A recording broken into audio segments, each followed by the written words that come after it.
sponsoring GrayLeaf.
fading candles glow. We gather our strength, ready for the show. Loyal to each other, we rise up, no fear. Together we're a force, the apes, we are here. We were born in the chaos, rising up so free. Holding tight like we're meant to be. We are family, all the apes are with me. In this jungle of stocks, we find unity. Ken Griffin lied, but we won't back down. In this wild roller coaster, we're taking his crown. Have you heard about Melvin Capital? Their report card was not passable. KC every day. Papa Mac, preacher, pirate, GrayLeaf, we're here to slay. Adam Aaron rides with us, with wisdom so bright. Cash is king in this ape revolution, we're ready to fight. We were born in the chaos, rising up so free. Holding tight like we're meant to be. We are family. I got all my apes with me. In this circus of stocks, we find unity.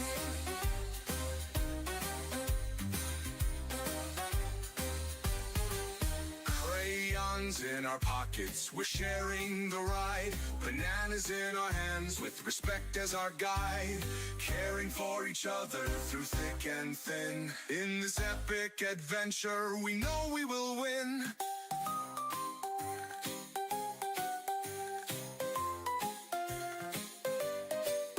Popcorn in the air, we're ready for some fun. With every single trade, together we will run. The apes together strong, we'll soar high above. Through the highs and the lows, it's AMC we love.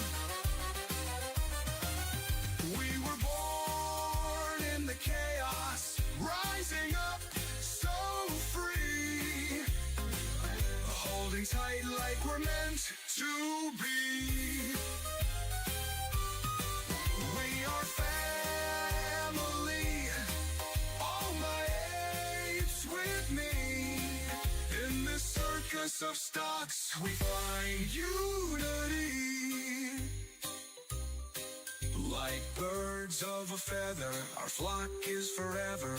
Diamond Hand Apes can handle that weather. Apes together strong, we'll all take a stand. Together we're invincible, hand in hand.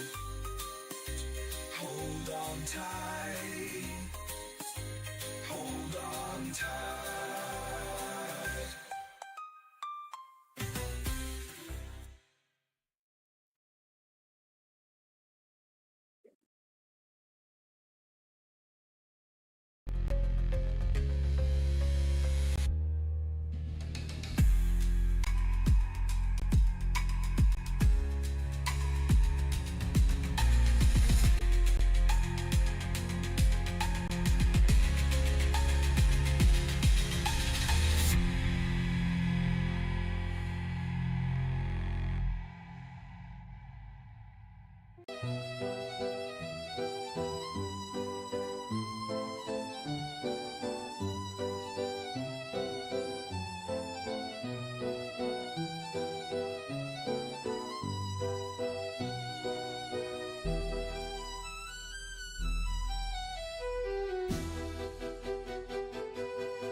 Good morning, Tubby.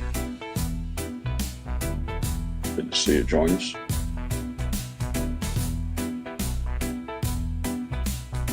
Dynamite, Tech we love. GrayLeaf, thank you for streaming for us today, giving us a place to gather. Appreciate that. Fridays are historically a little more fun than the rest of the week. Let's hope that today is no exception.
Excuse me.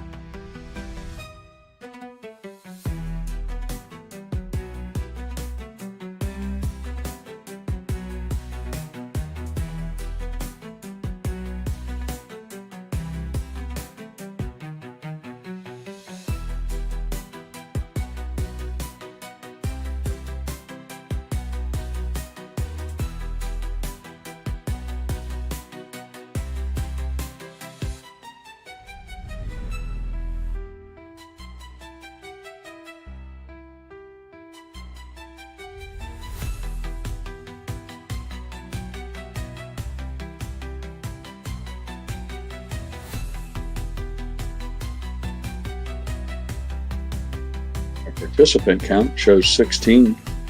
Our thumbs up. The like count stuck at 12. It looks like we might have 3 or 4 lurkers already this morning.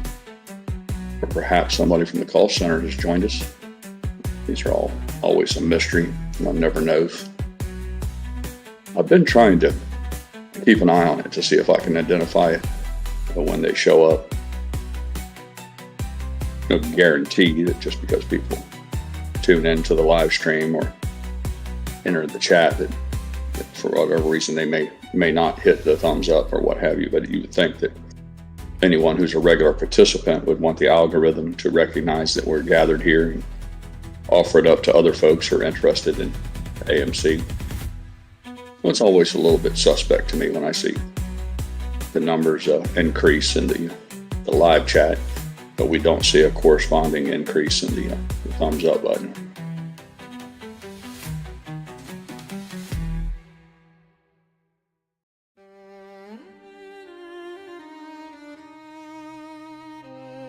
Those little mysteries of YouTube.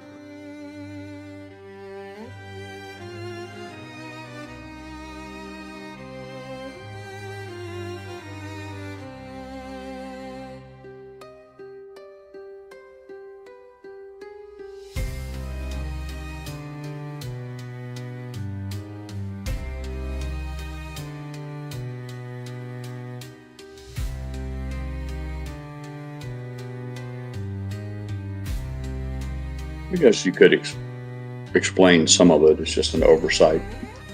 People tune in or log on, what have you. Just don't think about it.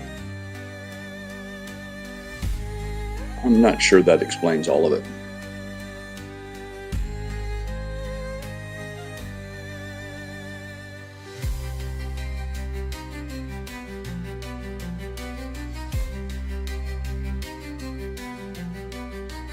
Three minutes till game time.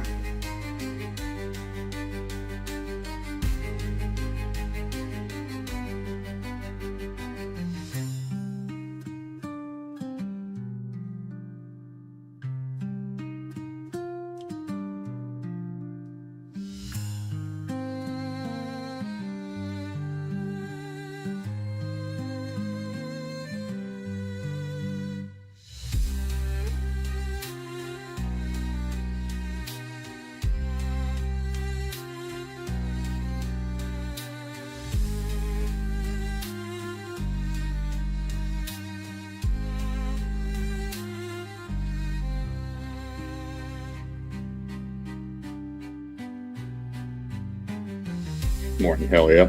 Good to see you.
And we are off to the races, folks.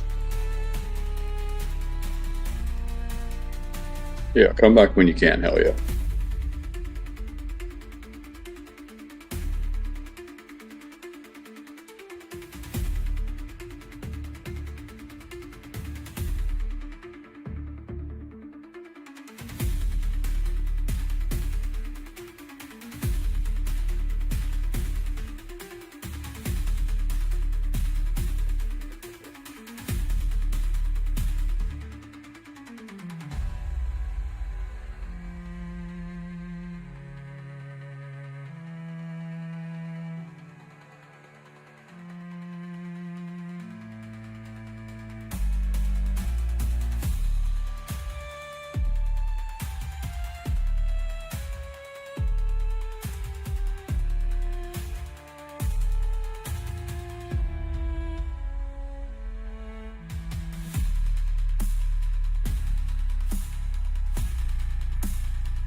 Good morning, Richard.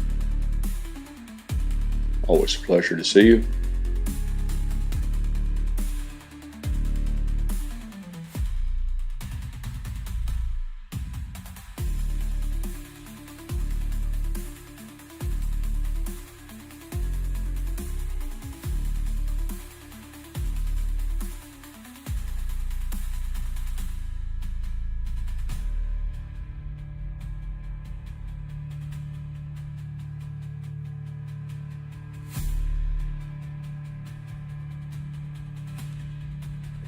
One timer with us in Petro. Good morning.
Yeah, have a good day, Richard.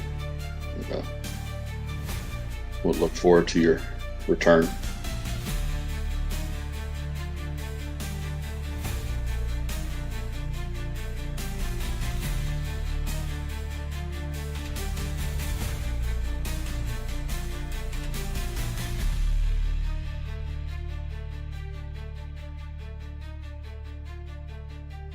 Yeah, handle your business, Petro. TCB, taking care of business. We'll be here when you can come back and hang with us.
Not looking too promising for the swimming pool project today. We met with them on Tuesday after Mrs. Pirate raised her concerns with them that the production had seemed to have fallen off to a standstill. They told us they would be here Friday. They thought maybe yesterday, but he said Friday latest. And to be fair, it's first thing in the morning, but normally they're here bright and early, 7:30, 8 o'clock. I'm not encouraged by the fact that it's 8:30 and they're still not here. They normally don't work on weekends anyhow, so the truth of the matter is the bulk of the work was probably going to fall on Monday, but a little disappointed that we don't have any activity here. We'll see how the morning goes.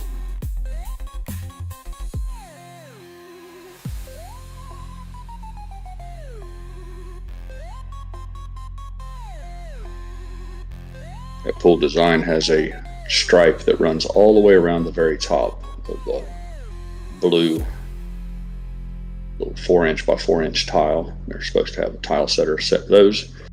And then there's a white travertine. If you're not familiar with travertine, it almost looks like a marble stone, natural stone, but that's the coping that goes all around the very top part that you would stand on if you're at the edge of the pool. And that's, we're looking forward to seeing that happen because it's a big step, big leap forward as far as getting the whole thing done.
Morning, Billy.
those of you who are in attendance yesterday, Papa Mac stream, we spent the last hour and a half going down the rabbit hole of the possibility of a universal basic income, robots taking over the workforce.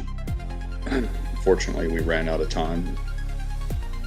Papa Mac had closed the stream at 5, as is his custom. Mrs. Pirate and I were so enthralled with the conversation, we spent the better part of the next 2 hours discussing, possibilities and doing the what ifs. And I don't mind telling you, when it was over with, we had more questions than answers. It's one of those topics where the longer you spend on it, the more you dive into the details, the more complicated it reveals itself to be.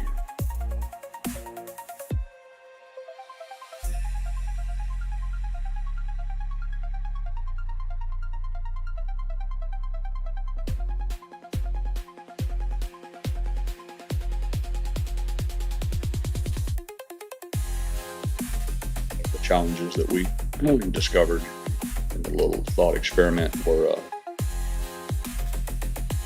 really based around moral quandaries. It wasn't so much the mechanics of it, like if you could, or how would you go about doing it, who would be in charge of it, how would it be implemented. The longer we talked about it, the more we discovered the hurdles that I don't know that there'd be any easy solutions for them, but that were, like I said, was more of a moral issue.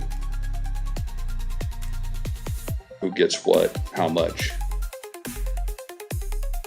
Your instinct is to say, well, it can be the same for everybody.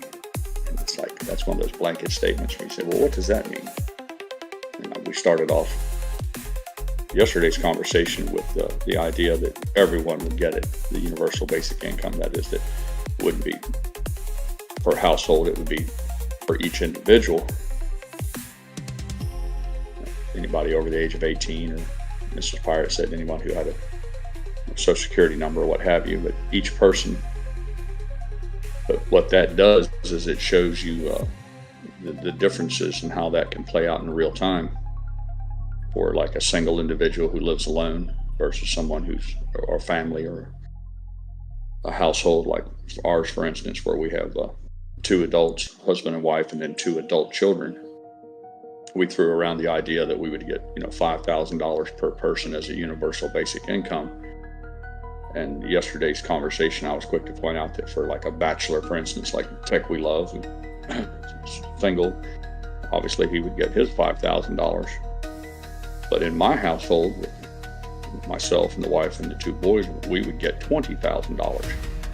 And man, that's I would put Tech We Love, in the barely getting by corporation, and then we would live pretty high on the hog here. So we spent a couple hours last night going through those what ifs and calculator, and it was revealing.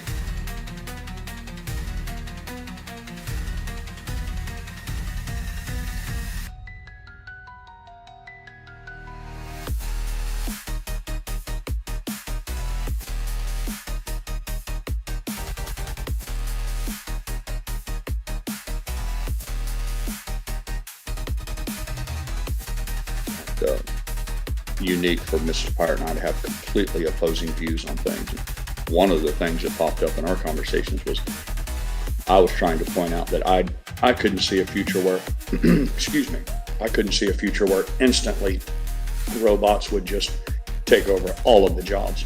I thought it would be more of an incremental thing, where a factory, for instance, would take, maybe a factory that has 1,000 employees, maybe they start out with 10 robots, and then as a way to test the waters, if you will. And of course, if a manager finds that that's beneficial, that they're going to scale that up really quickly. Maybe 20% of the workforce, and 30, and then 50. And you can see where I'm going with this. That the swap from humans doing the activities to robots would be incremental over a period of time. But Mrs. Pirate thought that it might happen in a different fashion. She might thought that it would just be like a tidal wave. because I was trying to point out that I didn't see a situation where overnight people would be out of jobs. It would take place like in a creeping fashion, just a little bit at a time, and that would lend itself towards letting people find other employment or reinventing themselves or what have you. But the majority of the time that we spoke about it after the closing bell or after the stream shutdown yesterday was centered around, again, where would the money come from? And we really tried hard to come up with some possibilities for that. And I think one of the things we realized right off the bat is money runs in a circle. They talk about the velocity of money or the speed. Economies have different at different times. You'll have growth periods or periods where they're spending and inflationary and deflationary and all that. But one thing is constant, that the money moves in a circle. Whether you have a company that builds cowboy hats and it's run by, it no longer has employees, it has robots making the cowboy hats, you still need someone to buy the cowboy hats.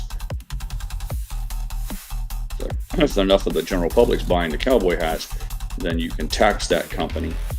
And if you tax them enough, and if they're selling enough hats, then maybe that will provide for the universal basic income.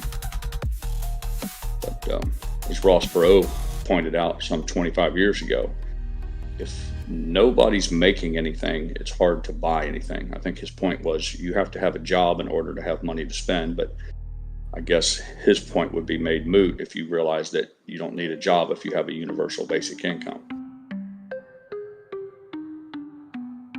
So then it just became a question of I guess the universal basic income would provide the liquidity, the money that hits people's checking accounts. But in order for all that to continue, they'd have to spend that. And if the universal basic income only provides for a bare minimum, then I would argue that there's only going to be a few industries that would benefit: housing, food, and all that sort of thing.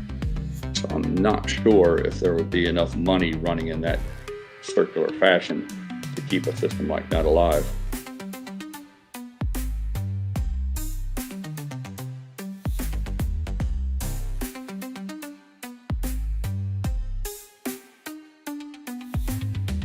The other question that we focused on, which is I'm always quick to point out, I like to punch holes in theories or find inconsistencies. My question was, how would it be administered? How would they regulate it? Would it be along the lines of, if you sign up and you get $5,000 a month deposited into your account, are you allowed to go out and find work? Are you allowed to say, well, I'm going to go out and hustle on the side? I'll get my $5,000 a month from universal basic income, and I'm going to get some extra money from working. Or would there be a prohibition that if you're, somewhat like they have with the disability insurance for Social Security, if you're on universal basic income, are you prohibited from making any other income, or would there be a limit on that? Yeah, Dynamite says regulated just like everything else terribly. That's what scares me, Mike, is that nothing our government does is done efficiently. Never done as efficiently as the private sector. And the idea that this would just be one more giant intrusion into personal lives, providing you with your income now as opposed to you having gainful employment or business or what have you. And that always comes with strings attached. There's no free lunch. I think everyone would agree that as soon as somebody starts telling you they're giving you something for free, you better hold on to your ass, because there's something else coming.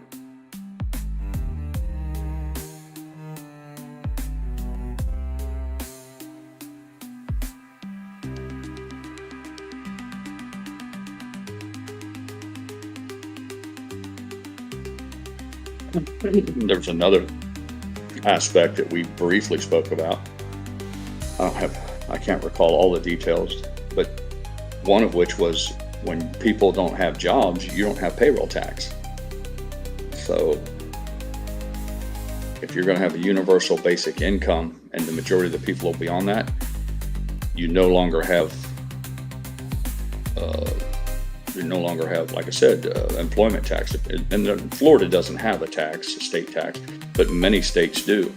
So what would that do to all the states that have that rely on, where they dip into workers' paychecks every payday to fund their state operations if large swaths of the population no longer have jobs because of robots? Your robot's not getting a paycheck, so they can't tax him. So it would leave large holes in budgets in a lot of those states that their primary source of income is taking from workers.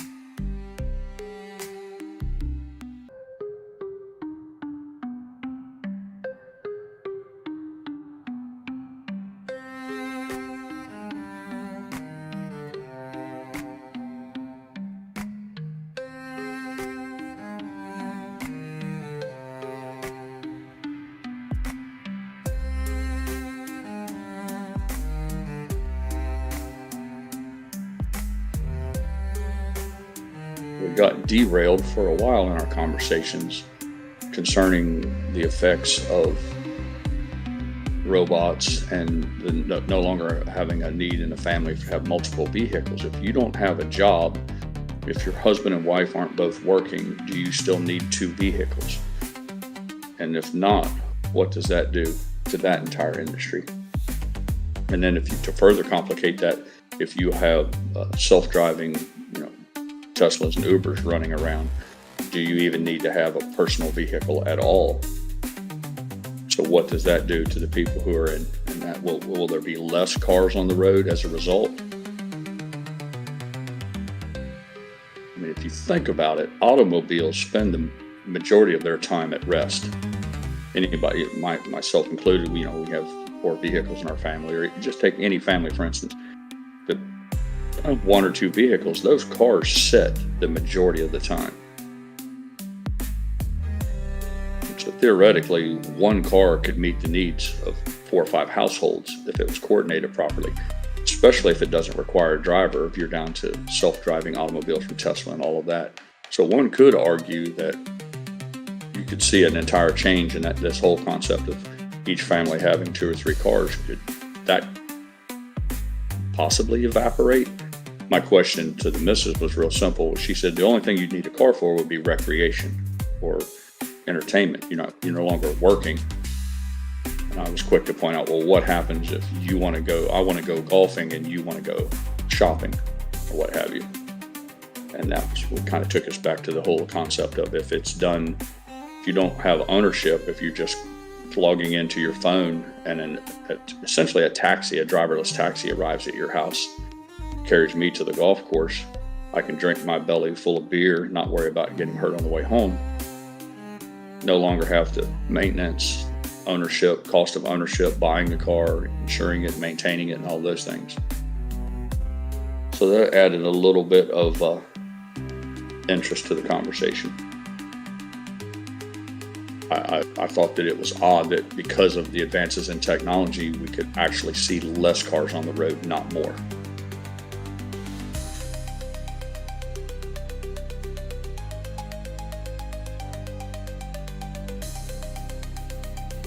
Melina says, not just state income tax, what about property tax? If universal basic income is only enough to pay for food, housing, you have none for your property tax.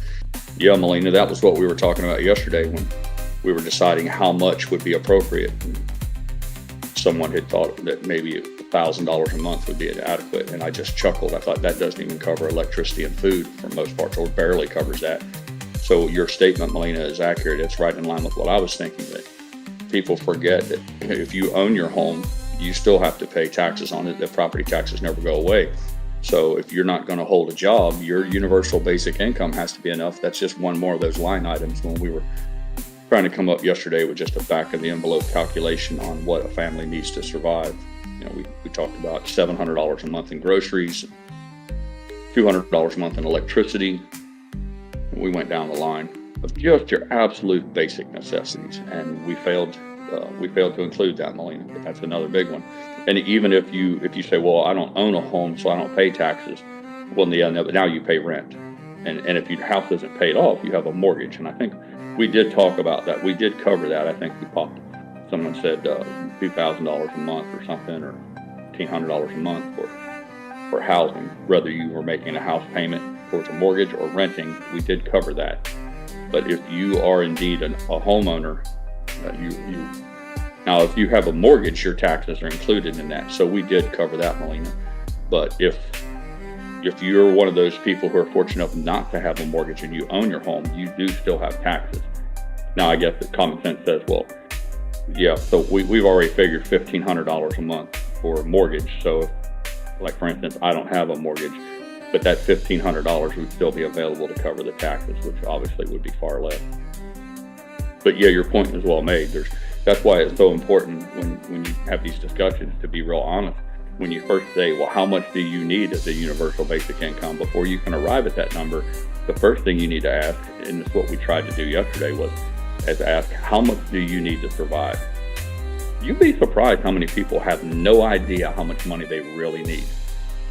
I know when Mrs. Pirate and I sold our business and we first discussed retiring the first time, one of the first things we did was we sat down and tried to have a really hard conversation about how much do we need on a monthly basis. Because when you talk about not working anymore, just saying, fuck it, I'm going to stay home and just live off my savings or live off my investments, you have to be brutally honest. If not, you find yourself in trouble real fast. And I can tell you our first effort at it, we failed. It was over 20 years ago. I'll save you the details. I'm just saying the number, we sat down, we thought we were very thorough. We thought we had covered everything. We didn't leave anything out. We've erred on the side of caution. We made numbers a little bit higher than what we thought was really factual. And in spite of all of that, it was revealed pretty quickly after a few years that we hadn't accounted for some things, and not the least of which was inflation. We just completely failed to account for how much things could cost, how much more they could cost going forward. That was one of the first mistakes we made. It's like, okay, we got this, and this, and all these things cost X. We never factored in that number wouldn't stay the same. And I guess that was a naive mistake.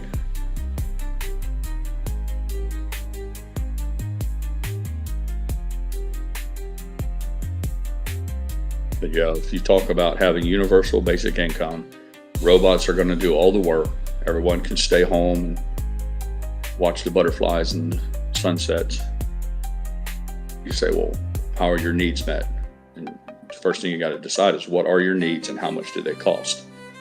And that'll give you a basic number. And then we haven't even touched on the subject of, do you want money for recreation? Do you want to go golfing once a week, or do you want to maintain a lifestyle that allows you to have hobbies that may not be ridiculously expensive, but they have a substantial amount of money is required to participate in them, whether it's sporting events or outdoor sports, hunting, fishing, travel, any of those things.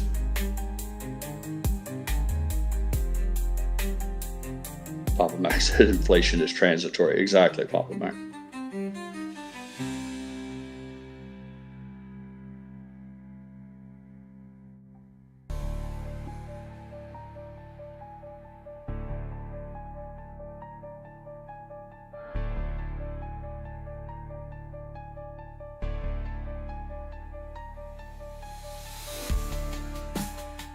It says Texas was supposed to reduce property taxes, and instead it increased it for DEI, Hollywood, and they're holding the state hostage. Democrats ruin everything they touch. Sorry, not sorry.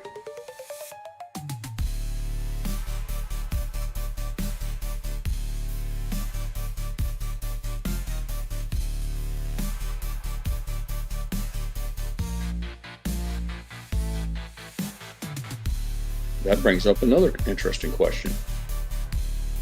I guess it's ridiculous to think that they would try to tax us. Because our government never ceases to come up with all new excuses for taxing you for this, that, or the other. So would they, if you give a universal basic income of $5,000 a month, will you have to pay taxes on that? I guess that's kind of silly, because they're handing you money and then turn around and ask you for some of it back. I guess one could argue that if they were going to tax it, 20%, that you would just reduce the amount that they're going to award and call it a wash. But we all know that our government doesn't work that way.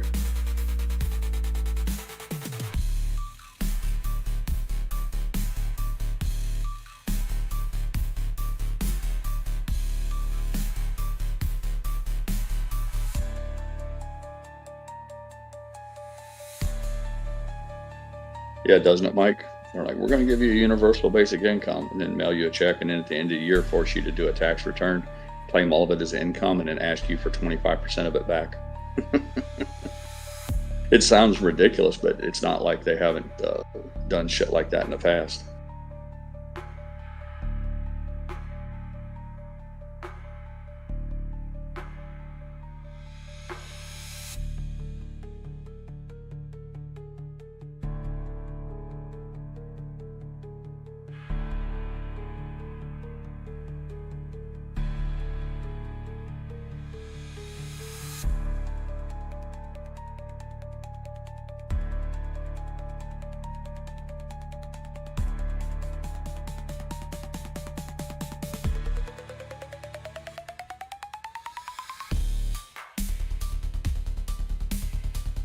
I had to sneak off to the restroom, refill my ice water. I'll be back in 2 or 3 minutes.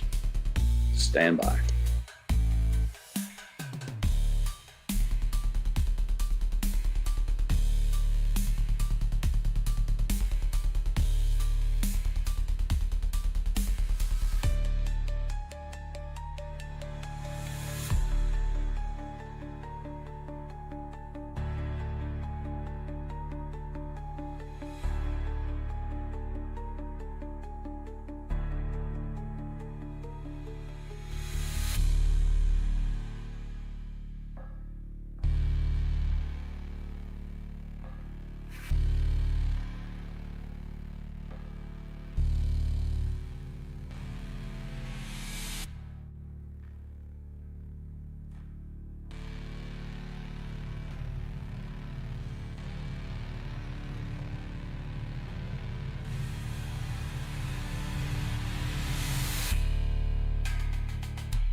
I'm back, folks.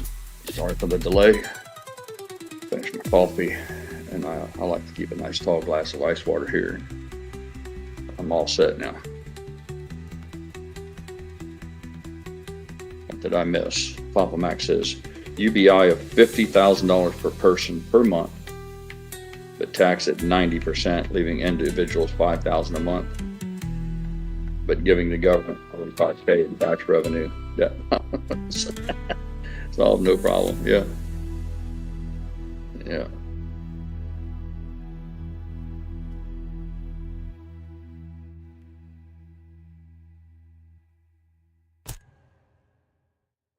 Mr. Playful says if China and USA don't come to an agreement, Walmart and Target said their shelves will start going empty in 2 weeks.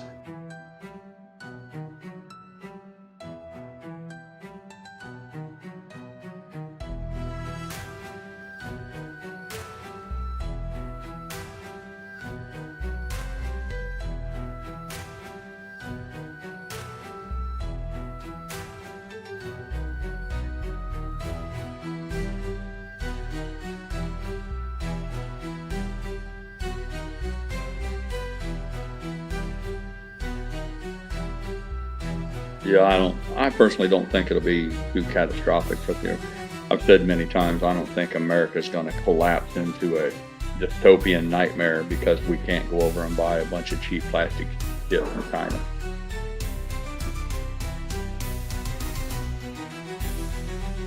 Now, if you start to have an interruption in the food chain, that'd be a whole different story. People go hungry, they'll start rioting. But I don't see anybody rioting in the streets and protesting because they can't get a new toaster.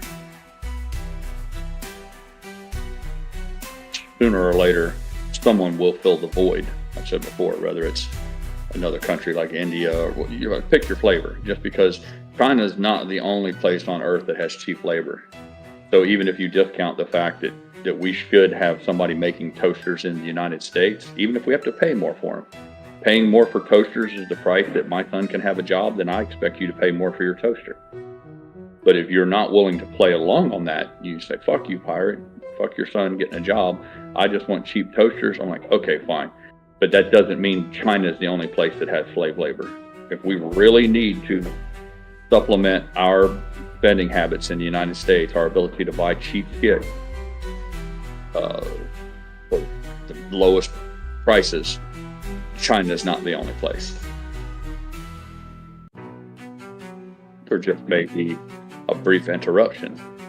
So time it takes, and there are people out there saying, well, like it's going to take years. And that's the most foolish thing I've ever heard. You can, if the political will is there, more importantly, if the venture capitalist or the business people realize that there's a profit to be made, you'd be surprised how quickly they can pour concrete, build a building, and start manufacturing toasters in, I don't know, Australia or India, whatever, pick your place.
Yeah, I'm with you, Dynamite. When Target went down the whole, that whole road, like you said, the whole rainbow road of advocating that shit for children, that was a bridge too far for me.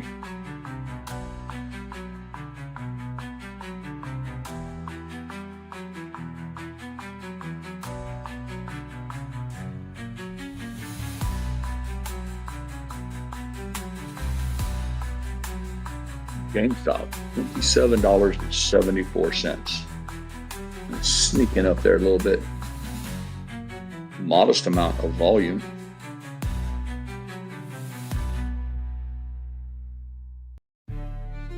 AMC is laying there like a dead fish.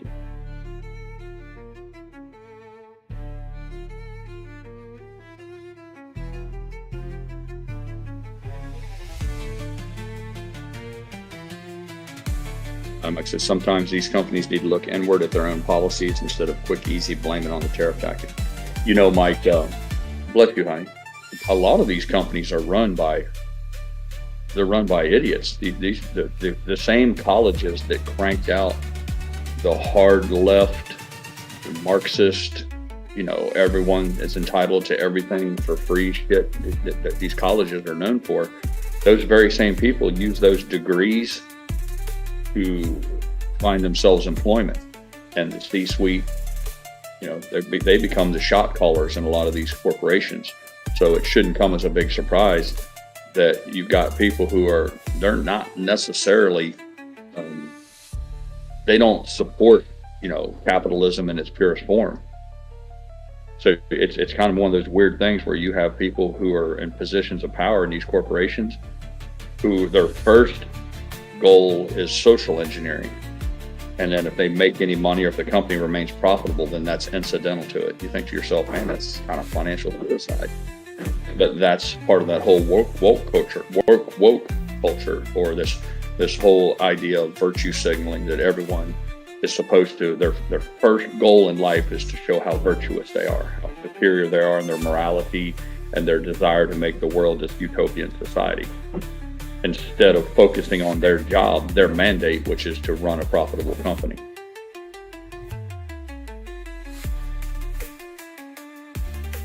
So then you end up with Bud Light. Look to the end of, fast forward to the end of the story. The moral of the fable is you end up with Bud Light and a public relations person or their advertising executives that are in charge of trying to get more business, and they decimate their business brand. You're like, there you go.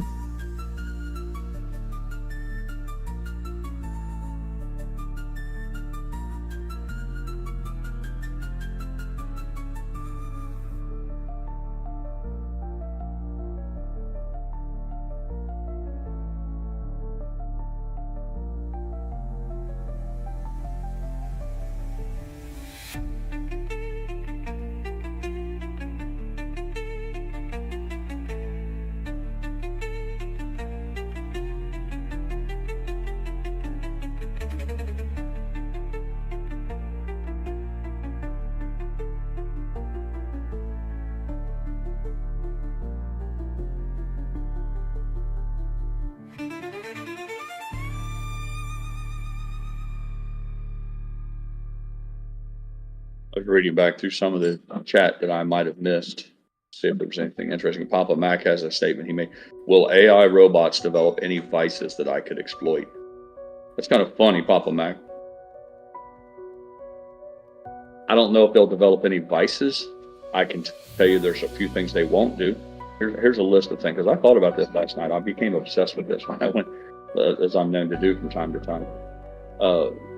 They won't call in sick. They may break down, but if you have a few robots standing in a closet, it'd be as simple as saying, hey, that robot out there making cowboy hats is leaking hydraulic fluid. Swap him out, you know. Or you send another robot to fix the first robot. But that's a whole nother conversation for later, perhaps. But back to the list is, robots won't sue you. Robots won't say, I bent over to do this, that, and the other, and I strained my back, and I need 6 months off with pay. I need to see a chiropractor twice a week for a back massage, and then maybe I'll come back to work someday in the future. But by the way, I need to be paid the entire time. Now, whether all of that's valid, I'm not arguing whether all that's valid or not. Don't confuse what I'm saying here. I'm not saying that people don't actually get hurt and they shouldn't be entitled for a compensation. That's not what I'm advocating for. What I'm saying is that doesn't happen with a robot. So even if it's a natural phenomenon and it's all fine and good, that when somebody gets hurt on the job, they should be able to get paid and be at home and all that sort of thing. That's fine and good. I'm just saying it doesn't happen anymore. So you're like, yeah, you don't have to worry about that. Check that off. A robot won't steal from you. Seen a video yesterday where they arrested somebody for stealing like $11,000 worth of lottery tickets. And people come in and beg for a job. They get hired to work somewhere and then steal from their employer. And this person was caught on camera and then took on the victim status when it's revealed that they've been caught. It's the wildest shit. But again, if I hire a robot to work at my bodega or my stop and rob gas station and it sells lottery tickets, it's not going to steal $11,000 worth. So you check that box off. So I think you can see where I'm going with this, with the whole idea of having a robot as an employee or a worker. It's going to eliminate a whole litany of the things that humans plague business owners with.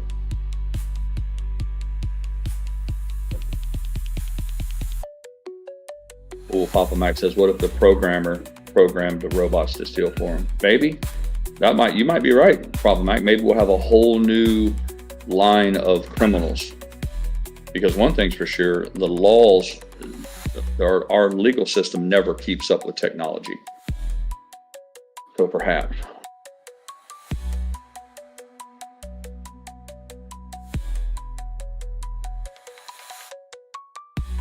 If you program a robot to stop at yellow lights, whereas a truck driver will be like, yeah, this is yellow, I can make it through, or maybe even runs a red light now and then. So there's a whole bunch of hard stop that when you remove the human element, you don't have. And back to the whole thing about getting injured on the job. If it's a job where there's plenty of people who've had all their fingers chopped off because they stuck their hand where it shouldn't have been on a machine.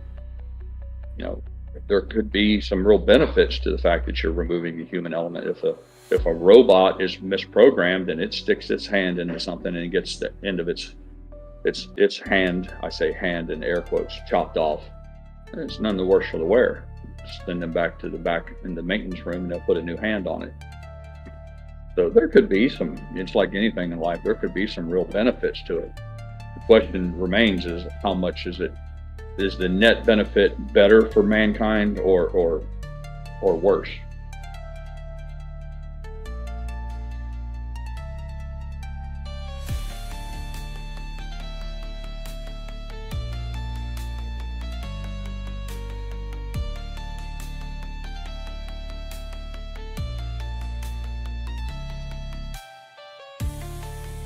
Yeah, Donna Mike said the same thing. Court cases for discrimination. Yeah, lawsuits, Mike. People who bring frivolous lawsuits against an employer, all those things. And again, not all lawsuits are frivolous, but you have to. Anyone would have to concede that some of them are. It's just, I don't know what the ratio is of legitimate lawsuits and frivolous. But yeah, you can take that out as well. So all of that money remains in the company's coffers. So I could see very quickly. Listen, I've had practical experience with a business, and that's the thing when you talk to people about robots and replacing humans. A lot of times people if all they've ever been as an employee somewhere, they lack the ability to try to look at it from the other side, and that other side would be the business owner, whether you own a restaurant or what have you. And I can tell you that when you run a business, and if you're fortunate enough to become successful, and you're going to need to be successful if you can keep 5 or 6 full-time employees, they are the single biggest expense because they're doing the work. So they get the biggest part of the daily income flows directly to them, as it should. So you can imagine the temptation if a business owner who makes cowboy hats says to himself, I won't have payroll anymore.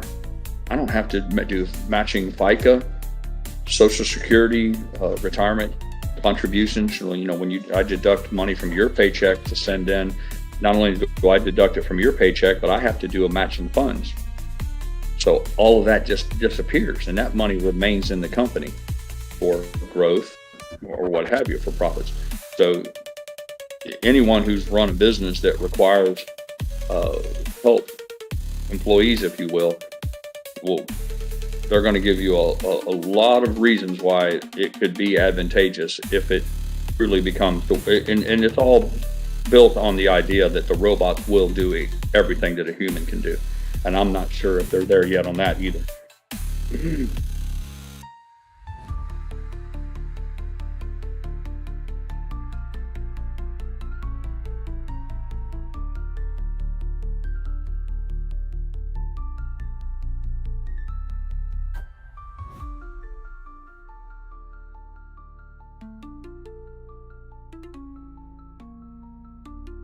Mike says, eliminates the whole need for human resources.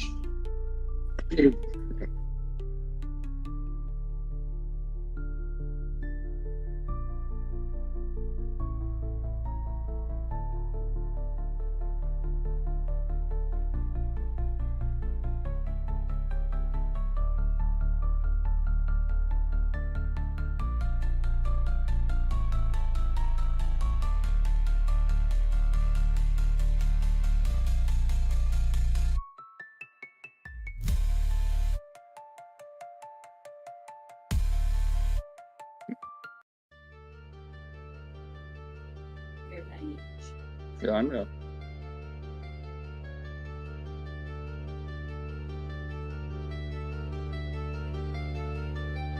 Playful says, remember, healthcare is going to go up because these lazy ass people not working and being physical is going to start getting people fat and sick. The only fault I can find with that argument, Claypool, is that for most people now, and then I'm not saying all, but most people don't get a lot of, they don't get exercise at work. That ship sailed a long time ago. There are some professions, there are a few, and I don't mean to imply that it's zero. But if you were to look at the workforce as a whole, only a small percentage gets any meaningful exercise at their job.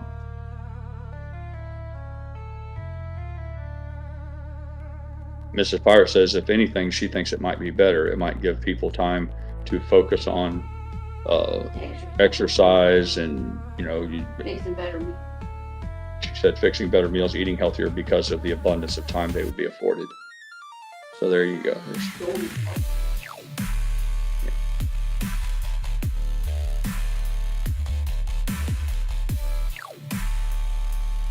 But to be fair, on Mr. Claypool's side of things, if you look at any garden variety construction site, you don't see a lot of fat asses walking around. That is true. But my thing is those jobs represent a very small fraction of the overall workforce in America.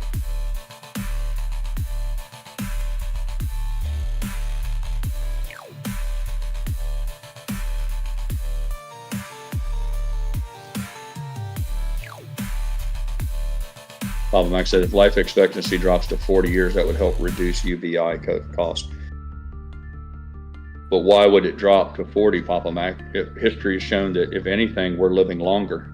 You look back at like a 200-year arc, we're living everything from the deaths from childbirth to advances in medicine. Humans live longer now than they ever have in human history. Maybe I misunderstood. Maybe you were dovetailing in with Claypool when he said people would get sicker because they're not getting exercise. So maybe that's what you were getting towards.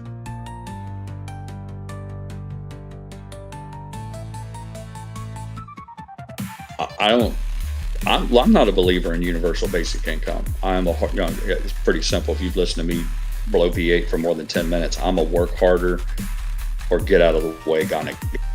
But one of the things I thought about last night staring up at the ceiling as I obsessed upon this is there could be a population increase from not working, because people do die at work. There are people who get killed at their jobs. Think about how many people die. Here's a good one. Think about how many people die every year in traffic accidents just going to work. So if the entire population gets to stay home, we're back to you don't have cars, you don't have to leave your house. Think about the reduction in emergency rooms from the car crashes of just a commute. I know automobiles, I don't have the numbers here in front of me. I didn't take the time to prepare anything for you guys. I always just kind of make it up as I go along, but I'm sure the numbers are astronomical of how many people die on the interstates and highways every year just traveling to and from work.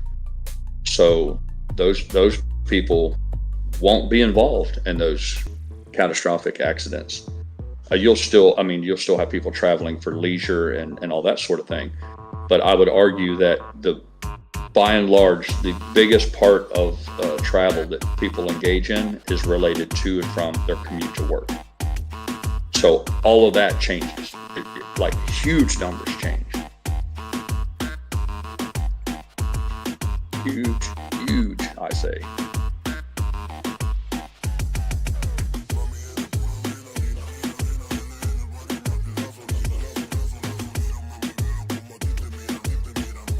But it would be interesting to see, for instance, as a counter to that, would the deaths from recreational drug use or alcoholism go up?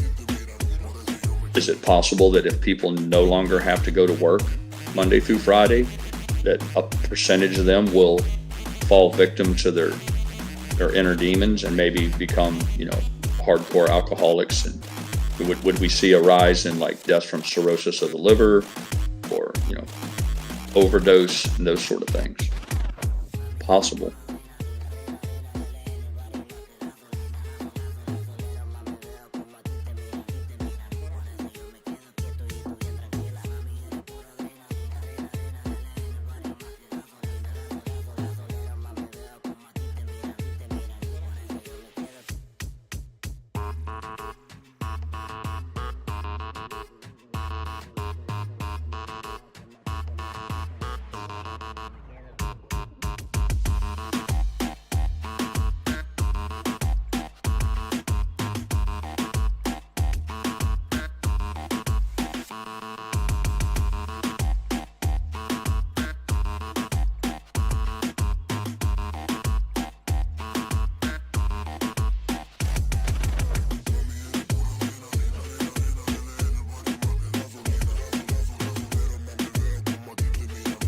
Robots don't have a half-hour lunch break. Robots don't need to go take a dump on company time or hide in the bathroom and check in on their phone while they're supposed to be standing at a drill press punching holes in a piece of metal or something.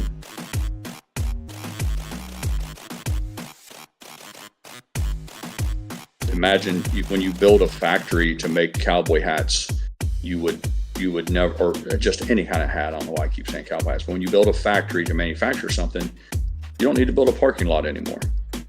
How much do they spend on a parking lot and all the security guard, all those sort of things that now allow people to show up at, say, Procter and Gamble, and you got to maintain the parking lots, the paving, all that stuff. No longer necessary. I mean, you'd have to have some parking for the limited amount of humans that you would have at any particular endeavor, but it wouldn't be on the level of, like we'd normally see. If you've ever looked into a franchise or a building any sort of business, right off the bat that a big part of your capital expense for building your little restaurant or what have your taco stand is the county codes always require parking. You have to have so many parking spots per square, all that sort of thing. And it's the same thing. My friend who built a small factory to manufacture lighting, I've told stories about him many times. They forced him to put in a commercial septic tank system. When he built his little miniature factory, it wasn't, city sewer wasn't available. So for him to get, they won't hook your electric up to, if you're not familiar, if you've never built anything brand new, whether it's a house or a commercial building, you have to pull permits. They make you build to the safety standards that are required from your county. And the way they force you to do that is they won't let the electric company hook your power up until you get what's called your final inspection, certificate of occupancy, meaning you're allowed to go in and occupy the building now. And that's how they That's how they force their control over you. You can say, well, fuck you, I'm not putting in an American with Disability ADA bathroom. Put in a special toilet that's got handrails and handicap accessibility and all that shit. And it's really a huge expense when you go to build a building. And it's one of those things where if you haven't seen it firsthand, it sounds good up front. You're like, oh, they're taking care of people in a wheelchair, blah, blah, blah. My friend ran his business for over 30 years and never had a single employee with a wheelchair. Never even had a customer in a wheelchair. But he was forced to spend tens of thousands of dollars on all this shit for this building. And I don't want to get into this thing about should you or should you not take care of people in wheelchairs. That's not what I'm doing here. What I'm trying to point out is when you build these buildings and you have to allow for the human component, all these laws kick in. And he had to put in a commercial septic tank. And it wasn't even, he couldn't even just put in a modest septic tank like you'd put in a house, because he was like, look, I'm only going to have 4 to 6 employees. It's the same septic tank for any house, any 3-bedroom house would work fine here. And they're like, nope, because you're running a factory here. There's a possibility that you could get really successful and you could have 50 employees. So you need a septic tank that will allow 50 people to shit twice a day.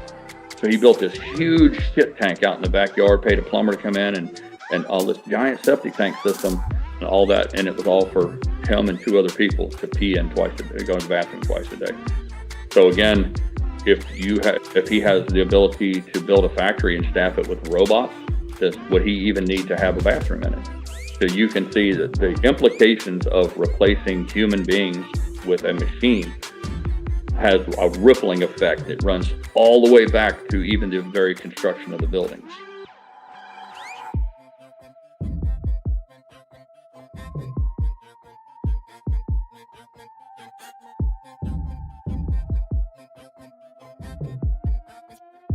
I read that somebody told us in chat a week ago that there are buildings in China, I think they call them black factories, because they have so many robots working in large portions of these, they don't even turn the lights on. I think the only reason they have lights in the building is so if they have to have a human being going to do maintenance, they can turn them on. But these factories run 24 hours a day, 7 days a week, and they don't even need lights because a robot doesn't have eyes. He doesn't need to see for the most part. So again, it's just another example of how if we do find ourselves in a place where robot technology from, like, say, Tesla provides a labor force that meets the majority of the needs for manufacturing, it will change everything down to the entire design of the buildings.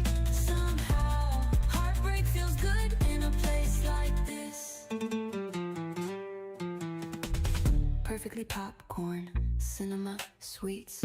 Perfectly popcorn, cinema, sweets. Perfectly popcorn, cinema, sweets.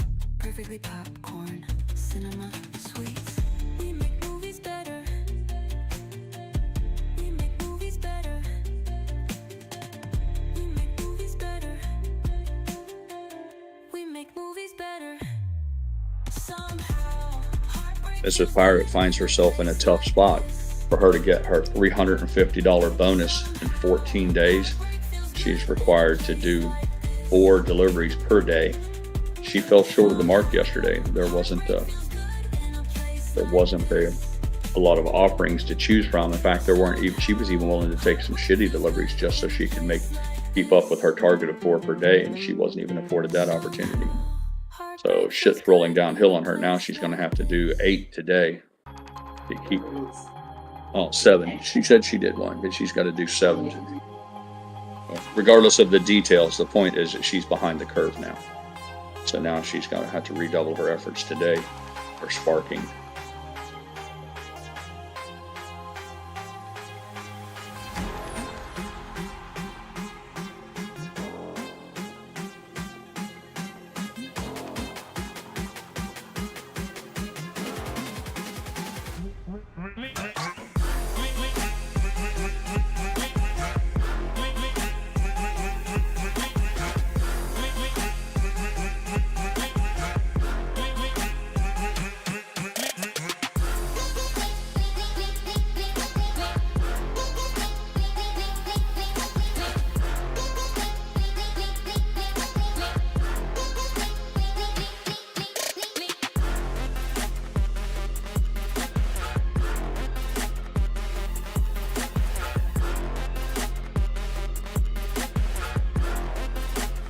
He's got some breaking news. Says Wisconsin Judge Hannah Dugan arrested by the FBI for obstructing ICE arrest. That's nice. We need to see more of that. I saw another judge arrested yesterday or the day before in handcuffs being carried out. This fucking wackadoodle had the TDA, the Trende de Agua, the gang members, living in his house. I guess he was like, I guess he wanted to be part of the gang or something. This is a sitting judge letting gang members live in his home. Pictures of him like posing with guns, all that typical shit, all that wannabe gangbanger, hard ass. Everybody thinks they're a fucking gangster. Standing around posing with guns and all that shit. I'm like, this moron went to law school, passed the bar, I'm assuming, and finagled his way into a judgeship and threw all that shit away for a nasty ass gang whose motto is rape, kill, and control. Mr. Pirate said you don't know what his kickbacks were. He might have had a little side hustle going on. Probably got him some Venmo. But yeah, they finally dropped the hammer on him, and that's what needs to happen. You're right, GrayLeaf. They arrested his wife as well. Yeah, it's time, man. It is time.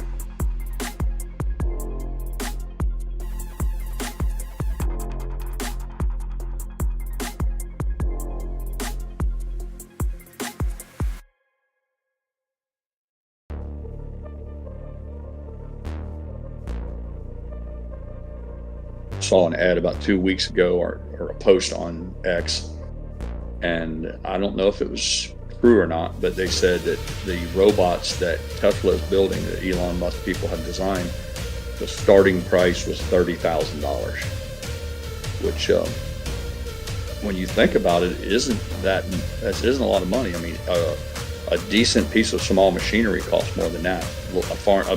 A miniature farm tractor for a hobbyist farmer or a gentleman farmer is going to cost you 30 or 40 grand. I'm not talking about something enclosed with a cab and air conditioning. I'm talking about just a little diesel engine and a little, just something to have, like I said, for a hobby farm.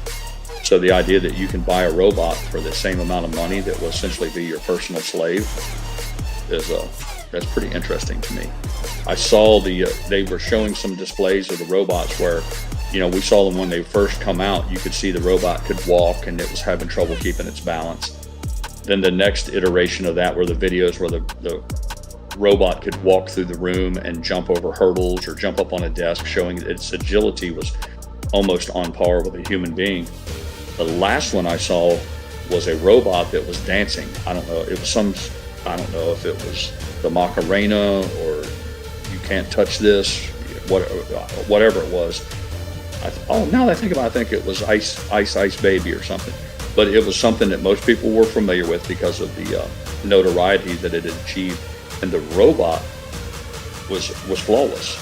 And I thought, so we saw that happen in the course of about 18 months, from a robot that could barely walk without falling over to one now that could dance like a prima ballerina.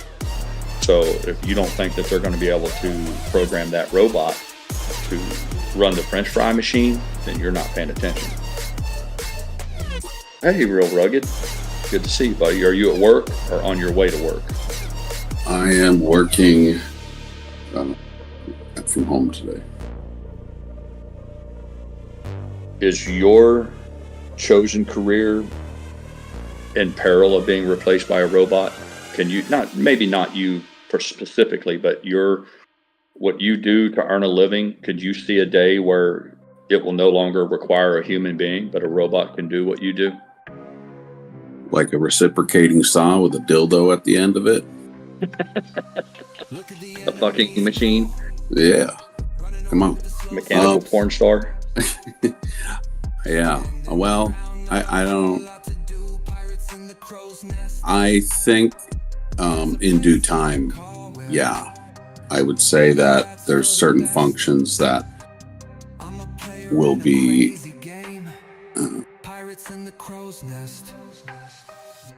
automated or AI'd or something. So I still think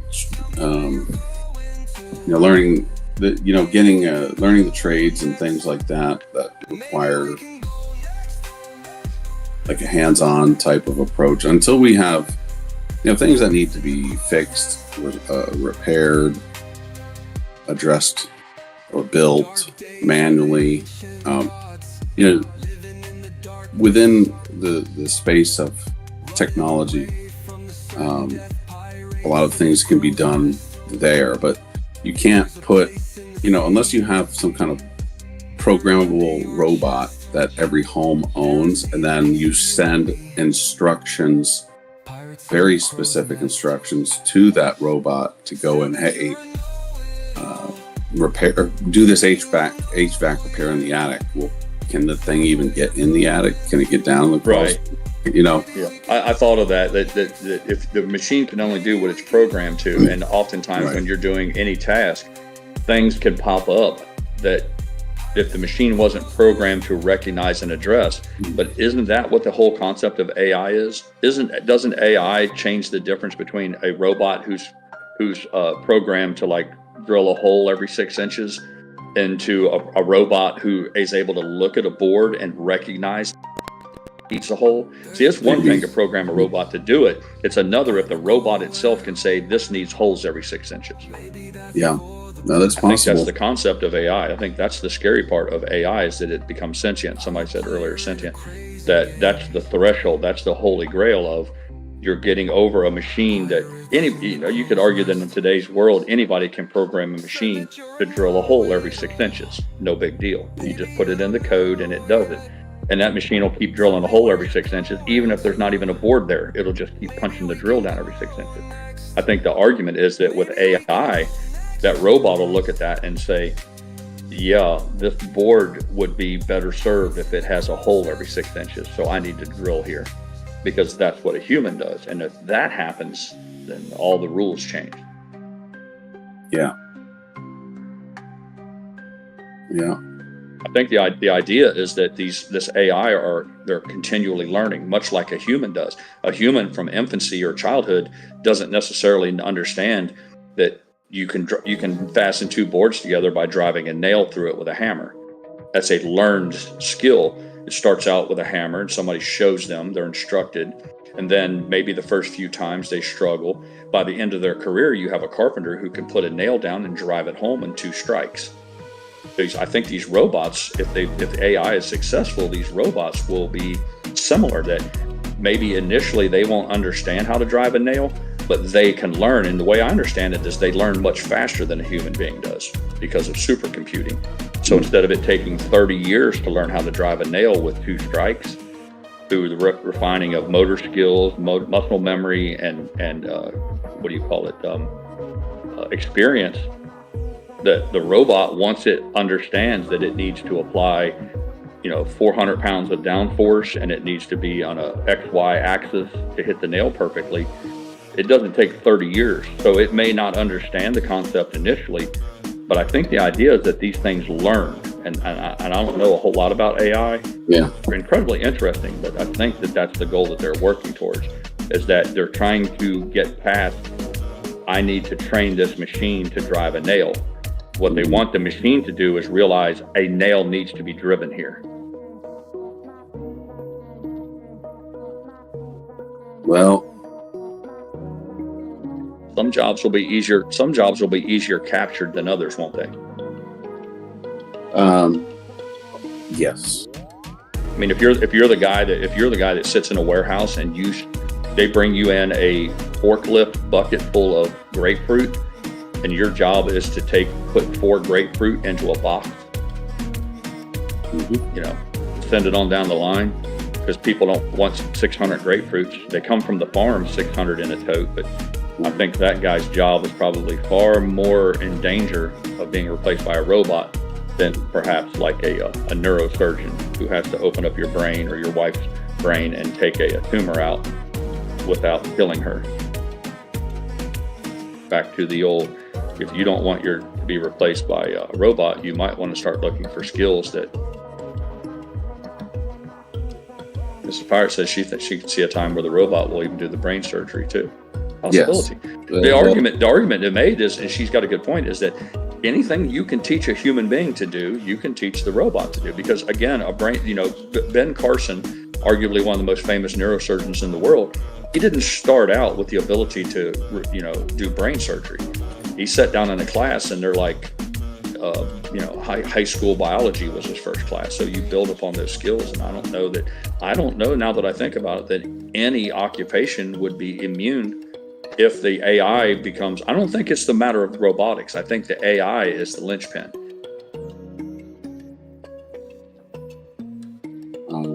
She said a robot would be more accurate because he doesn't have shaky hands or look at didn't get pissed off at his wife when he left home that morning. He had a big fight with his wife, so his mind is not on his task at hand and all that. one of the tickers I'm invested in is Microbot Medical. It's one of the products that they have, like a surgical robot system. It's getting pretty fancy. As far as, I think,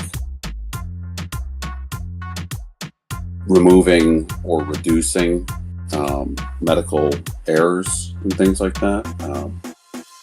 I don't think it's quite full blown. There's also, I think that there's, for instance, let's say you are an EMT and you arrive on site and you're 20-30 minutes out of town, and the odds of somebody surviving or not is limited based on the distance they're going to have to travel to get care. But if you have a remotely deployable surgical setup where basically it can, obviously it has to be thoroughly tested, but if you can imagine a certain medical life-saving surgery happening right there in the ambulance, almost at the like accident scene, instead of 20 mintes away. So all that's all we need to do is get you in it, and once you're in it, the team could basically augment getting you in position or whatever, anesthesia, all that fun stuff. I think we'll be getting closer to that, because you have services now like rescue, medevac services, people that need to be, transferred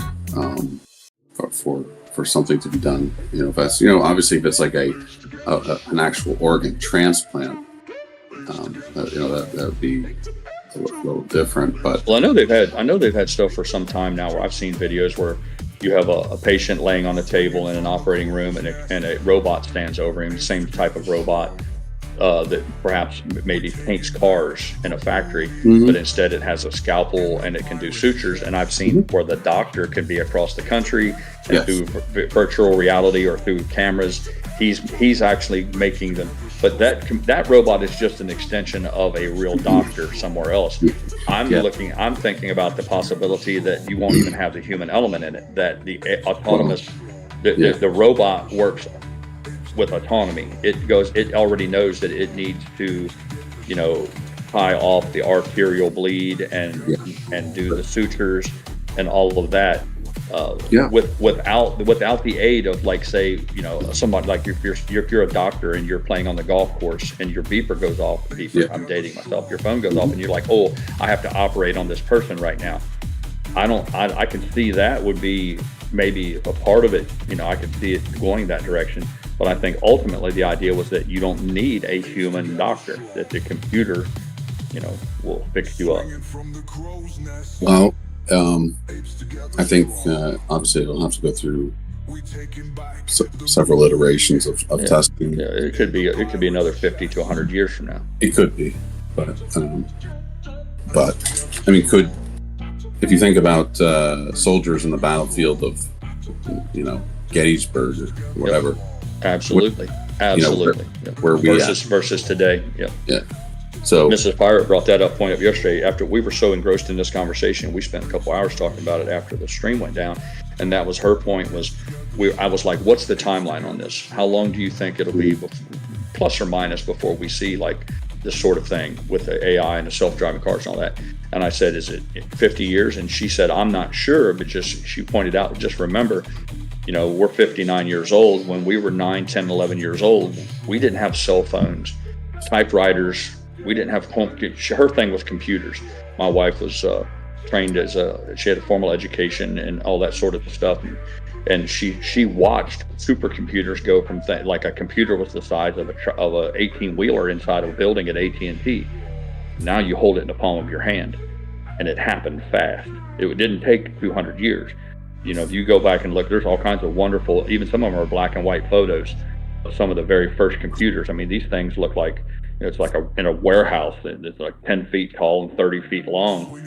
And the computing power that it had doesn't even equal a tenth of what's in your cell phone today. And she's like, if those kind of advances can be implemented in such a short period of time, it's logical to think that AI will happen in the same fashion, that it won't take, 50 to 100 years. It could be 10 to 20 years out. Well, you're right. 10 to 20 years out. The concept of time to development could be exactly. Like a time machine almost. It's logical. It's logical, Rugged, if you consider the fact that there was a time where it took, the time it took to take iron ore out of the ground and turn that into an I-beam or a steel beam or something. That's all been, I don't want to say truncated, that's all been shrunk through advances in technology. So what happens is technology allows things to advance faster and faster. So the time it took, for instance, to bring a concept to a reality from the design phase to manufacturing to sale for the general public, that time frame keeps shrinking. And at the same time, the more technology we have, the faster the advances come. Think about it it took 100 years from Alexander Graham Bell's invention of the telephone to where we didn't have any telephone until the very first one that was run through copper wires, to now they have a new phone that's released every 24 months. So the advances are coming faster and faster because technology it's like a snowball rolling down a hill. So I think one could argue that before we might have seen these huge leaps forward in technology every 20 to 50 years.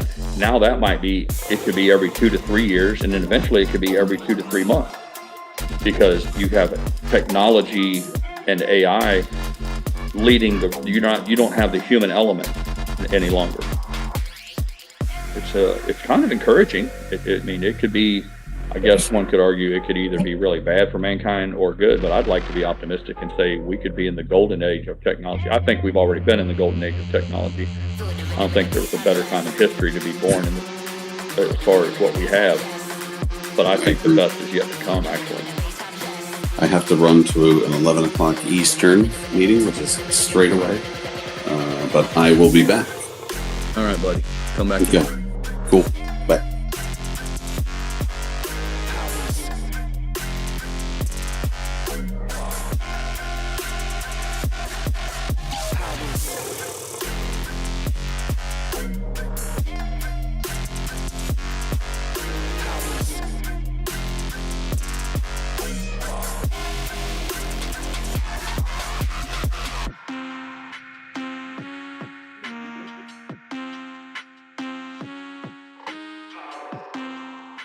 I just need somebody to tell me if the Fruit Loops are poison or not.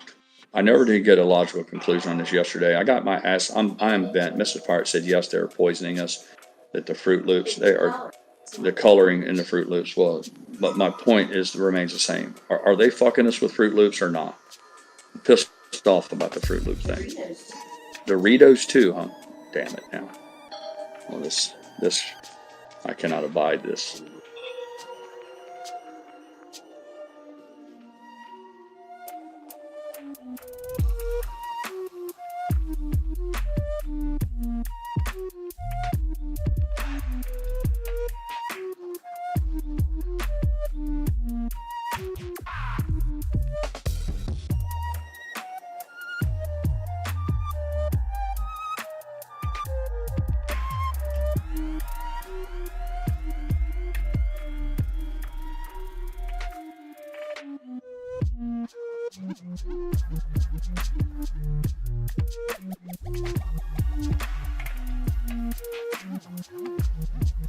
what was and somebody out there in the chat help me. What was the book where they had Soylent Green? Where the spoiler alert, where it turned out that they were feeding people, they were turning people into cannibals. That some sort of big mega factory. It was kind of a dystopian movie where people were provided free food from the government.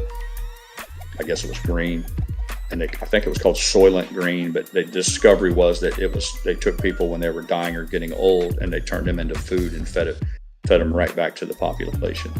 What was the name of that? Was it the name of the book, the book Soylent Green, or was that just the product that was in it? Is that where we're headed, man? First they're poisoning us with our Fruit Loops and our Doritos, and the next thing you know, they're gonna feed me yucca. When yucca dies, I have to eat yucca. Is that what we're doing? Papa Mac says Fruit Loops is why we now have so many blue-haired people. All right, now it makes sense, Papa Mac. Now it's all for a full circle. That's what's happening. They're eating the poisoned Fruit Loops, and their hair's turning blue. See, all this time I thought they had somebody in the garage with a rattle can full of Krylon spray paint, just painting their hair blue. But now it makes sense. Malye says with C. Heston. I've never seen the movie. I don't know, but I know there was a book, Malye, and I think I don't know. There we go. Jay Brown's helping me out. Soylent Green is a 1973 American dystopian thriller film directed by Richard Fleischer and starring Charlton Heston, Lee Taylor Young, and Edward G. It was a good movie. Yeah. I didn't know they even made a movie. I think it was based on a book, and I might be wrong, or a screenplay, but obviously. But that, I think, isn't that what happened? Isn't that the big reveal in the book? Was that they ultimately discovered that they were feeding people, turning people's dead bodies into food?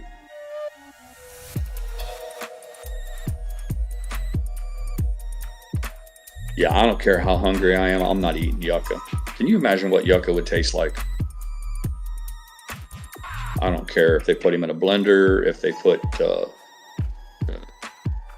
turn him into chicken marsala. It'd be like yucca marsala with spices and cayenne pepper. I'm not eating yucca.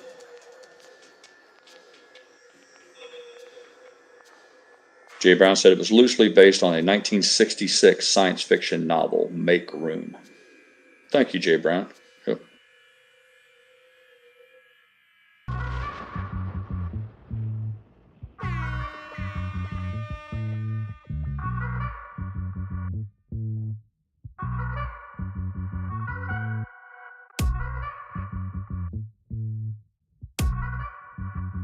GameStop still sneaking up there, 27.80. Made an intraday high of 27.80 about, I don't know, 10 minutes ago, 12 minutes ago, and then it took a tiny bit of a downturn, but now on a 1 minute anyhow, now it's back up right there, 27.75. Papa Mac says he heard it yucca tastes a lot like chicken. Yeah, maybe.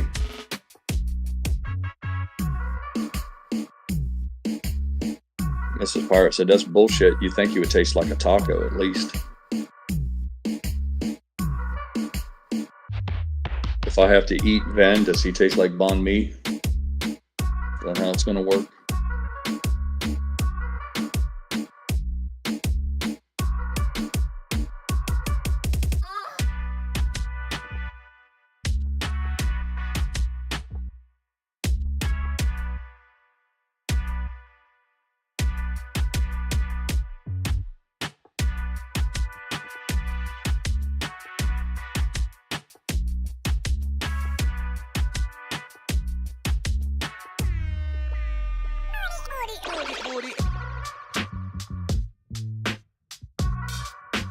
Thinking about cannibalism, I thought about that airplane that crashed in the Andes mountain. I think there was a movie and a book written about it. It really happened, and the people were forced to eat their dead to survive before they could be rescued. One guy, I think he knew he was dying, and he gave them permission. He's like, you guys need to go ahead and do this. If I die, you go ahead and consume my body and keep you alive until they rescue you. But Yeah, and then Papa Mac says even going back into the wagon, the whole westward migration, the Donner Pass and the Donner Party.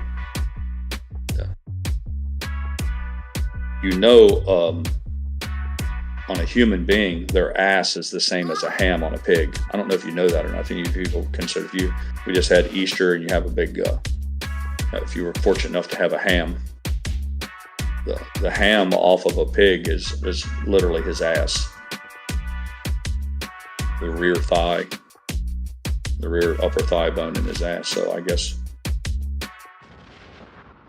that would make a human's ass a ham. Oh, there he is. Yucca says, so ass tastes like ham. That's what I'm going with, Yucca. You would think. I mean, if you died, Yucca, and I had to eat you, and I would go for the ass, I think. I'd have to have it washed up real good, just like they wash a pig's ass real good before they make a ham out of it. But you could put some pineapple on there and some maple sugar to make it, you get that nice glaze on there.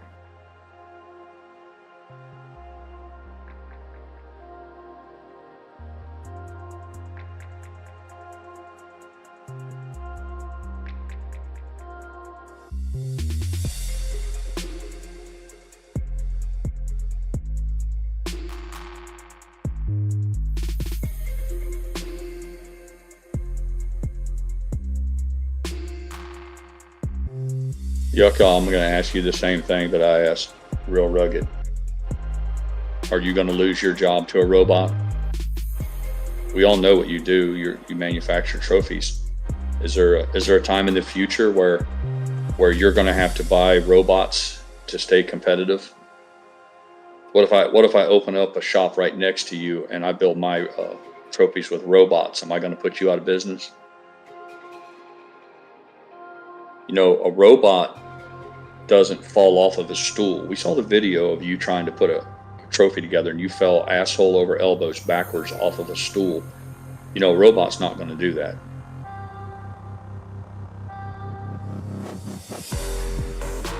Terry says a little champagne sauce. I've never even, what is champagne sauce, Terry? Terry's going all bougie on us right now. What the hell is champagne sauce? That sounds expensive. Well, anything with champagne in it is hoity-toity. Papa Mac coming in hot. He says, I'll bet a robot could hydro dip. Yeah, it's so easy a monkey could. If a monkey can do it, Papa Mac, surely a robot can do it. Now, Yucca couldn't get it across the finish line. He couldn't get it done, but apparently robots and monkeys can. Jay Brown says, fun fact about Soylent Green. It's based in 2022. Ooh, I didn't know that. That is a fun fact.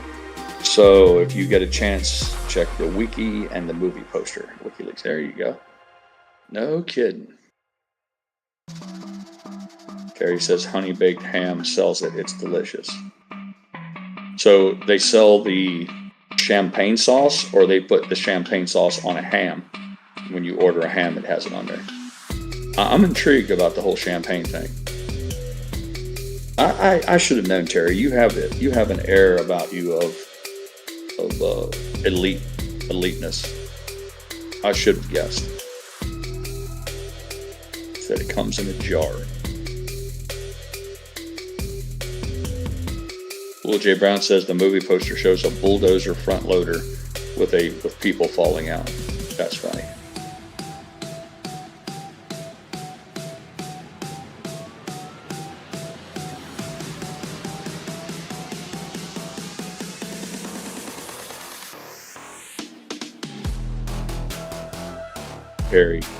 Terry is bougie. See, we've learned something today. She's revealed something of herself. I'll bet you have like little salad forks. When you set the dinner table, I'll bet you got like a special fork for salad and all that shit, don't you? Yeah, should have known.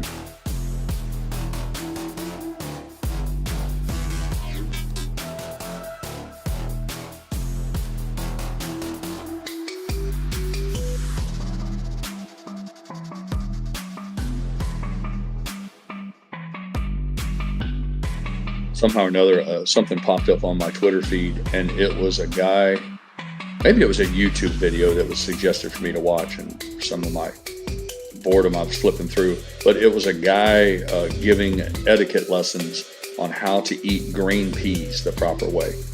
This fucking guy had like a butter knife and all kinds of shit, and I'm like, you got to be fucking kidding me. You got a lot of time on your hands. You are really hoity-toity if you take the time to teach your children how to eat peas in any particular fashion.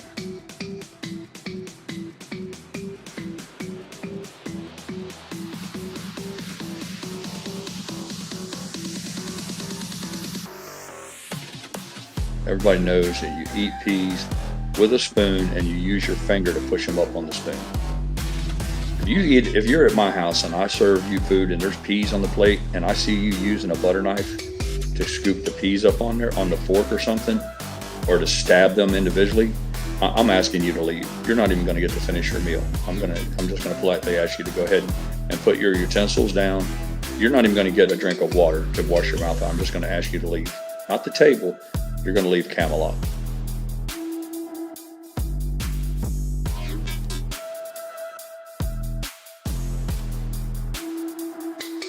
Papa Mac said they must pay DC correspondents more than he thought. Exactly, Papa Mac.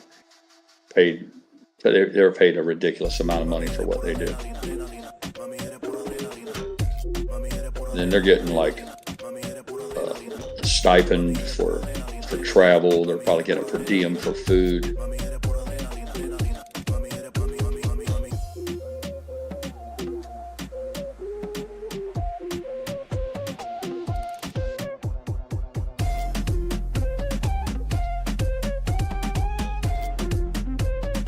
Actually, my wife sees us using our fingers to put something on the spoon.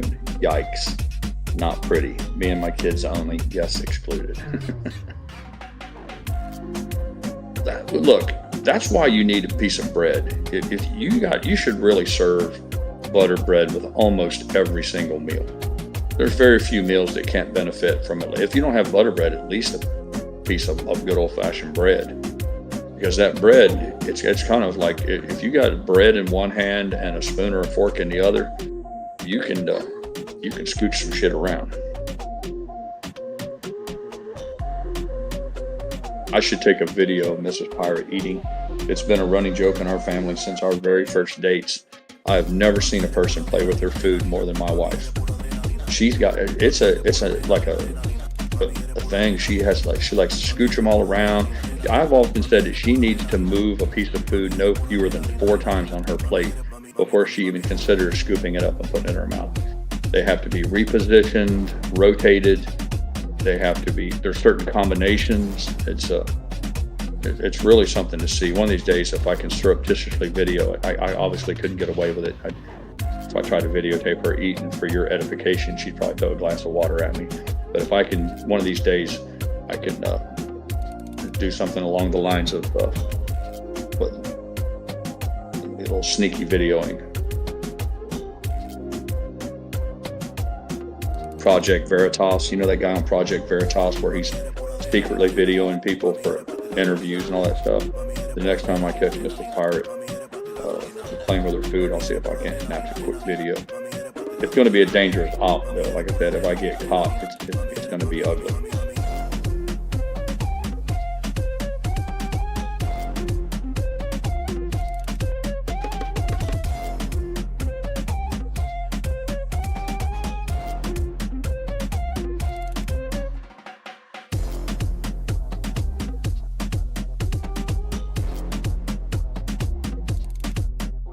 Max said he's not used his knife once. He said his wife has given up on him. She's focused on trying to refine the kid. Yeah, she probably figures you're a lost cause, Mac. There's no point in wasting her efforts on you. He's better. Stands a higher likelihood of success if she just tries to make the kids better. And I can see that.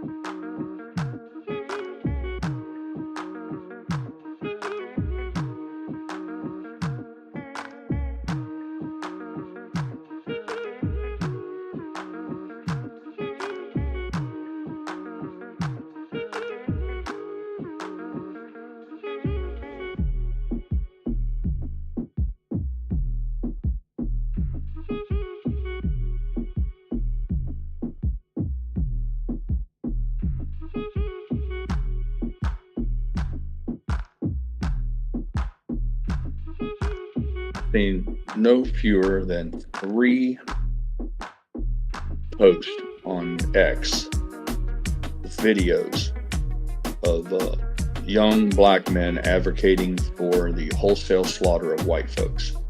Not tiptoeing around it, not hinting at it, looking straight into the camera. One of them said that the only hope for the black community is to completely slaughter all the white from the earth. And I thought to myself, can you imagine the backlash if anybody would make a video that was counter to that? Can you just imagine for a moment if someone of any other culture, race would come out with a video and say, the world would be better if we slaughtered all the black folks? I can only imagine the hell that would rain down on the person who come out with a video like that. And I think it's telling that these young men can come out and put these videos out. And what's funny is they stay up. I'm like, I see people who claim that they have videos that are taken down because it like violates terms of service or TOS, whatever it's called. I've never even read the terms of service for any of this shit, because I'm like anybody else. I just want to participate. So when I log in, I have to agree to their terms, and I'm like probably like everybody else. I just click it and move forward. But it's often been a part of it's been explained to me that there are limits. You know, there are things that you can't say, and they'll get you banned or shadow banned, or I don't necessarily know that it would require like the police kicking in your door and putting you in handcuffs. But the concept that it has become acceptable to declare such repugnant ideas like that, and it goes unchecked, if you will, it's troubling to me.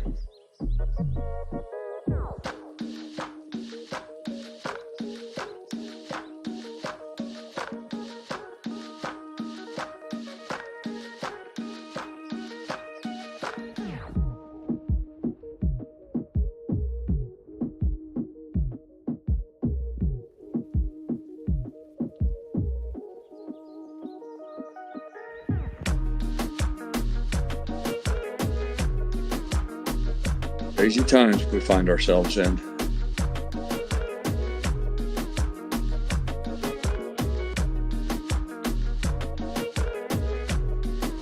Mrs. Fire always tries to keep me positive, and she points out that the lunatics who post such things, they're aberrations.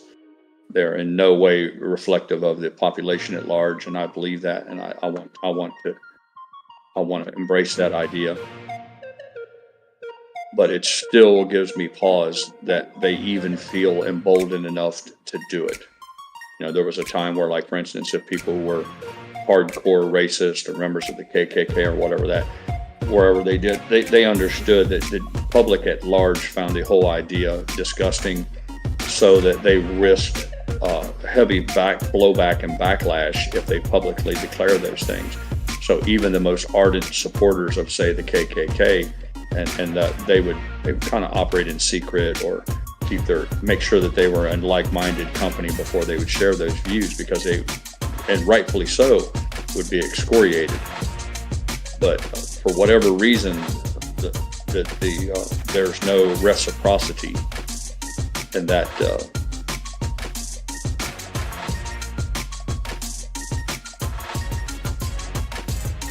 And I just think it's noteworthy that they are able to claim or declare such things, make such statements, and not that it like I said, not that it represents the entire group. Obviously, I don't believe that. I think they are, again, an aberration. But the idea that they feel like that they are immune to the same sort of guardrails that the rest of society or the rest of the culture has to abide by in order to remain a valued member of the tribe, if you will. Maybe that's the answer. Maybe there's no desire to be a valued member of the tribe. So maybe the guardrails do exist. They just refuse to acknowledge them. That might be the answer.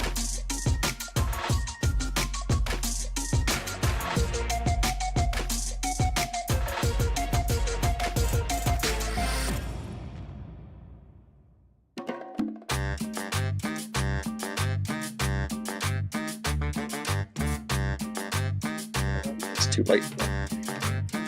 Told you guys I got sunburned real bad. My back is peeling.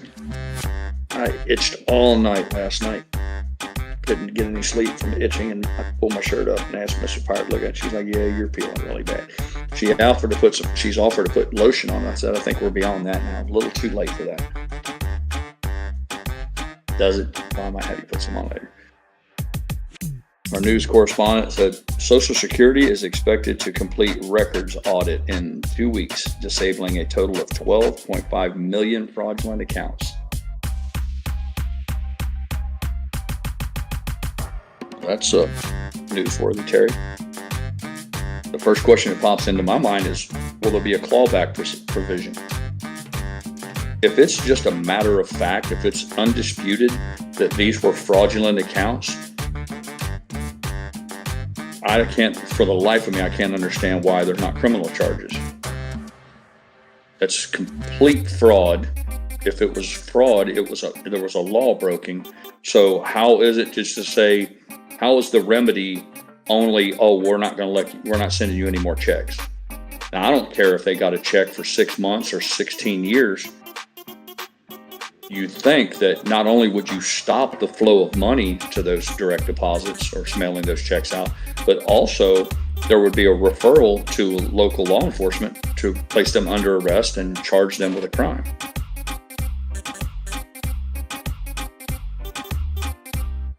Peace Fish Cup says, some people have no concept of stewardship, responsibility, and accountability.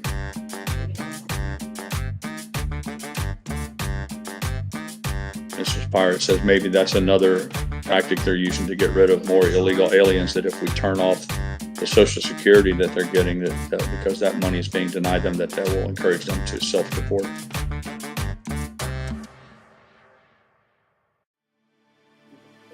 Yep. She said if they're charged with a crime, that's another reason for deportation. That's another interesting point. This idea that illegal immigrants need to commit some sort of a crime before they can be deported, I think that's ludicrous in itself. I know it adds icing to the cake. You're like, not only are they an illegal immigrant, but on top of that, they're committing fraud, blah, blah, blah. So that's more of a reason to get rid of them. But I'm of a mind that just being here illegally, if you sneak into the country, that's it. That alone is grounds for your deportation. But unfortunately, the left and the Democrats, they don't believe that. They've come as much as said so that, you know, you got a lot of them like Ileana Omar and all the rest of them that will come right on TV cameras and say, you know, in fact, they've even tried to change the name. They don't even want to call them illegal. They want to call them undocumented. And that shows you the lengths of which they're willing to go to keep these open border policies.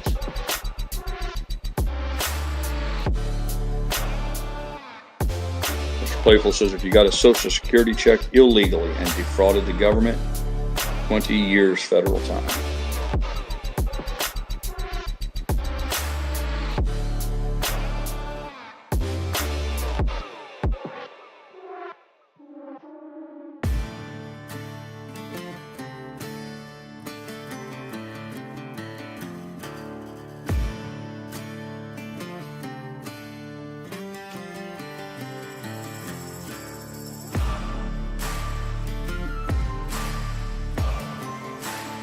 Time in this country where a judge was found to be acting in a manner that was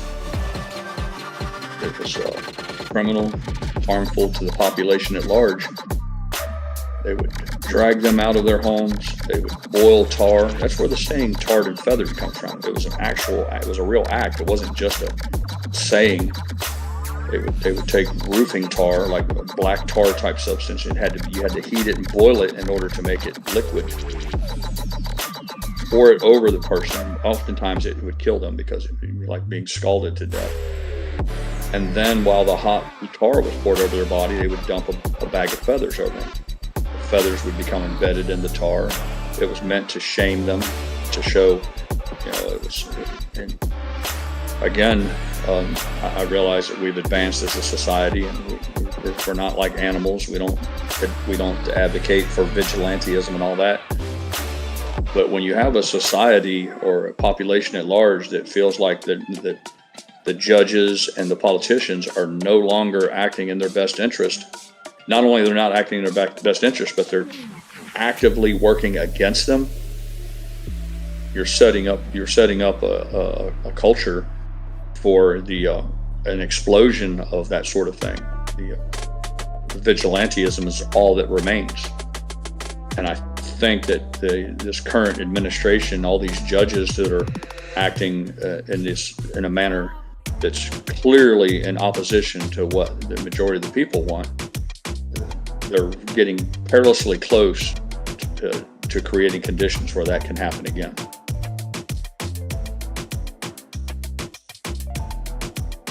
Perfect example was the day before yesterday. They had a guy all these Tesla cars have cameras on them, so the footage is right there. You know, it's not like 50 years ago where you had to find an eyewitness or hope someone would witness a crime. I mean, they got video of these people vandalizing someone's car. One guy did like 6 cars for a total of $20,000 worth of damage.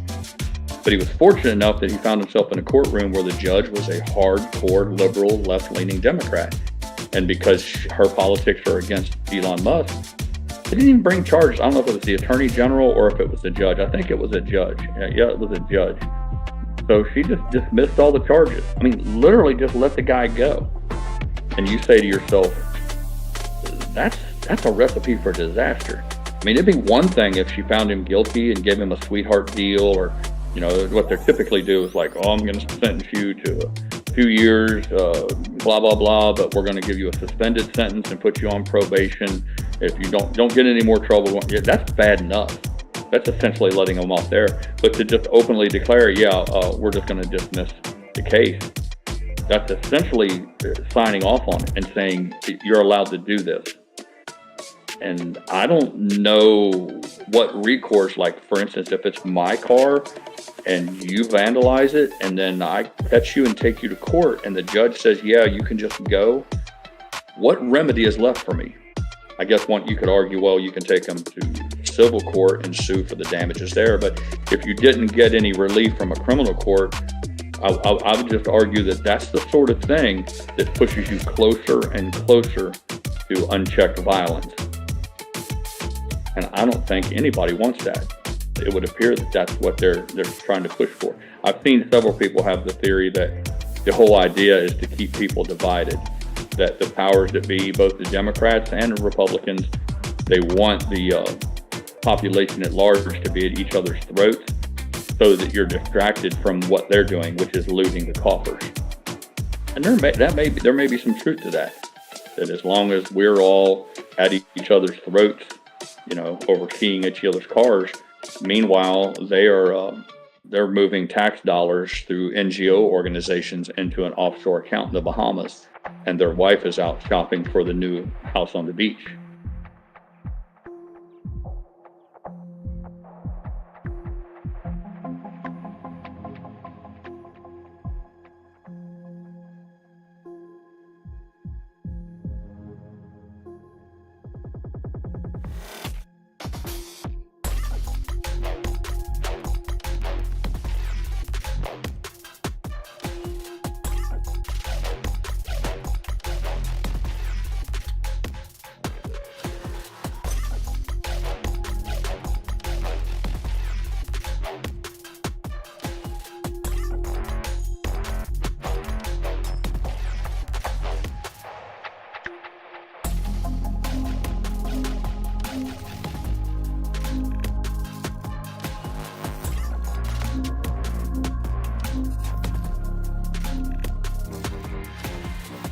We have 38 people in live chat, 22 thumbs up or likes, whatever they call that. Is it possible we have a bot farm? We're being monitored by those who are not necessarily fond of us or friendly to our plight. Is that possible? Are we being monitored by those who aren't in agreement with like my personal politics? Or is it possible that it is the interns? We've often talked about interns from the hedge funds that are short GameStop and AMC that are seeking to learn what our sentiment is. Or is it a combination of both?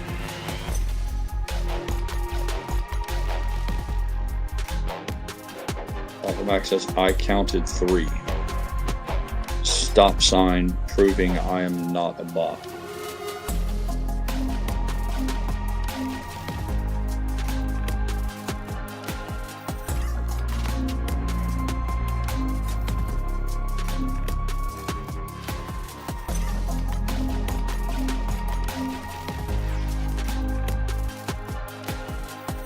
You have to admit, Papa Mac, there's a certain logic to it. I mean, when I would participate in DMI's live streams, and often I didn't even comment, I would just watch and enjoy the entertainment. I wanted other folks who were in the AMC play to find it as well. So, you know, it's kind of like having a party and calling your other friends and say, you need to come over. We're hanging out at Papa Mac's house in the garage having a few beers. And the way to do that would be to hit the thumbs up button or the like button, because the way it was explained to me was the algorithm sees it as people approve of the content, so then they offer it to others who may be interested in similar content. In this particular thing, AMC and GameStop. So it was, no matter where I went, whether it was KC's or yours, Real Rugged or Preacher, TMI, any of those, all the way back to Trey's Trade, you think everyone would just go ahead and hit the thumbs up button as a way of saying we're here, and the computer should tell others that we're here so they can join us. So when I see 35 to 36 participants and the thumbs up only shows 22, my mind immediately says, well, how does that happen, or why? And I'm sure it could be a, what's that? Yeah, Mrs. Pirate said it's entirely possible that there are people who just forget, or some people, they're really busy, they just log in and it escapes them. I could see that accounting for, I could see that accounting for a small disparity in the number, a few oddballs, but to see, you know, have upwards of 35 or 40 participants and then half of only 20, 22, I just find it hard to justify it under those conditions. So I guess then again, and I love me some paranoia. My logic tells me that it has to be either a bot farm or some sort of monitoring, some sort of lurkers. And they go out since the Mexicans aren't here, the pool guys. Mr. Pirate had the cats locked in. He didn't want them outside during the construction, as the pool guys promised her they would be here Friday. As I've shared with you, that's not happening.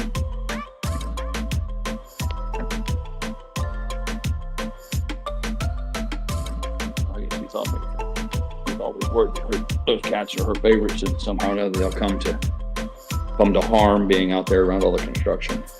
So they're denied access to the yard, but now that it's obvious they're not coming today, they have found their freedom. Yucca Frida said, Pirate, I think we are giving the hedge funds our playbook. The enemy knows our every move by streaming.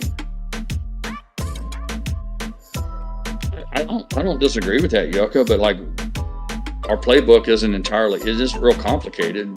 Just we're holding the stock. I don't know what you say. The enemy knows our every move. I'm like, we don't have any moves, Yucca. We don't have a move. You act like we're in some sort of a tactical battlefield where we're doing flanking maneuvers and all sorts. None of that's happening. We're just holding the stock, and then for others, buying the stock from time to time. So I don't know what else they could learn. I've often, and I understand your point. I've heard it said, well, they're here to, I think the term they always use is to gauge our sentiment. Like, what do you think? Like, after 4 fucking years, we're going to wake up, like Dynamite's going to wake up after 4 years and be like, yeah, I don't feel good this morning. I'm going to sell all my AMC. I mean, really, is that what they think that's what they're going to find? That's silly. I can't figure it out. Morning, Highway Frog.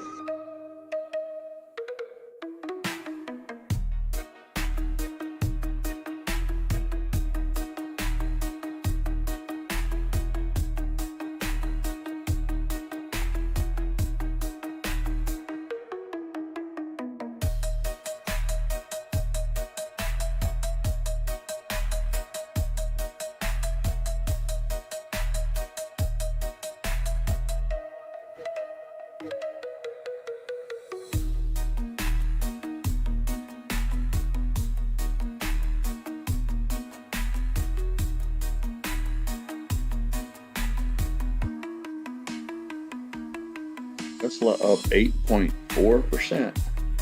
Thanks for pointing that out, GrayLeaf.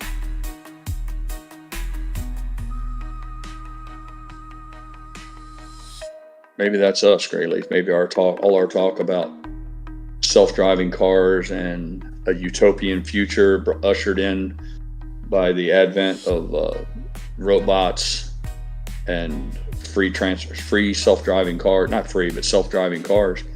Maybe we're the cause of Tesla's run today. Do we get credit for that? I'll take it. Oh, Funky Pizza says Trump just said he would sign a bill to ban congressional stock trading.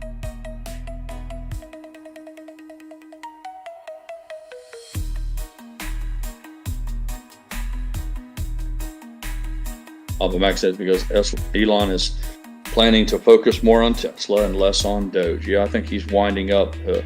He's donated his time. He did it for free, and it's not like the man doesn't have a lot to do. So he has offered generously to help us identify a lot of waste in our government, and I think he's done a stellar job at that. And sooner or later, he has to go back to taking care of his own business.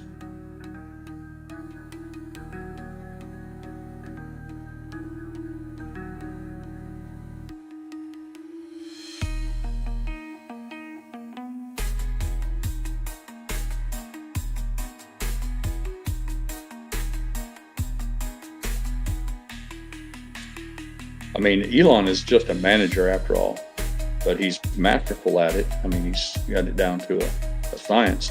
So just because Elon Musk is going back to working on Starlink and his rocket ships and the cars and robots, doesn't mean that the team that he has put in place will stop. I'm quite certain that their efforts will continue. And that was his genius. Like any good manager, it isn't that Elon Musk was going around digging through all of these NGOs to personally find who was, robbing us blind. He just assembled a team of people who had the prerequisite skills to do the investigations. That's the hallmark of a good manager. I mean, you got to learn to designate. He's not running around doing all this himself. Now I think he's has a hands-on approach. I think it has a lot to do with his success, is that he is probably to some extent a micromanager and he's constantly looking over shoulders. I don't necessarily think that's a bad thing. I do that myself. But I would argue that when he goes back to his quote-unquote real life, that the machine that he's set loose on the swamp will continue to go about its business. Yeah, Papa Max said Trump said Doge is permanent.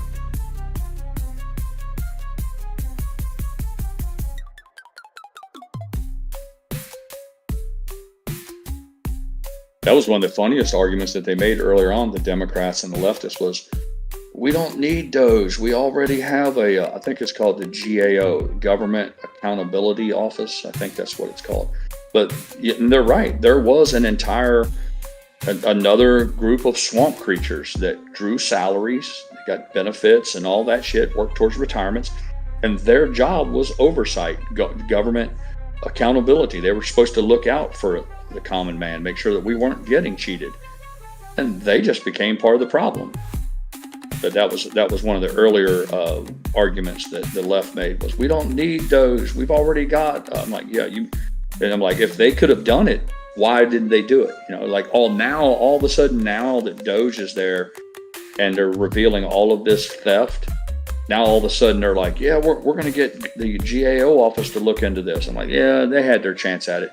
For 20 years now, they've had a chance to look at it, and they haven't done a damn thing but stand idly by while we got robbed.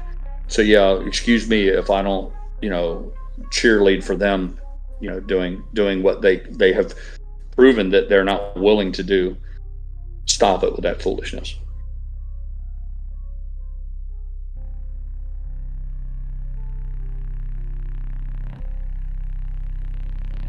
I've seen a lot of growing unrest, though, from people saying, where are the arrests?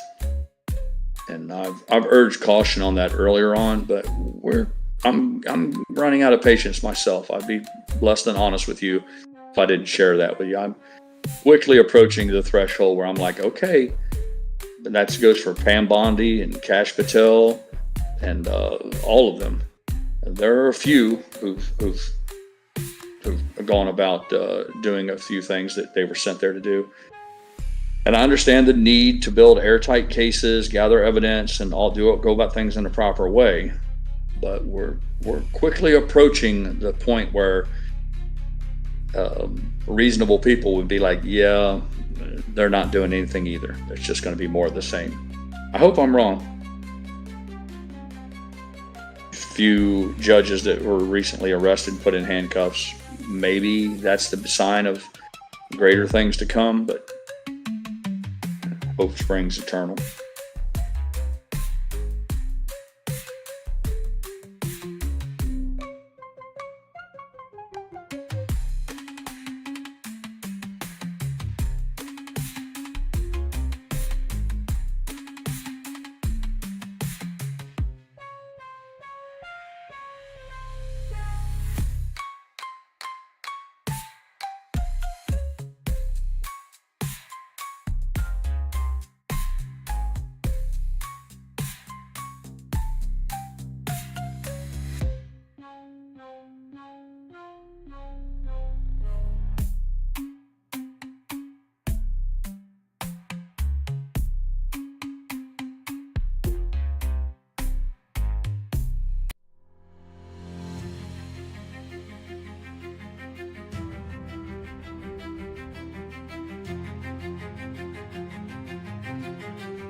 Either way, my family's going to be just fine, Papa Mac. I told you, we are the Sopranos of Spark.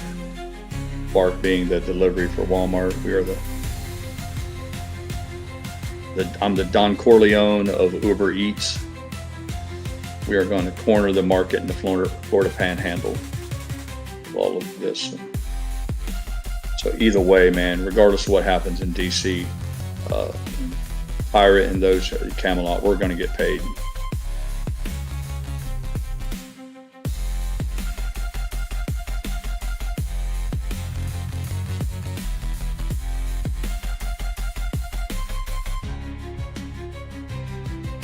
The Don Corleone of DoorDash.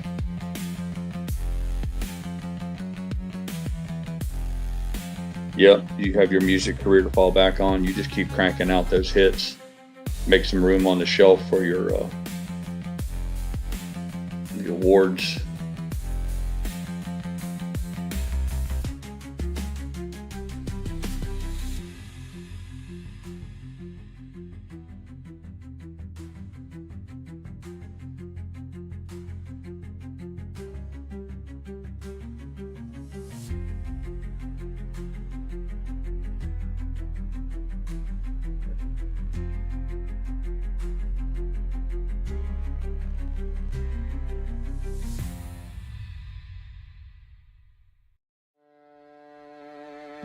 Mac's going to have to hire a carpenter to come in and build new shelves for all the Grammys. You have so many Grammy awards coming in. He'll probably be selling them. After you get a few Grammys, you don't need multiples, Papa Mac. When they award you those, just go ahead and sell them on eBay. Get yourself a little extra walking around pocket money.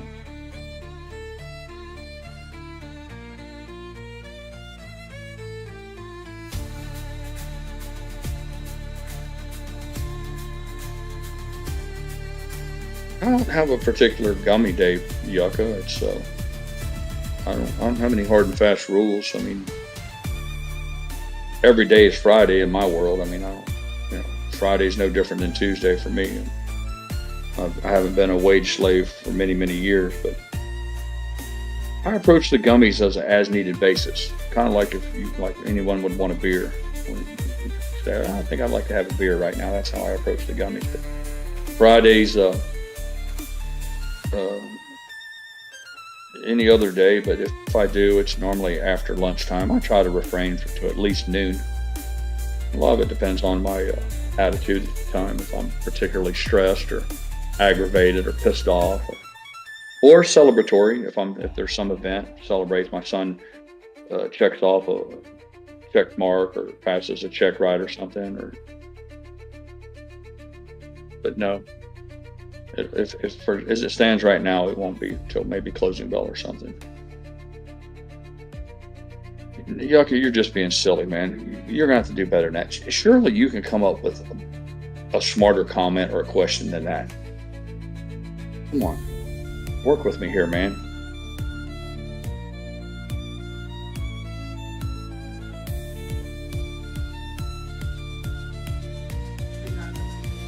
If you must know, I'll ordinarily change underwear twice a day. Start off with a pair, and I usually lounge in. I don't wear shorts. I stay in Camelot. I switched from tidy whities to boxers about 3 years ago, and I boxers and a wife beater tank top is my uniform of the day. White socks. And then normally sometime during the day I'll engage in some sort of activity that gets me in sawdust or dust or dirt or sweat. And then I'll have my second uniform will come after the shower, shave and all that. So yeah, if you're keeping track, I'd probably go through 2 pair a day. There.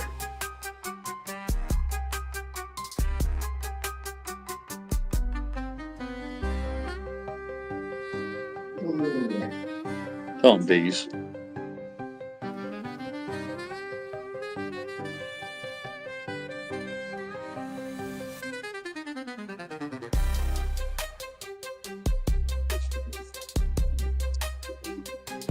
No, Yucca, I've never fooled with a thong. Never did any of that shit. I had I guess in the 80s, I wore the weenie, the banana hammock type swimming trunk, but they weren't a thong.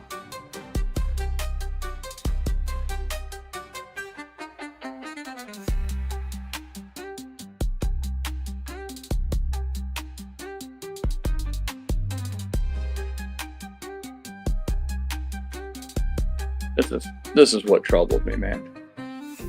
I offer you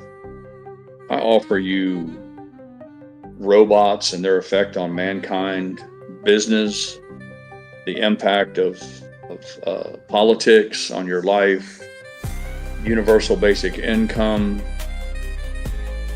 racial tensions in the world, geopolitical events like India, war with Pakistan. I offer you this buffet of topics. And you want to know how many times I change my underwear? That's what you bring to our.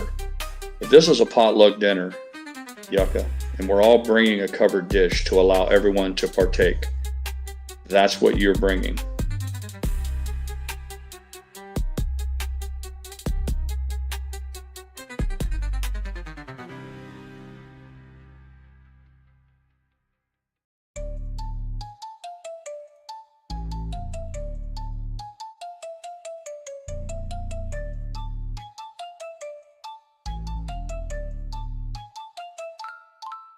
Business theories, side hacks, opportunities to make a little extra money,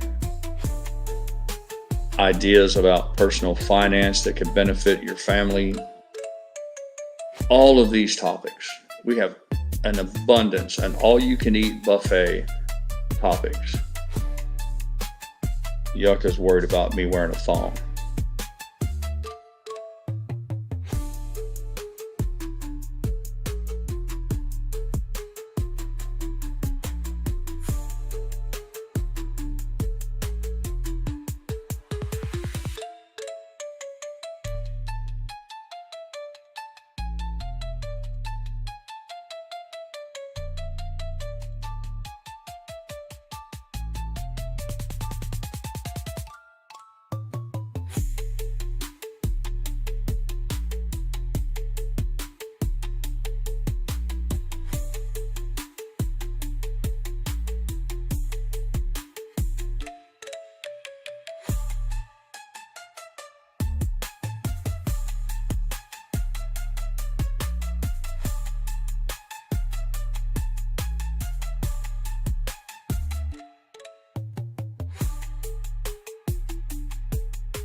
Yucca says he's trying to spice up the chat.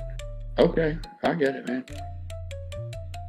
Listen, Yucca, if that's the best you can do, then we appreciate it. As long as you're giving 100%. If you're leaving it all on the battlefield, or if you're leaving it all on the football field, if you're not holding nothing back, that you're doing, what did they say on maximum effort? If you're giving us maximum effort, that's all we can ask of you. And we love you for it. Playing with my notes, doing damage to ears. Hang on to my throat, make it difficult to steer. The blindfold, like the remedy, taking in the negative, begging me to find out who I'm talking to. My mind holds the rest of me, my pedals to the metal, but it's lead, and I just won't get off the groove. Who coulda knew? Who coulda knew? Who coulda knew? Who coulda knew? Who coulda knew? Who coulda knew? Who coulda knew? Got 2K9s that can't lie. They point up, no standby. And full moons keep me alive. But every day I'm half gone. Howl at the moon. Howl at the moon. Howl at the moon.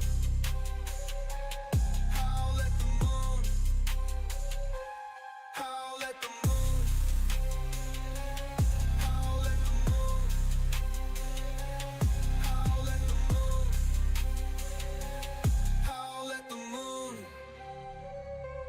Howl at the moon.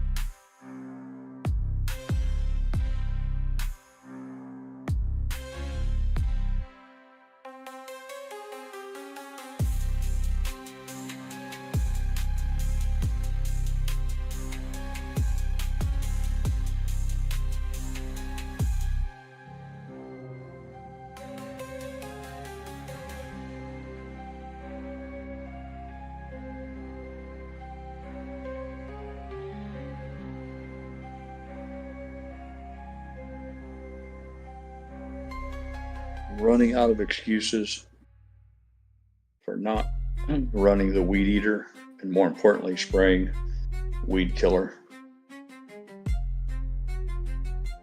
Or driveways, pavers, or cobblestones, whatever you want to call it. In the spring, the little weeds grow up between the cracks, and the HOA Nazis will lose their mind. They'll send off a really nasty letter about how we're destroying the value of the neighborhood and devaluing everyone's homes because we failed to take care of Camelot. So I'm probably going to have to make some time today to mix up a batch of Roundup and wage chemical warfare on the weeds.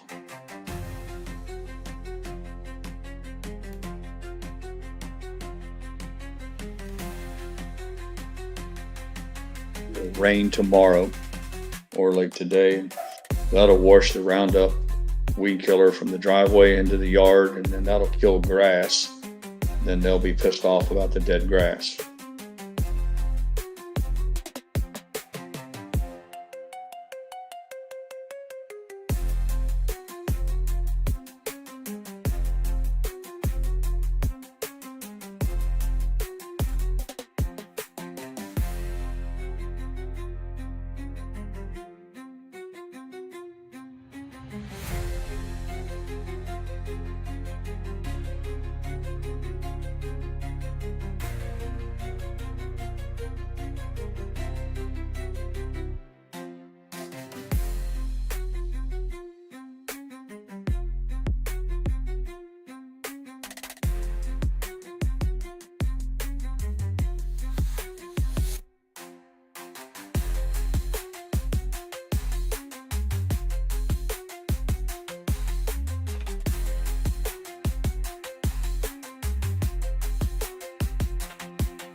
think I read a news blurb this morning that said Apple is taking an effort to move the assembly of iPhones to India. So there you go. I'm assuming they're done in China right now. So that's the first of the real big heavy hitters that's like, yeah, it's in keeping with what I shared with you guys earlier, that my opinion is that China is not the only place that has cheap labor, people that are willing to work. They'll be happy to have a job. One of those examples of everybody's like, the baristas at Starbucks screaming, we want a union and we demand higher wages. And like, there's people somewhere out there who'd be happy to have that job. And this is an example of that. It's not exactly the same. It's not necessarily, this isn't a wage dispute. This is obviously about Trump. It's tariffs on China. But the idea that if China doesn't make it, we're just not going to have it. Do you realize how silly that is? An entire planet full of people out there who'd love to have a factory where people can get paid money to put together cell phones so Americans can buy $1,000 cell phones every 2 years. They're salivating for it. I mean, they're literally just waiting in the wings.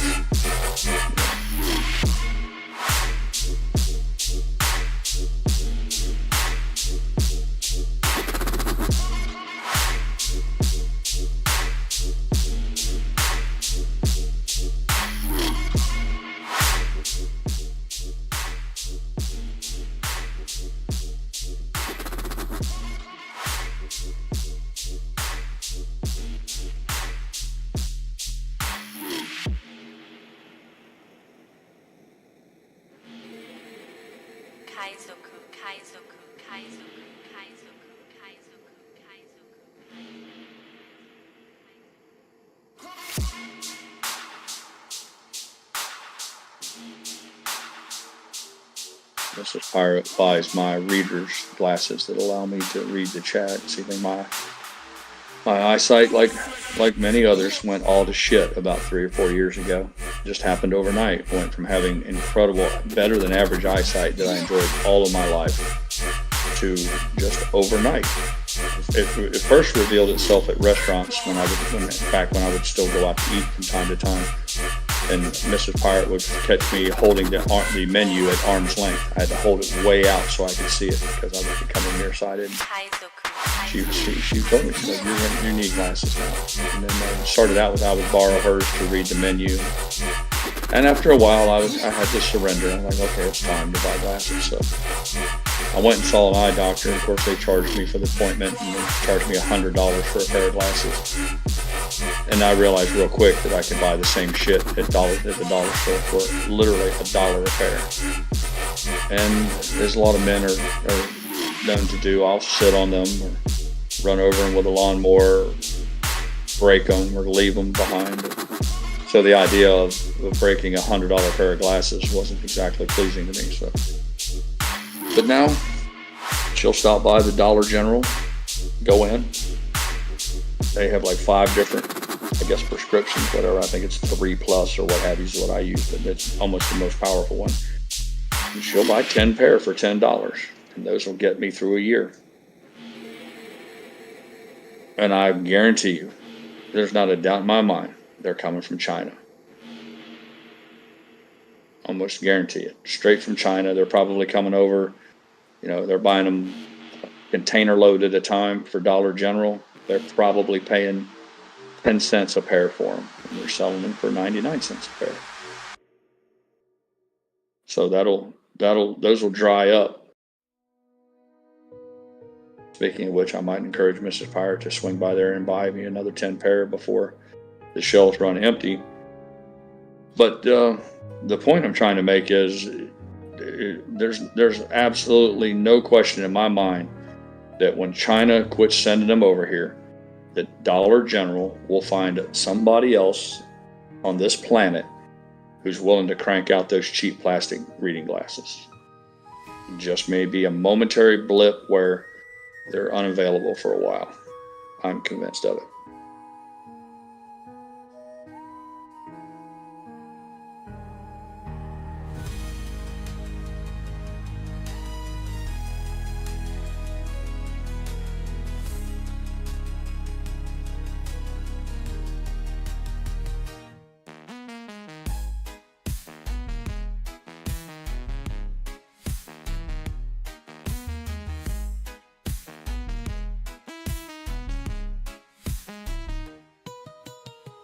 do have a valid excuse at the moment for not spraying weed killer because the wind is blowing. Here we've got probably a steady 10 to 15 knot wind, and it's called drift. Anytime you're trying to, whether you're treating a field of agriculture, if you're a farmer, or if you're just spraying your own yard, you got to be real careful, because the last thing I want to do is be out there spraying Roundup and have the wind blow it in my neighbor's yard or even my own and kill a big old section of grass. I look out back, we have some plants that are out there, and I can see the leaves on those plants are dancing around pretty animated, and that would indicate that the wind is blowing pretty steady. So I've got a real good excuse to avoid that for the time being.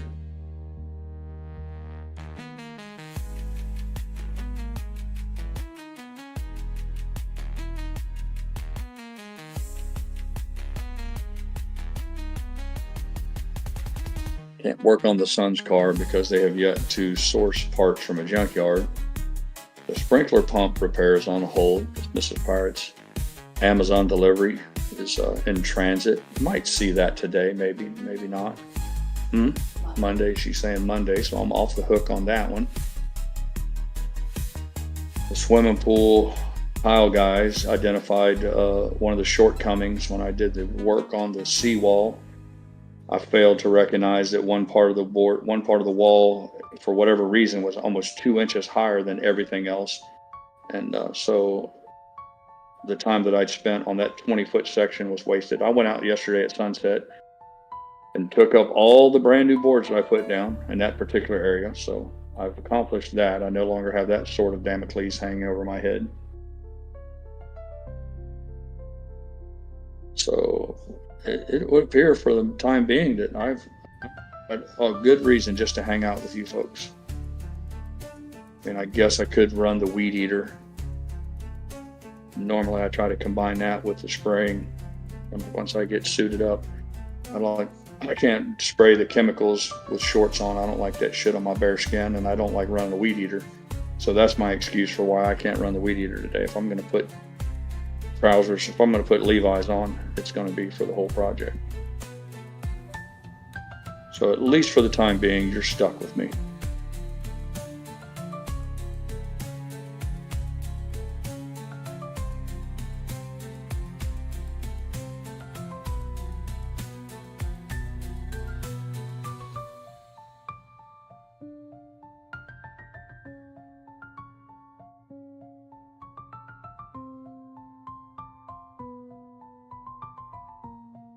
Alpha Mac has released yet another greatest hits album, complete with a video.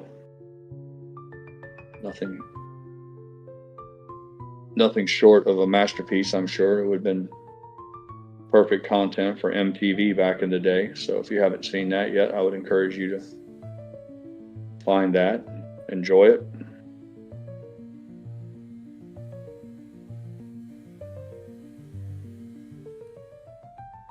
I think he's gone to great lengths to try to include as many folks in it as he could. Don't be disheartened if, I'm sure after 4 years and hundreds, if not thousands of people who've come and gone, it would be unreasonable to expect him to get everybody in there. So don't be insulted if you didn't make the cut. It would appear that he's continually adding and editing and refining it. So you may find that even if you're not a part of that, currently you could be next in the queue.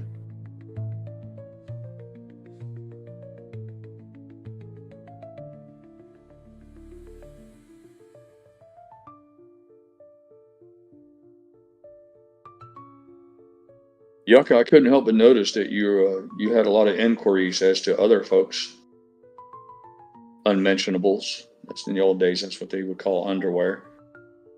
What you didn't share yours, or you were really concerned to discover whether I was thongs or not and all that. And I think you were pressing others in here in your investigative journalism.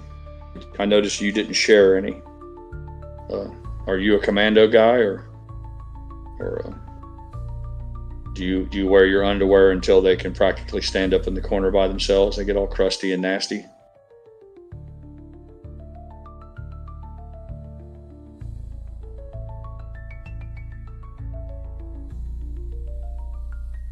Papa Mac said he has a carve out. He said the ape avatars with AMC and GME on the shirt covers the quote unquote others category until I get to you specifically. There you go. So yeah, he's accounted for that in the fine print of his contract.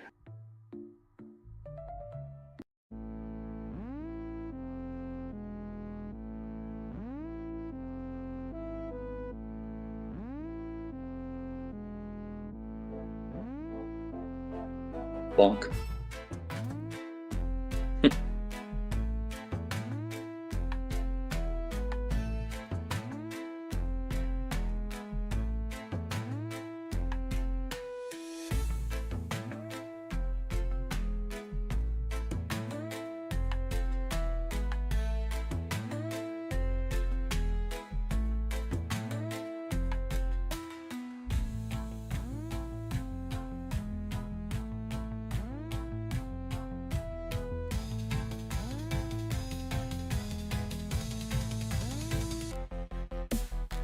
And it's only 11 o'clock and I'm already hungry. I had my traditional blueberry muffins with my coffee this morning, but I think Diesel got more than his fair share. Resulted in me seeking a snack a little bit earlier than I normally would. I have to find out what kind of leftovers Mrs. Pirate's got in there.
I completely forgot. I shared the photograph with you guys of all of the pavers that we'd taken up from the old patio out back. I don't know, 2 tons of that shit stacked up in the driveway. One of my Air Force buddies is coming. He said he's coming today at noon to pick that shit up. So that's some progress. So if he is on time, and I have every confidence that he will be, I'll probably have to sneak off long enough to help him load those.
Papa Mac talking all that shit about how he's not a sellout to the big music industry, and he's got to keep his music, his art, he's keeping his art pure. That's a bunch of bullshit. We'll be watching the baseball or football game, and they'll have a Ford commercial will come on, and it'll be some of Papa Mac's music. He ain't gonna turn down that money.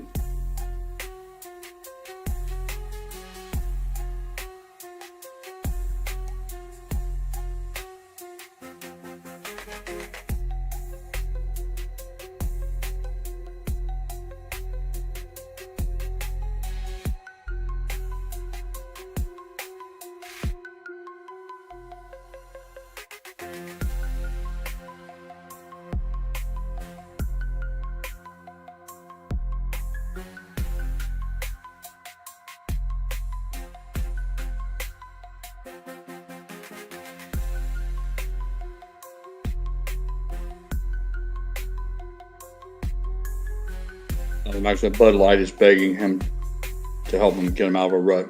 Oh yeah. I went to the refrigerator. I found some leftover hot wings, some ranch dressing. Mrs. Pirate told me to be careful, and she's right. They were my sons, and I think they're called tongue torch, and they are hotter than hell. Something tells me that I'm going to really regret this, either later today or tomorrow.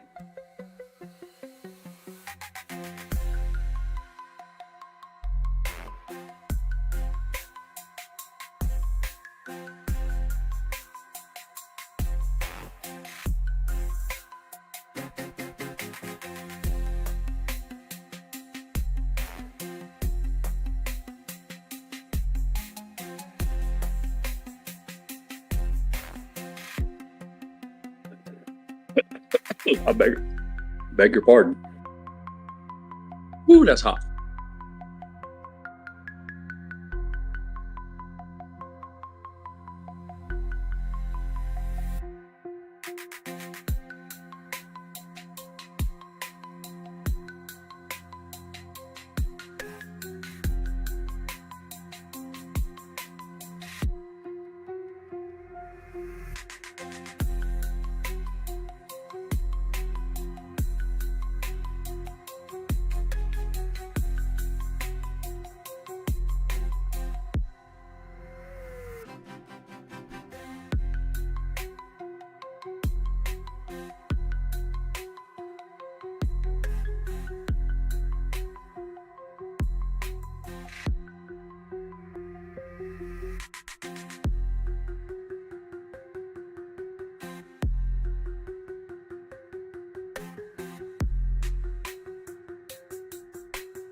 Cool. Sandy Terry said that former GOP Congressman George Santos was sentenced to 7 years in prison for fraud and identity theft. Good. Maybe we're getting some. Club Fed and how much Yeah, Club Fed. Mrs. Pirate said, and how much money did he make? Yeah, if he got 7 years, and I don't know how it works with federal time. I don't know if 7 years means they do 7. Generally, you can cut it in half. For good time, they usually get 2 days for every one. So that'd be 3.5 years. But depends on how much. I mean, if he made $10 million, I'd do 3 years in Club Fed for 10 million.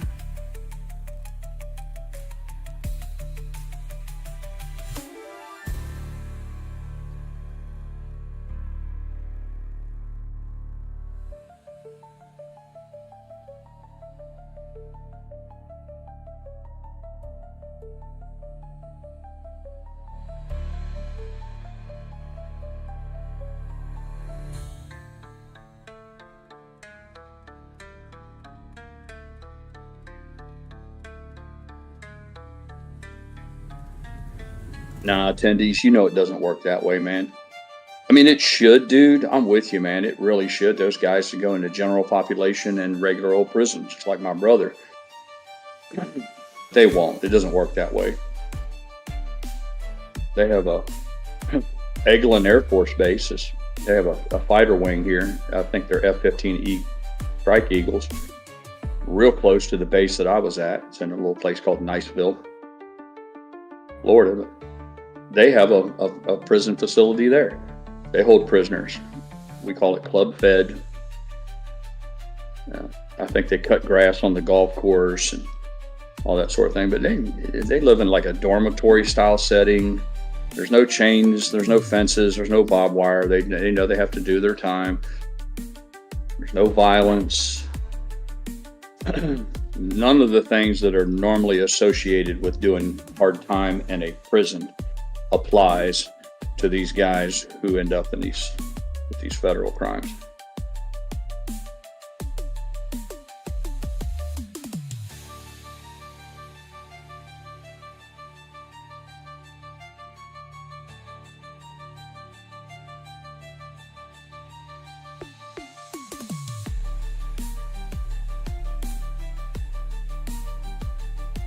I mean, at most, it's it's like an insult to their sensibilities.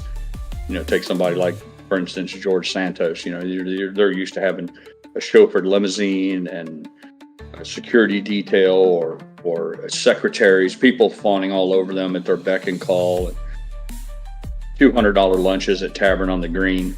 And for those guys to have to like drive a riding lawnmower on a golf course, you know, or pick up trash or whatever, run a weed eater around a lake, that to them is torturous. I mean, to the average person, they're like, well, that's some bullshit.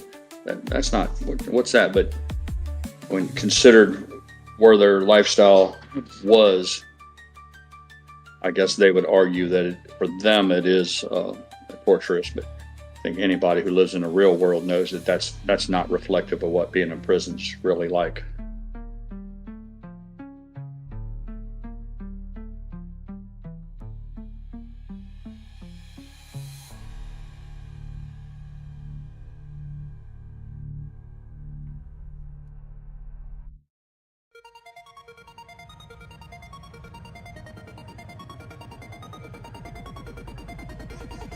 Big old candle for AMC. It doesn't have a lot of volume to support it, but it's an exciting candle.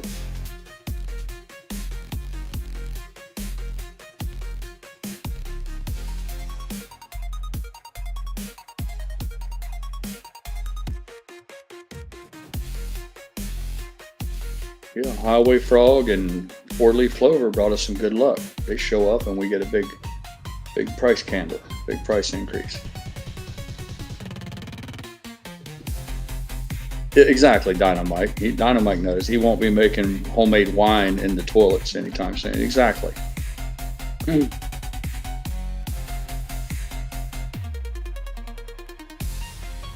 They're not going to be. He's not going to be playing cards. Excuse me. He's not going to be playing spades and betting big cookies.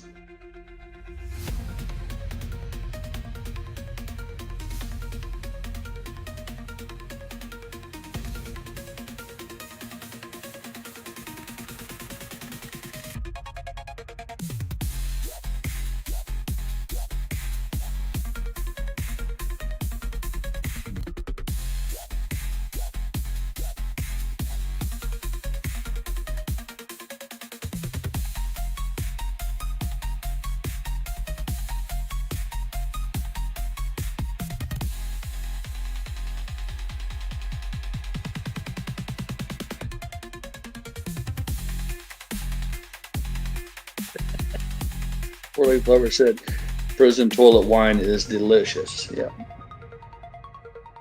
My brother said, for those of you who don't know, my brother's been in prison. He's in prison for life, but he's told me a number of times that when we drank hard as young men, young boys, and coming up, he was, I guess, borderline alcoholic himself, but. So he was no stranger to hangovers, but he said, man, you don't even, he said, the regular run-of-the-mill hangover from a good old-fashioned drunken night out, he said, it doesn't hold a candle to a prison wine hangover.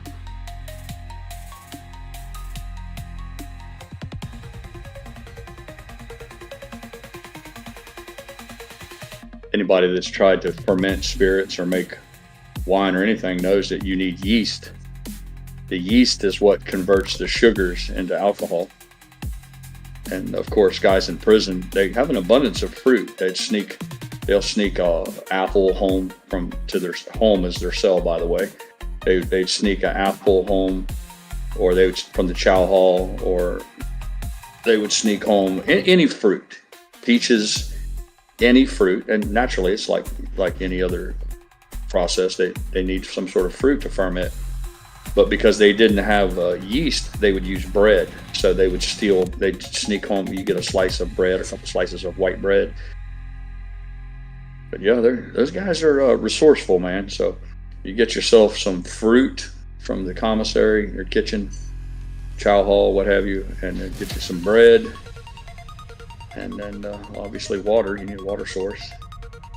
And before you know it, you got yourself some alcohol.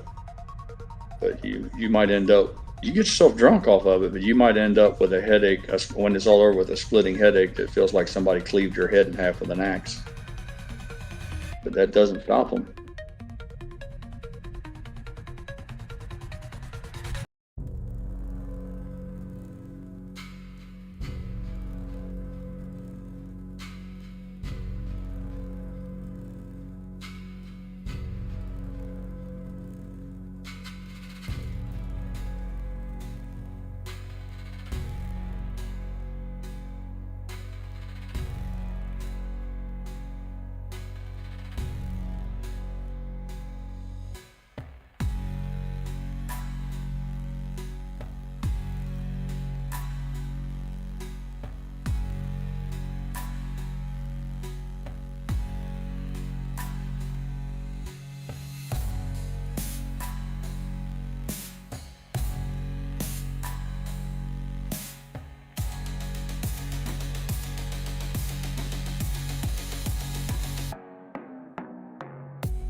Clover says he got a DUI, sleeping in his car in a cul-de-sac in the middle of summer with the AC running. Pulled over when I realized I was buzzed, and the deputy sheriff wanted to make an example out of me.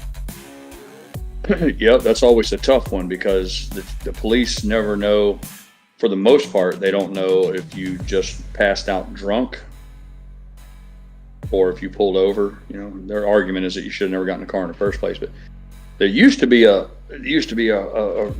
thing that guys would say, you take the keys out of the ignition, you take them outside and put them on top of your tire or something, hide the key outside of the car, and then get in the passenger seat and go to sleep. But what if you're drunked up? Who has the presence of mind to do all those things? And I don't even know. I don't know if that was just an old wives' tale that guys used to say. It was kind of, drunks, a bunch of alcoholics sitting around talking about ways to beat the system. I'm like, hey, here's a novel idea. How about just don't get in your car if you're drunk as fuck? How about that?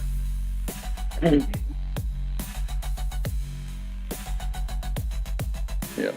Mr. Pirate said it is bullshit though. You think if a guy has the brains to pull over, park, and go to sleep, that they'd cut him some slack. I've heard the story on KC's channel a time or two. There were two, more than one occasion, but there were two specific occasions where I was drunk to fuck up and slept the night in the car halfway home, which was bad because obviously you come out of the bar and you're drunk as fuck. You get in the car and you start driving and you realize, man, I'm destroyed. I need to pull over. You would think I would have had the presence of mind just to sleep in the car in the parking lot of the bar, but that wasn't the case.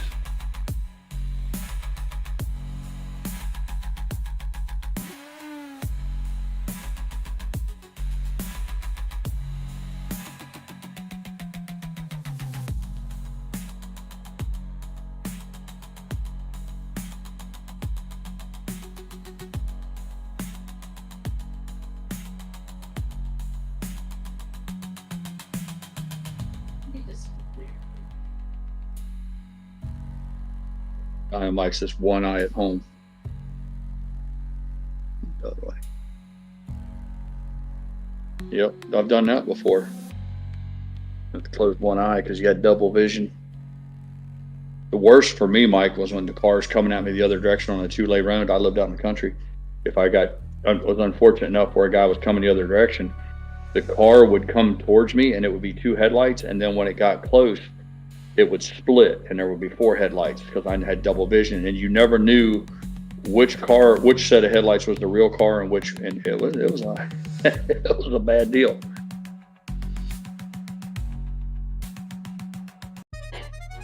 The worst one I ever had was my one and only foray into Xanax.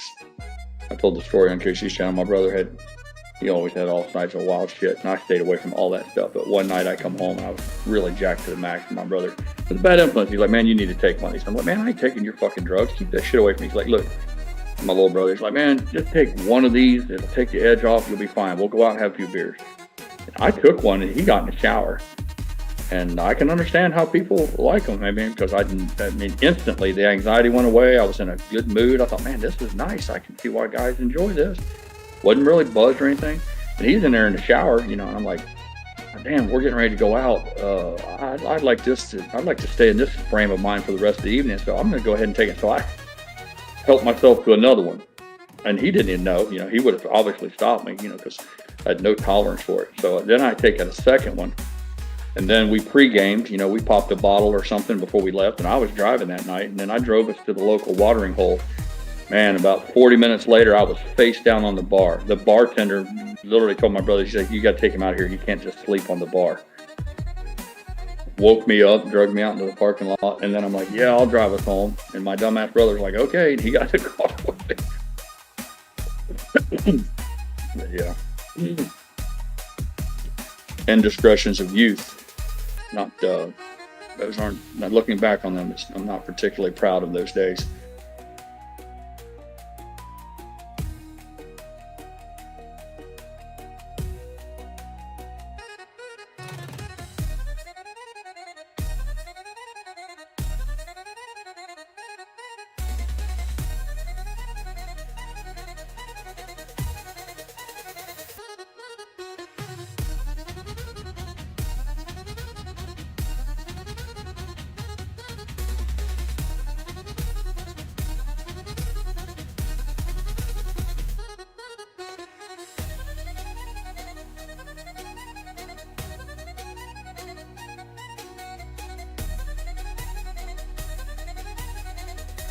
Wolf Four-Leaf Clover said Jeff Foxworthy had a comedy bit about trying to figure out which headlights is the right pair. Yep.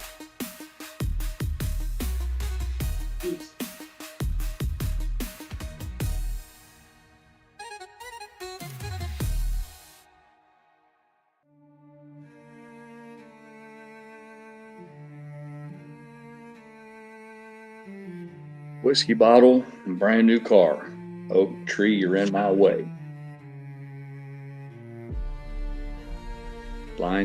Famous lines from a song. 38 Special, I think it was. Or maybe not.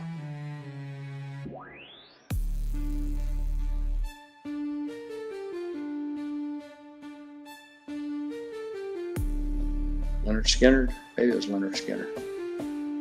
This fire said Leonard Skinner. Whiskey bottle and brand new car, oak tree, you're in my way. Too much smoke, too much coke. What's going on inside me? About to get the monkey off my back.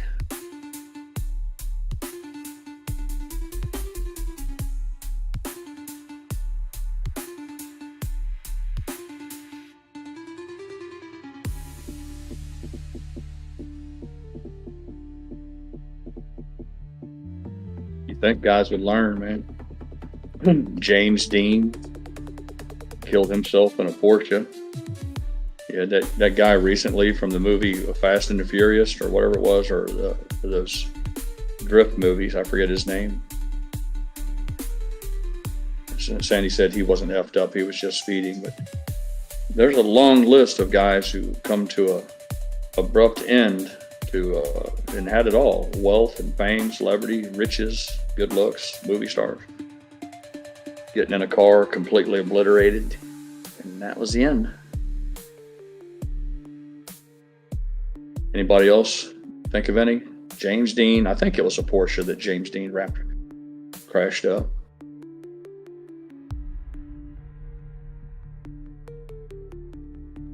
Yeah, what was the drummer for Motley Crue, or one of those bands? He didn't kill himself, but he got his arm chopped off. That was another one.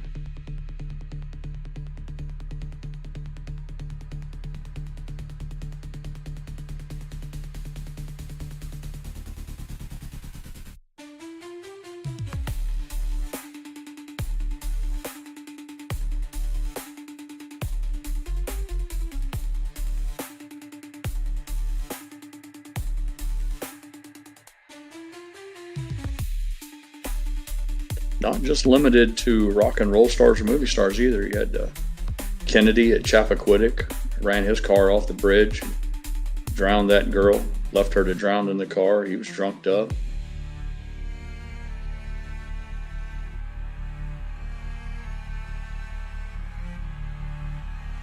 From the floor up, as we used to say.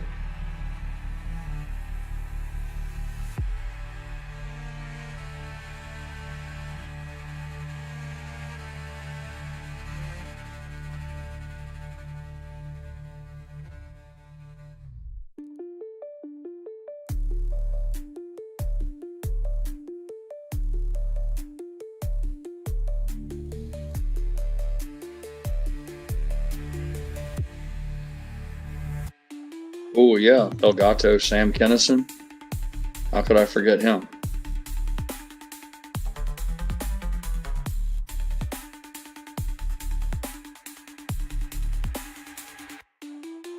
Let me do a search. Famous people who crashed cars. Well, we won't necessarily say died, let's just say correct. Paul Walker, that was the guy. I couldn't think of his name before. James Dean was the first one that popped up. Ryan Dunn, how could I forget him? If you were fond of the Jackasses and the Johnny Knoxville, Ryan Dunn. Lisa One-Eyed Lopez from the song, the Beyonce's band member. Grace Kelly, I forgot about that one. Grace Kelly met her end in a car. Princess Diana, which that's a little unfair because she wasn't like behind the wheel and drunked up. Jane Mansfield, Caitlyn Jenner, which I didn't know. I forgot about that. Bruce Jenner did destroy a car, but he didn't die, or Caitlyn, whatever she's fucking called now. Goddamn. Don't even get me started on that. The fucking guy was on the Wheaties box. Jiminy Christmas. At any rate, Jenner, he piled up his. Tracy Morgan, I forgot that Tracy Morgan wadded one up too. Gloria Estefan. Now I think hers was in a bus, so she can't be held responsible for that. I think she was in a tour bus, and I think they got hit by a tractor trailer. But she was also in but an offshore powerboat race coming out of Miami. I think that she killed some people, or they killed some people with one of her fountain powerboats or something. Tiger Woods. How could we forget Tiger Woods? Kevin Hart, my wife's favorite, one of her favorite comedians. I didn't know Kevin Hart piled one up. Jackson Pollock, the artist. Arnold Schwarzenegger. I didn't know that. I'll have to look into that one. I guess Arnold Schwarzenegger was in a fender bender. George S. Patton, famous general. How could I forget that? He wasn't drunked up, but he died of all the things that he was involved in to lose his life in a car crash. George Lucas, Star Wars fame. Vince Neil, rock and roller. Matthew Broderick of Ferris Bueller's Day Off. Who would have guessed?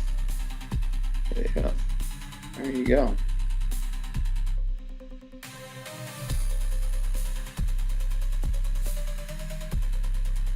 Dick Van Dyke.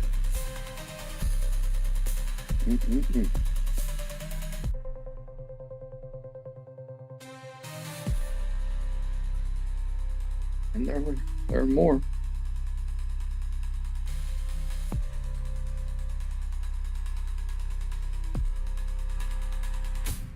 I can't imagine like piling up a Ferrari or a Lamborghini or an exotic, even like breaking up a brand new Corvette. I mean, you think that shows you how little respect those guys have for money. I guess when you got that kind of money, it's no different than crashing a used Acura or something. But the idea that somebody could just, I would think if I was fortunate enough to have one of those beautiful automobiles, you think you would drive it like it was, I don't know, I would be afraid that somebody would like door ding me at the parking lot or somebody else would hit me. The last thing on my mind was that I would act a fool and break the car in half.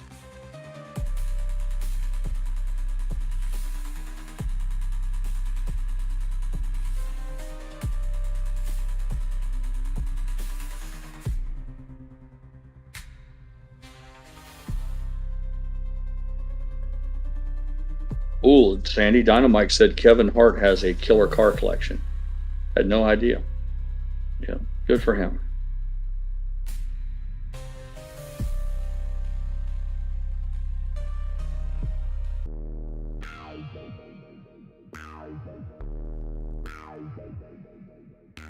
EB says we hit $5,000 a share, he'll get a nice car. Yeah, somebody was asking me yesterday. I don't know, a new guy, somebody coming in here was asking me what I would spend my MOAS money on. I was like, I could certainly see going out and buying myself a brand new Ford Dually. I mean, they're not anything exotic, but they're expensive. You're talking about $100,000 for a pickup truck now. I can see splurging on that, but and I'm with Papa Mac. I easily see swinging by the Chevrolet dealership and picking up a brand new Corvette. I see maybe getting a black on black convertible. Obviously, convertible's got to be convertible, and pay for the upgraded, the biggest engine they had at the time. But I don't think I would fall under those other cars. Some of those cars aren't what they think. A lot of it is a status symbol, but like some of the Lamborghini stuff, they're shit. I mean, they're poorly made. The doors are shitty on them. The tolerances are sloppy. They're not particularly comfortable to ride in, and some of them, even the performance isn't all that great. But hey, I get it. If you want people to look at you and think, hold you and be envious of you, maybe that's the way you go about it. But yeah, I'm with you, EB. Wrap my ass in fiberglass. Yeah, that's what I'm saying. 4-leaf clover, a brand new bass boat. Yeah, you don't have to go out and get a fucking $10 million yacht. Just go get yourself a nice Ranger. I'm fond of Ranger bass boats.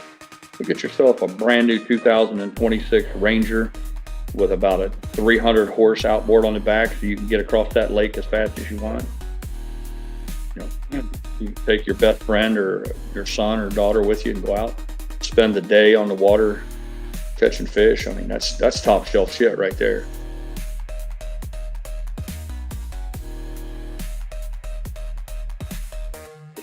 Derek says he already has 2 Corvettes. The only other thing I might deviate from, as opposed to going into the Chevrolet dealership and getting a brand new one, I've often said it, I'm the kind of guy who could go out and maybe find a 58 or maybe a split window Corvette. I'll probably lean more towards that, same amount of money, you're still going to drop to 60 to 100 grand on one. I think I'd much rather have something old and rare as opposed to just be another guy with a new Corvette. Same thing with yachts. It's a relative safe bet that I'll own another yacht before I die. I just love them. I love shit on the water. Arguably, it's one of the dumbest things you can do financially. It's no faster way to piss away some money. Boats are, the bigger the boat, the bigger the loss. But I can never see buying something with a fucking helicopter on it and brand new, custom made and all that shit. There's so many nice boats out there that are 50, 60 feet long with twin diesel engines in them and air conditioning and a full galley, and for something to play with, and $100,000 to $200,000 get you a really nice Hatteras, excuse me, a Hatteras or a Viking, something where the fiberglass is like an inch and a half thick. It's virtually bulletproof, safe for the family, something to weather a storm or handle a following sea without any anxiety.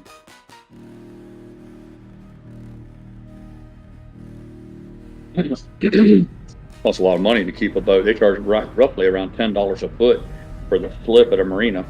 You think about a 50-foot boat, $500 a month just to park it, just to keep it parked. And it doesn't count insurance. And rough rule of thumb with big boats is 10% of the purchase price. So you do the math on that, and that's maintenance. So whatever you drop on the boat, just factor in 10% per year on maintenance. And of course, the fuel, $200 or $300 in diesel fuel every time you take it out just to go for a booze cruise. But yeah, I could see finding myself a nice 15 or 20-year-old Hatteras or a Viking, something to go out with on twice a month or something.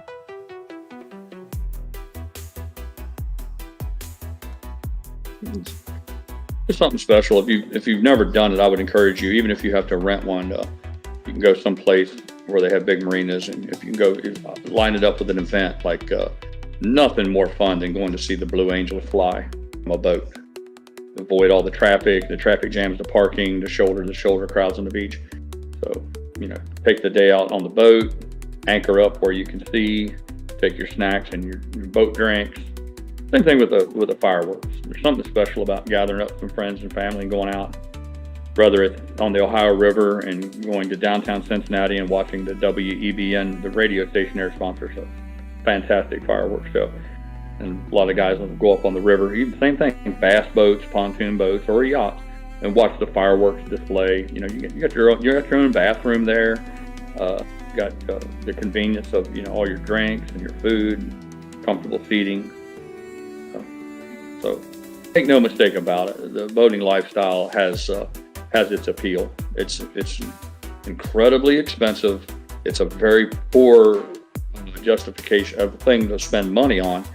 But that's why the wealthy indulge themselves on it, because if you have the kind of wealth that allows you to have those sort of things, and it's not a factor on your family finances, then you're living an elevated lifestyle.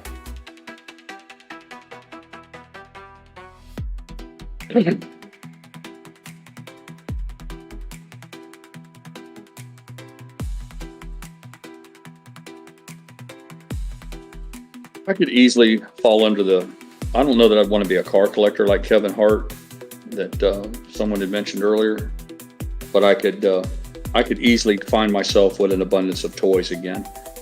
I've always been the kind of guy that focused on one thing. If I were into motorcycles, then that's what I had at the time. Or if I was into boats, I was into boats. But if you had a substantial amount of wealth, I could easily be one of those guys that had a warehouse with like dune buggies. How much more fun it could be than to go out west. I've got some friends who live out there from military, and they go out into those deserts and they set up their little camper with their awning and their lawn chairs and their little fire pit.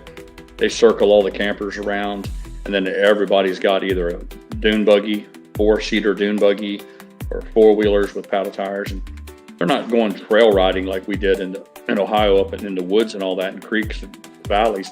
They're out running those sand dunes, and they run a lot faster. Hill climbing and all that. I can certainly see how that would be a really fun lifestyle. You could get in with the right group of people to do that as a spend the Memorial Day weekend in a national park running like a bat's ass with a dune buggy.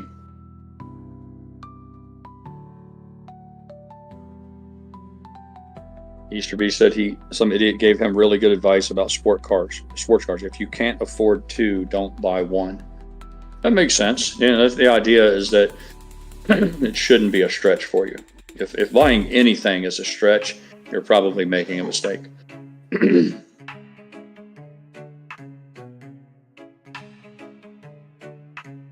You'll have to be patient with me. I apologize for the constant clearing of my throat. I'm trying to mute my microphone, but I forget from time to time, and you have my sincerest apologies for that. I ate those tongue torch hot wings, and they're playing havoc with my sinuses and my throat. Try to do better.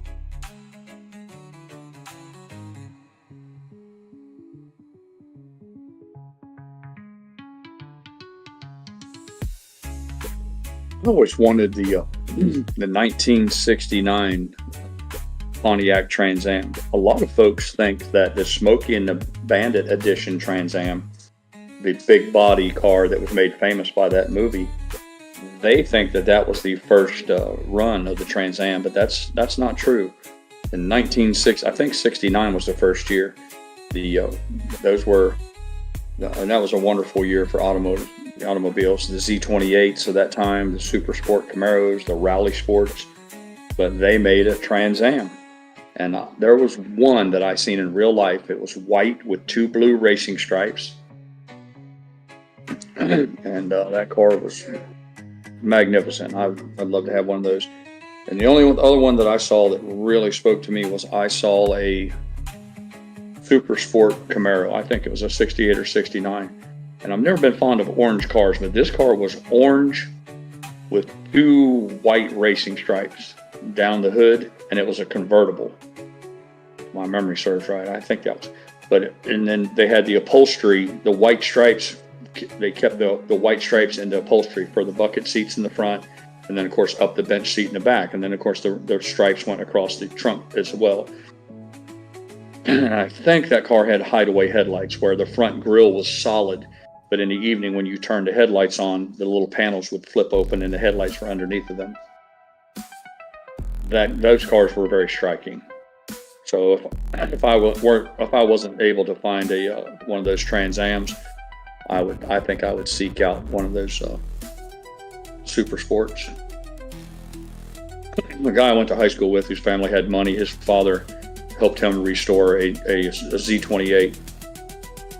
First time I'd seen a car painted with what they call black cherry paint, and sometimes you looked at it and the car was black, but if the sunlight or under the streetlights hit it, you'd see that it was really like a real deep brandy wine, hence the name Black Cherry. And it was a big block car. It didn't have the standard small block in it. It had the big block engine, the high performance goodies on it, and man, that car was nothing short of breathtaking when you got close to it.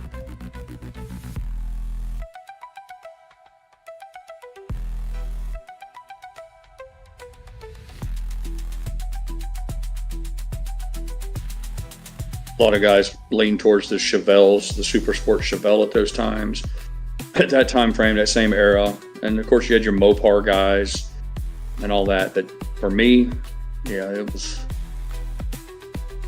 those cars that I just mentioned.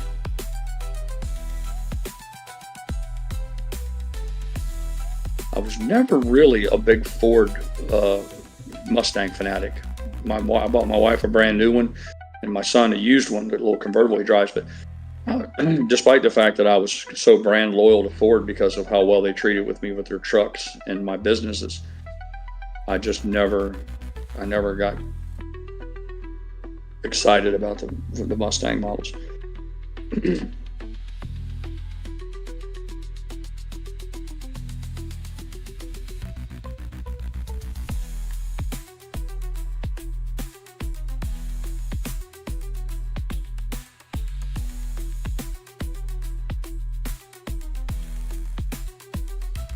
I shared the story with you guys about my farmer friend who had the Daytona Superbird, the RT Challenger, and the GT and all those cars.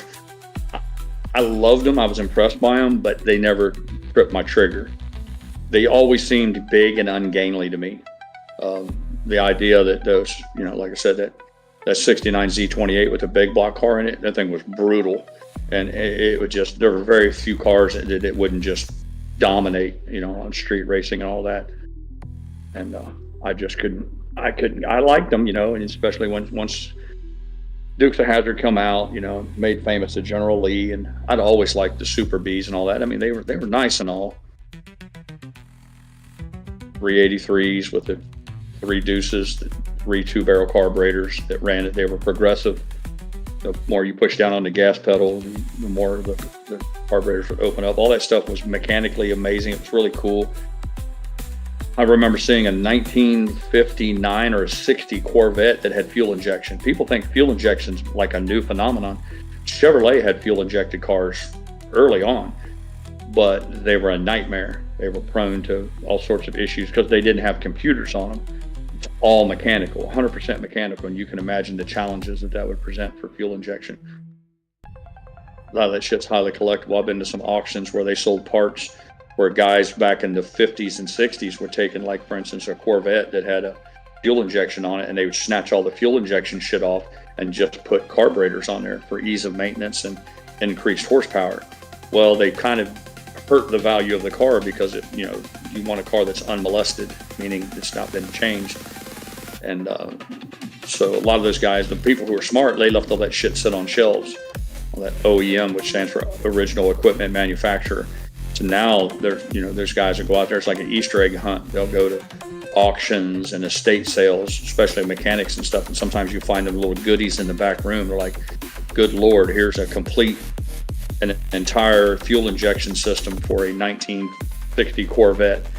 You're like, do you know what this is worth? There's guys out there who they do the opposite. They've got the car, they found a car, it's in really good shape, but it's missing the fuel injection, and it's like the holy grail for some of those guys.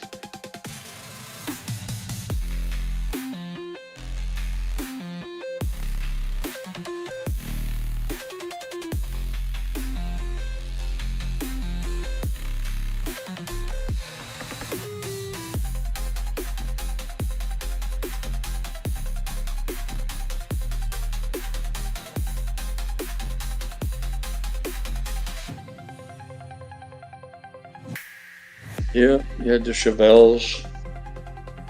A friend of mine's mom had a Nova, Chevy Nova, and she let him drive it to high school every once in a while. I always loved riding with him. Nova was nice. You had the Barracudas. Then you had the Cuda, just C-U-D-A. A lot of the guys who aren't really motorheads, they think they're the same car, but they weren't. There was 2 different cars.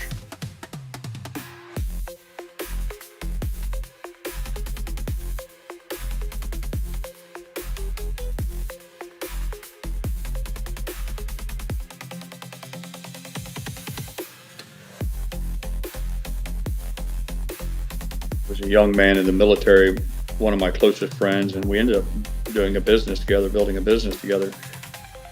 He married into a girl, his wife, their family had a junkyard business, recyclers, now fancy word now, it's recycler, but it's a junkyard. And they always had all sorts of oddball cars, and you can find all kinds of fun stuff to drive because their whole world is built around the automotive world. But one of the coolest things my buddy bought, when he first made sergeant, he became a non-commissioned officer. He got a little pay bump and he had a little extra money. He bought a Lincoln Continental. We call it the Stinking Lincoln. Man, it was a land yacht at 460 cubic inch big block, automatic transmission. The front seat in it was like the size of a queen size bed. This gargantuan car, and it was flawless. It didn't have a scratch on it. And man, we ride around in that thing like kings. Now you got to remember, now this was long after the fuel, the whole fuel crisis, the gasoline shortages of the Jimmy Carter era, and the advent of small cars and EPA, all that stuff. The giant cars had, become dinosaurs. So when he found that, they found it was, I don't know, I can't even remember how they got it. I'm sure the story is something along the lines of it in some old man's garage somewhere. But yeah, it was a lot of fun to ride around in that thing. Yeah, Mike, mid-70s. I want to say that car was, like you said, mid-70s, probably anything from 72 to 77, something there. The one he had was light tan, almost like a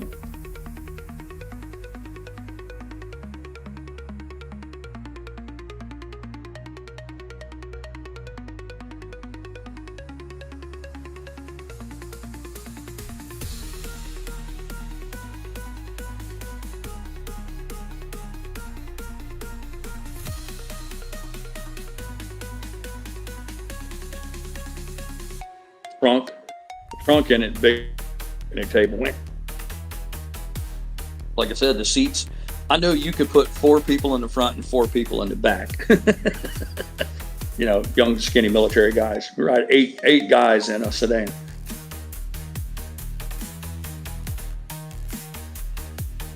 Big giant ashtrays everywhere. Had cigarette lighters in front and back. It had all the goodies. It was a luxury car, man.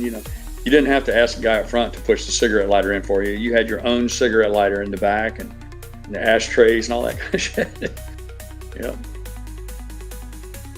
Yeah. Land yacht, man.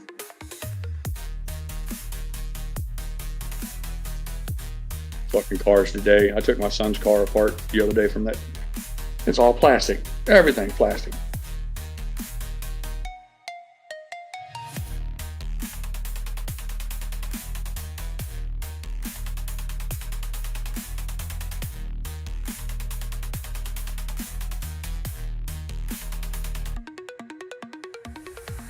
Wonder what that Lincoln weighed. I'm going to Google that. I'm going to see what the weight is. I'll bet you that car weighed 7,000 pounds.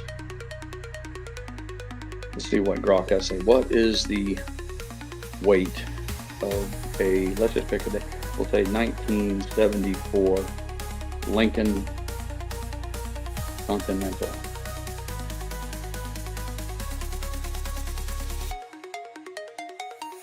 Oh, not as bad as I thought.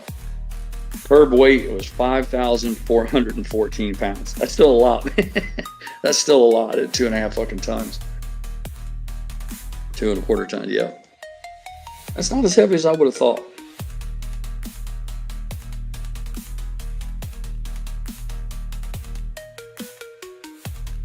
Top speed was 116 miles an hour. It says theoretical. I'm like, what? Nobody held her to the floor to see if she would do that? Acceleration 0 to 60 miles an hour. It took 12.5 seconds. So she wasn't exactly built for stoplight racing.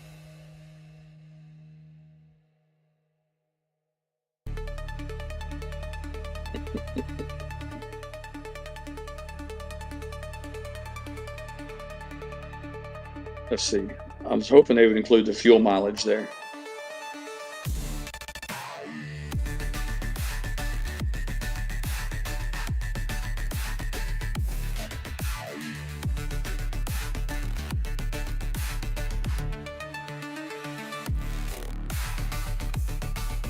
Let's try it again. What was the fuel mileage for a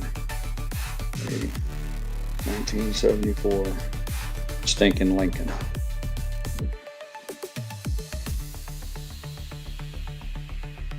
Anybody got a guess? Yeah. Most common engine was the 460 cubic inch big block V8 with a manual transmission. Good Lord, I had no idea that most of them were stick shift. Known for its very poor fuel economy. They claimed it had 8 to 10 miles in a gallon, but that was under optimum condition. You imagine a car that got like 7 miles to the gallon? They said with the automatic, you might get it to 10 to 12 miles per gallon. They said it's listen, funny shit. It's 7 miles per gallon, and that's probably more what it was like. If you put 4 men in there and a trunk full of shit, you know that car got 7 miles to the gallon, 26 gallon fuel tank. It gave a range of only a couple hundred miles. All that is some funny shit.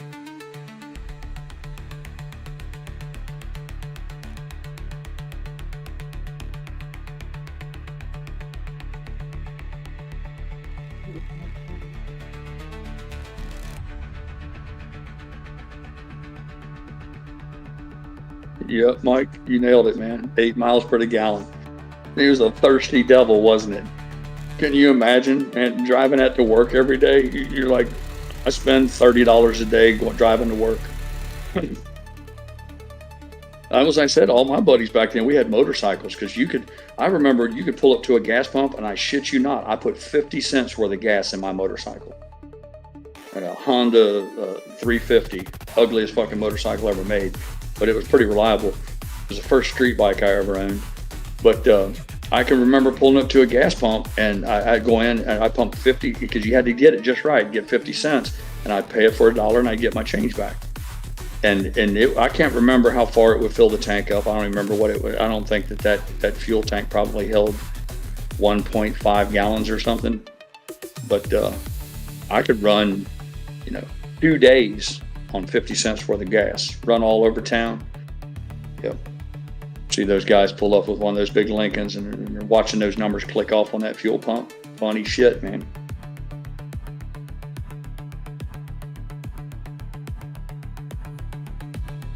Yeah, good luck with your vet, man. I hope everything works out for your dog, Mike. Come back when you can, buddy.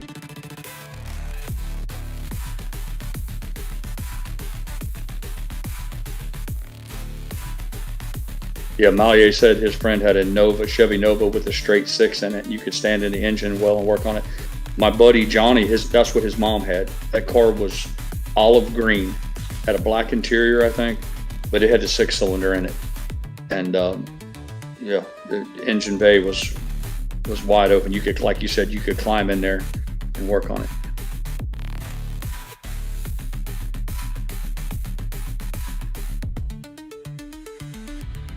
First time I ever made it to a drive-in movie. I was 15 years old, had my first girlfriend. I was a freshman in high school and she was a junior. I was punching out of my weight class. And I didn't have a car, and her parents she didn't have a car either, but her best friend dated a guy. We were double dating, and he had a car, and he had a Chevelle, came from money. And we went, I can remember one of the very first dates I ever went on, very fond memory, was going to the drive-in theater in Cincinnati, Ohio.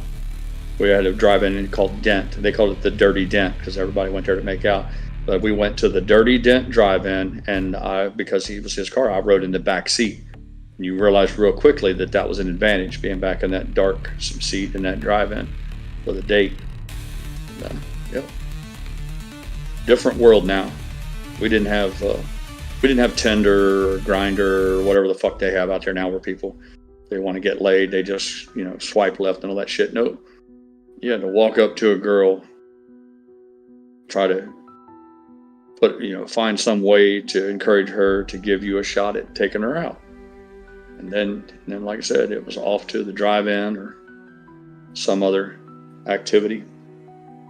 Kids today don't know how they've been cheated, man. Young people today, they've been robbed of so much and they don't even know.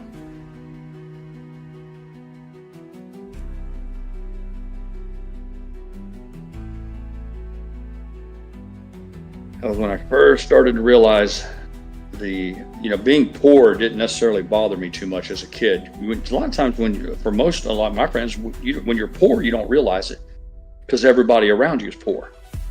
So it just never dawns on you that somebody else out there is living a life that's so much nicer than yours. But that's when you start to figure it out. When you get into that dating age and you're trying to convince a girl, to go out with you, that's when you first start to realize that money matters in life. Make no fucking mistake about it. And that was, like I said, growing up poor, all your friends are poor. You don't realize you're poor because you don't know any different. You're all just the same. But that myth is dispelled pretty quickly when you start to get into that dating age. You find out real quick it plays a role.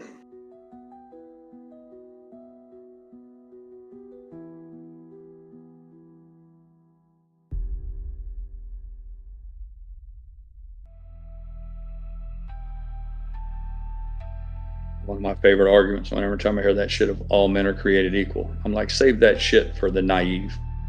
We might be created equal, but we don't stay equal very long. The last time we're equal is when we're born. We come out of a woman's womb. Whether you're a man or a woman, that's where the being equal ends. And after that, real life kicks in. For good or bad, it's just a fact of the matter. That was when it dawned on me. I thought, man, if I'm going to have the things I desire, I'm going to have to get to work. Find a way where I can get some of them dollars.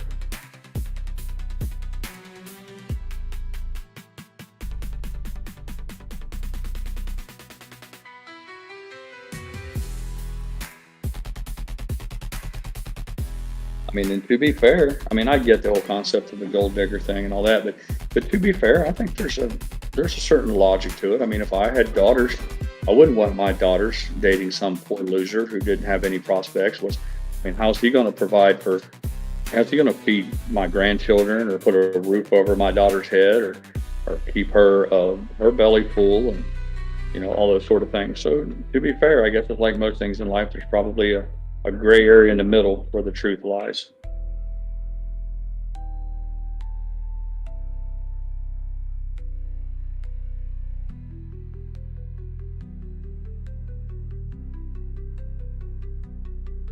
I also realized that looks mattered. I would say if you don't think that DNA or genetics plays a role in life, then that's I would argue that that's being a little naive too.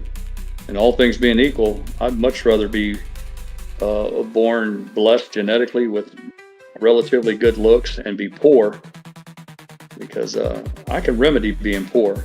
You can't fix being butt ugly.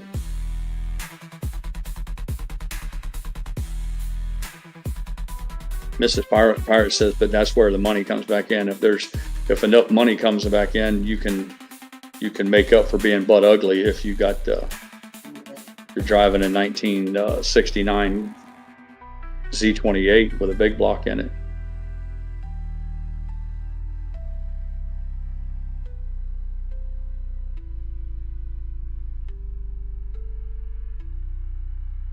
And please celebrate. You're not spring chicken. Get in here. Come on, baby. Yes, we need to get there. It's a good movie.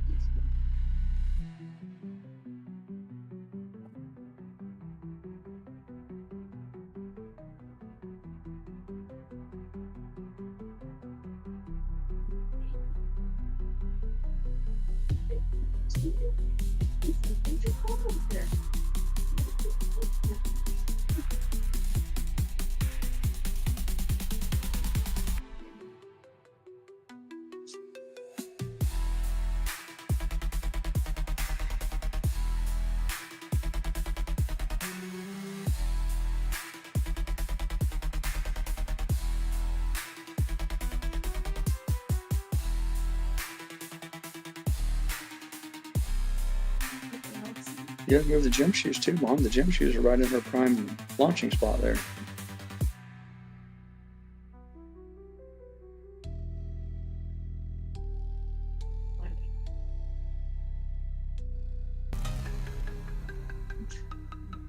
What's your first order? Good afternoon, Maze. Good to have you with us as usual.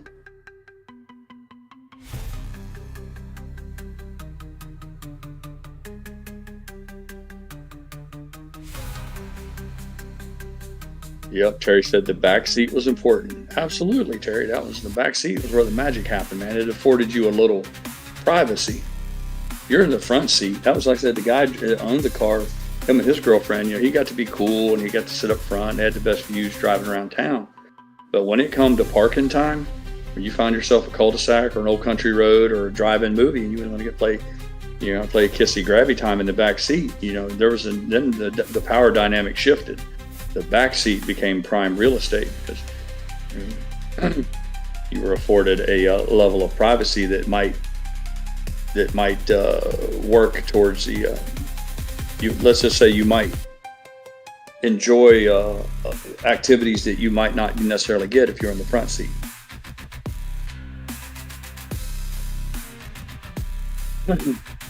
That was some of the funniest jokes I used to tell guys, is that we would talk about fogging up the windows. And that for anybody who's never been parking in a car as a teenager, if you're in a climate where it's a little cool or cold, or like I said, on Friday night football games and everybody goes to the game and watches, and then afterwards, you go out and ride the strip and then go find a place to go parking, you don't leave the car running. Nobody has that kind of gas to waste. And eventually that car would get a little cool, but all that huffing and puffing and hot air being exhausted, it fogged those windows up pretty quick, to the point to where you couldn't see in or out of the car. At least I've heard. I didn't participate in any of these activities. I was a good guy. I wouldn't want anybody to think that I was running around with naughty girls in the back seats of cars. And I was too good for all that. I've just heard that was the way it was.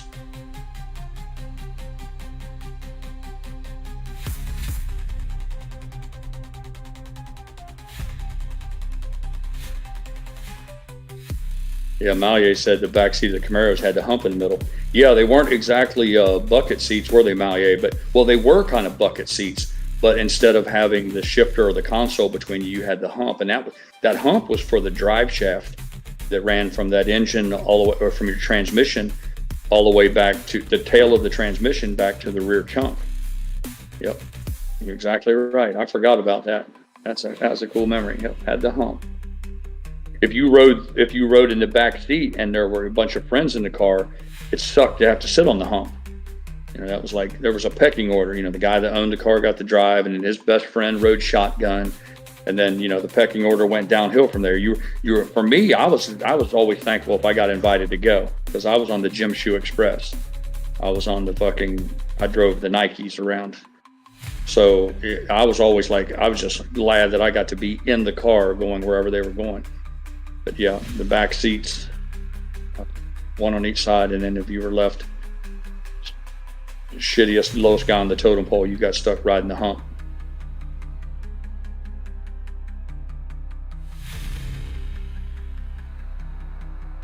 No, that's what we called it, Mallier. We called it the hump. It was really what it was the body, the floor pan of the car was made. They had to put that hump in there to allow that drive shaft to line up. Otherwise, the car would have had to set much taller.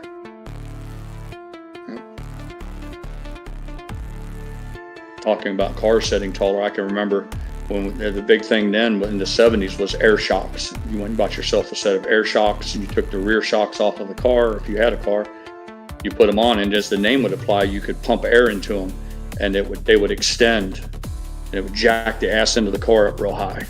That was the thing, make it look like a hot rod. And if you couldn't afford air shocks, if you had coilover springs in the back, you could take a jack, you could jack the car up.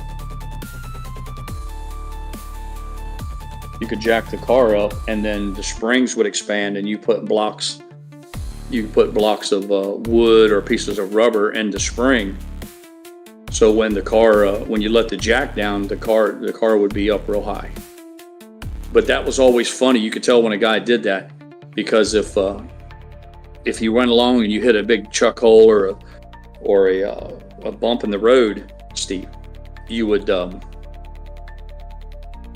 springs would expand, obviously, and then what you would be left with was the blocks of wood would pop out, and if it only did one side, the car would run down the road lopsided.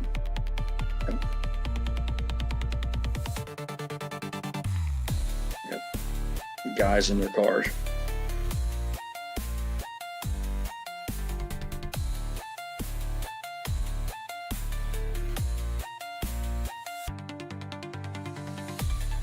Got a message from my buddy. Said he's on his way. He's running 30 minutes late. Don't think I won't bust his balls over that either. A military man, 15 minutes early is on time. On time is late. And 30 minutes late? Jesus Christ. Are you kidding me? So he's going to hear about it when he gets here.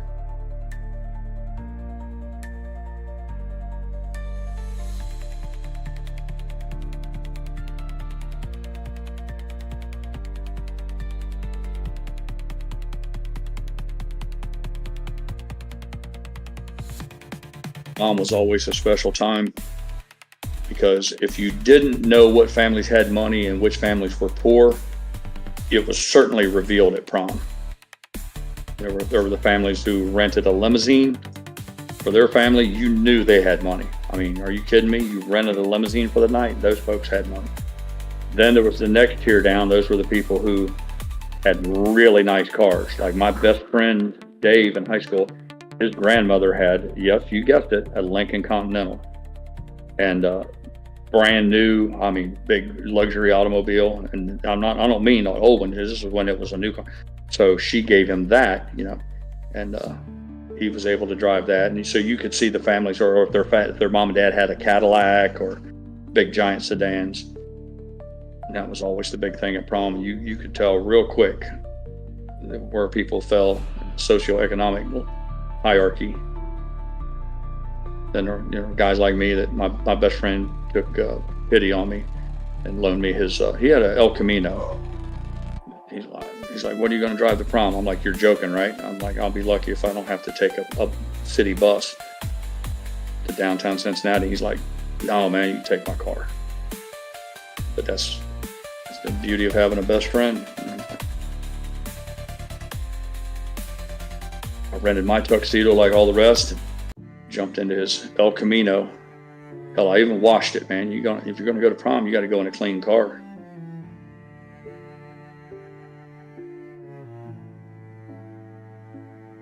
I had to go to my senior prom alone. Girl I dated at the time broke up with me 2 weeks before prom.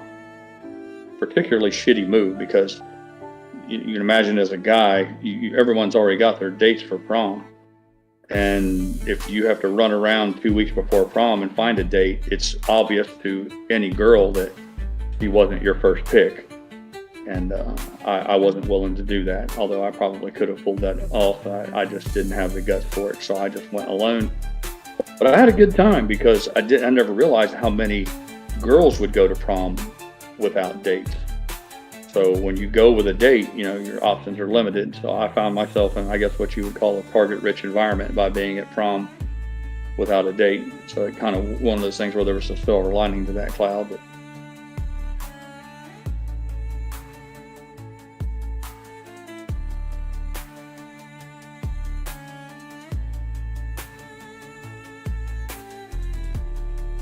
bad. My oldest, Jesse, COVID fucked him so much. They got cheated out of prom.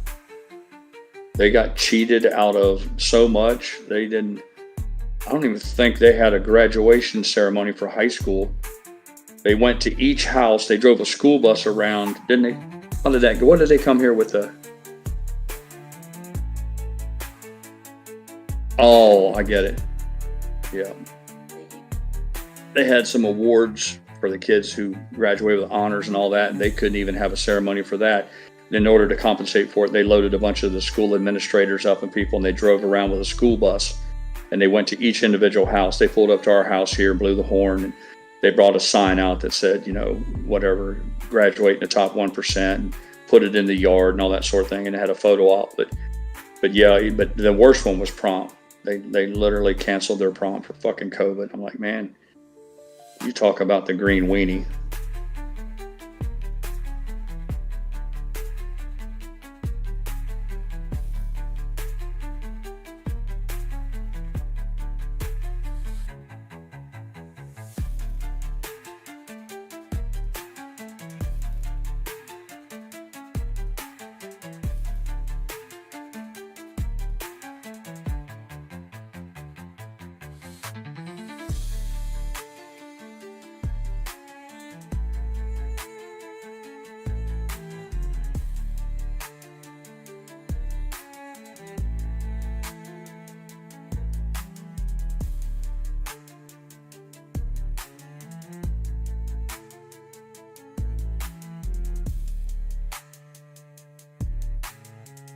Friends and foe alike. I have to excuse myself. My friend's here to load up all this concrete. And I'm not the kind of guy to sit on my ass while he's loading his own truck. So I'll be back as soon as I can. Try not to get in trouble while I'm gone.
what you find will blow your mind.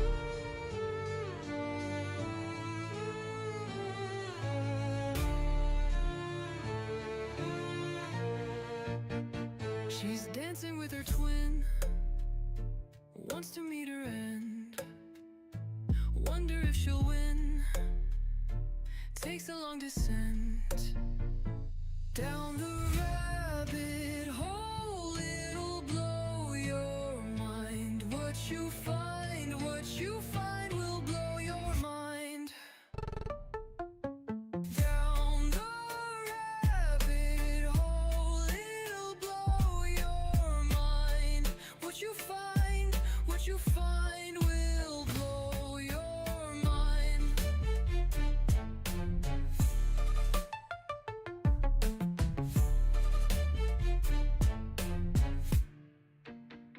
How many lives has she lost? Lost to the rhythm of the bass and the beat. Lost in a world that you can't unsee. Lost to the things you don't believe. Down the rabbit hole, it'll blow your mind. What you find will blow your mind. She told me, take my hand, we could be together forever. But I'm not the type of guy to take the bait. But the rabbit hole's open, and I took it.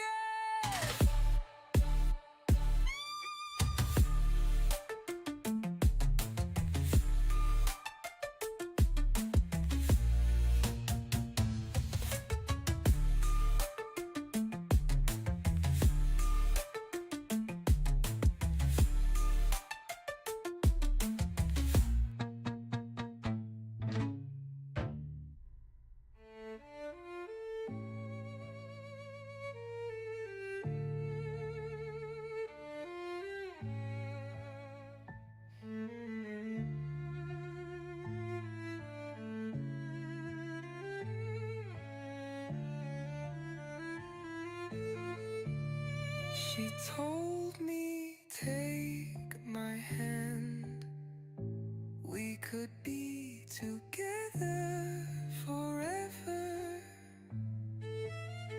But I'm not the type of guy to take the bait. But the rabbit hole's open, and I took it.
I'm back, folks. My buddy showed up, brought his trailer. Mr. Pirate and my youngest son helped. Between the four of us, we made quick work out of it. A big old load. he was happy to have it. I'm glad to see somebody get some use for it instead of seeing it land in a garbage dump. And I still managed to make it back before the power hour. Things are looking up.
Cool. I came back and I was glancing back over the live chat that I missed to see if I could catch up.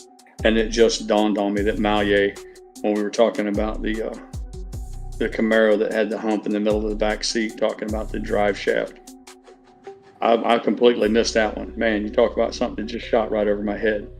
And then I saw Real Rugged. I took my cue from him when he said, "Oh, I'm sure it was." And I thought, what does he mean by that? And then it dawned on me. I get it now. Drive shaft, double entendre. Okay. Look, it's Friday, man. Cut me a little slack. Malye made a really good punchline, and I completely missed it.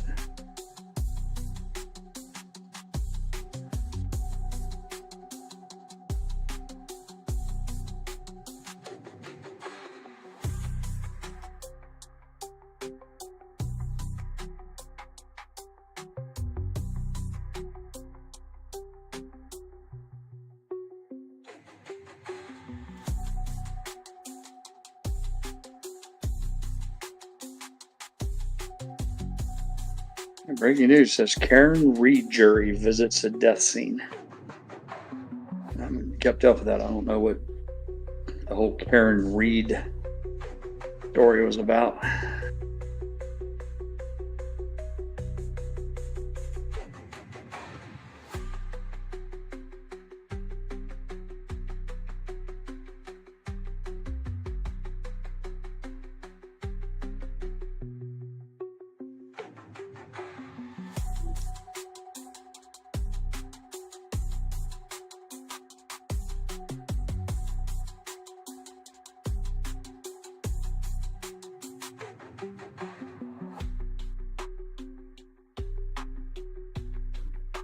Thanks for helping us load that trailer, Logan.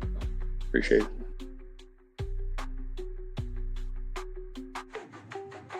I know the one either tomorrow or Sunday. I know. Which they go over and say so. Yeah, it needs it. I noticed the weeds are popping up down back. Speaking of which, if you're not going to mow, well, I guess we can wait till you mow, but we need to roll those poles too.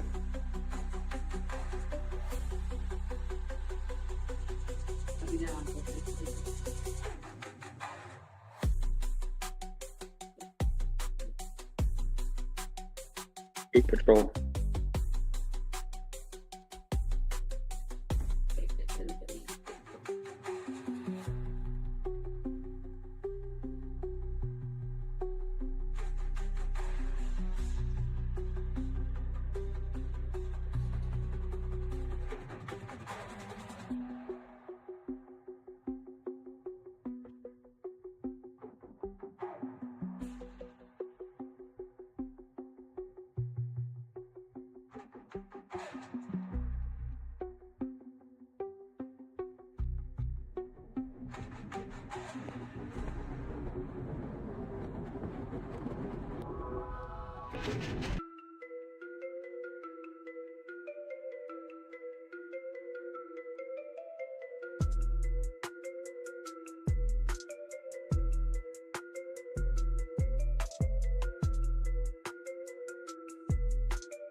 My Air Force buddy that come to pick up all this stone.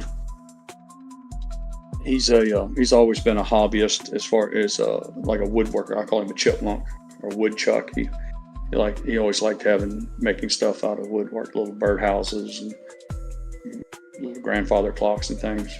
He's pretty talented. I mean, but his little shop has grown over the years and his tools, but he started a little side hustle in his retirement of making military memorabilia, plaques, similar to what Yucca does. And he's got a laser etcher and some other things. But a number of years ago, he sent me a message. He's like, "Hey, you have your son's picture from high school graduation?" I'm like, "Yeah," because they wore tuxedos, and he knew that, so it was a nice formal photograph. He's like, "Send me one of those, will you?" And I didn't think nothing of it. He was pretty close to our family. I thought maybe he just wanted to see a picture of my son. So I sent it to him, and he shows up 3 or 4 days later, and he's got this beautiful wooden plaque. It's made to hang on the wall, and he's got software that he uses on a computer, and he puts the photograph down. It scans the photograph, and then it has it used a high-speed, like a woodworking tool to carve like a bas relief or whatever, like a wood carving on the wood. So he starts out with a real nice piece of like cherry or mahogany or something. And it's a perfect rendering of that photograph, but it's carved in wood. It's really beautiful.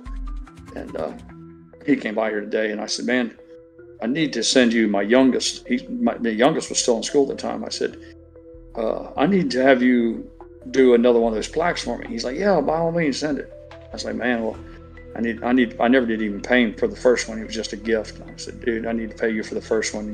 This was beyond something you do as a favor. I said, I'll be happy to pay you for another one as well." And he said, "No, don't worry about it. Good-hearted friend," which I'm going to insist that he takes the money. But he said, "You need to send me your oldest photo back again." I said, "Why?" He said, "I've updated my stuff." He said, "I have a laser. I have a laser thing now." And he said, "It's even more detailed." He said, it's like, "Man, it's a magnificent piece. I don't think it needs to be redone." He's like, "No, I'd much rather do both of them with the new." He's like, "Because the new one the old one's going to be pale in comparison to this new one." So apparently he's upgraded not only his software, but some of his machinery. But I asked him how his side hustle's doing. He said he's doing pretty good.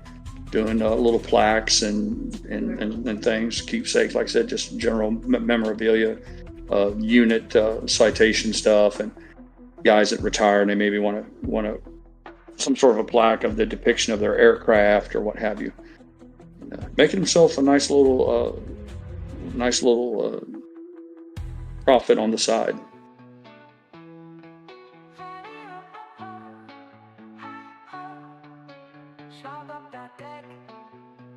I need to take a picture of his little shop. It was kind of what I was sharing with Yucca the other day. It started out as just simply a little wooden shed in his backyard. He had a hot tub, and they wanted a place where they could build like a little outdoor bar, like a little outdoor kitchen barbecue, and afford themselves some shade. And then he added a lean-to put a hot tub underneath the hot tub, and then have lattice work around it with some vines that afford him a little privacy for lovey time in the hot tub, I guess. And then he added on to his little, like I said, it started out as nothing more than like a low shed, one of these little sheds. It's like 8 foot wide and 16 foot long.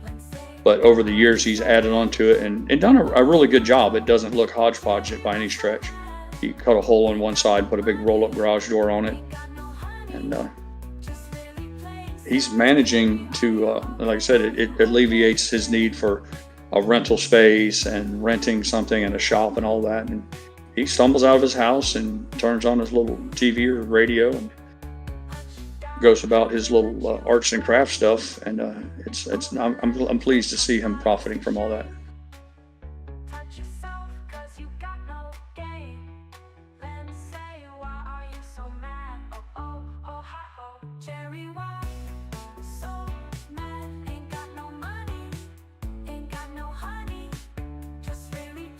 His nickname for 30 years was Keeb, K-E-E-B.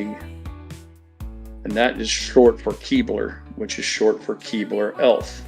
And as you can imagine, he is, what they say, diminutive in stature. He was in the same unit that I was in the military. Incredibly talented. Mechanical abilities are second to none. His knowledge of aircraft and aircraft systems is unmatched, I would argue. Of course, that part of his life's over with now. He's completely retired. Well, that's not entirely true either. He's got a GS, I guess, a government service GS position. He still goes onto the base and works in some sort of a management capacity and with the aircraft there, the 130s. Monday through Friday. But I think his time in that is coming to an end too. He'll end up with 2 retirements, I guess, before it's all over with.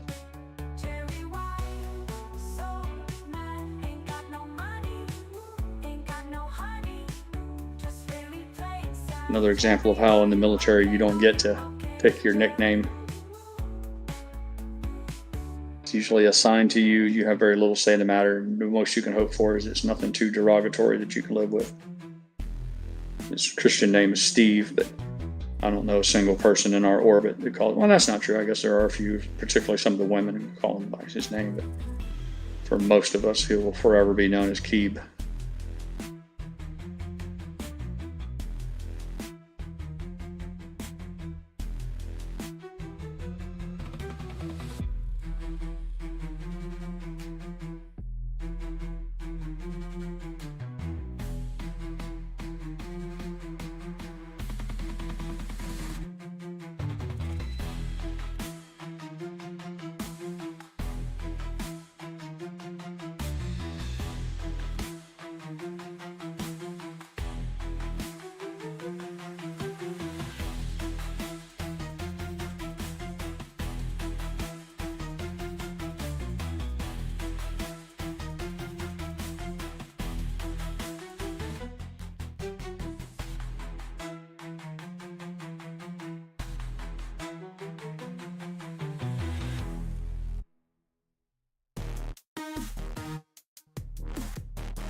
Where did Yucca go? He normally hangs around in the afternoon, especially Fridays. He must have gotten busy at his trophy shop.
Perhaps, Nana. Maybe that was it.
There he is.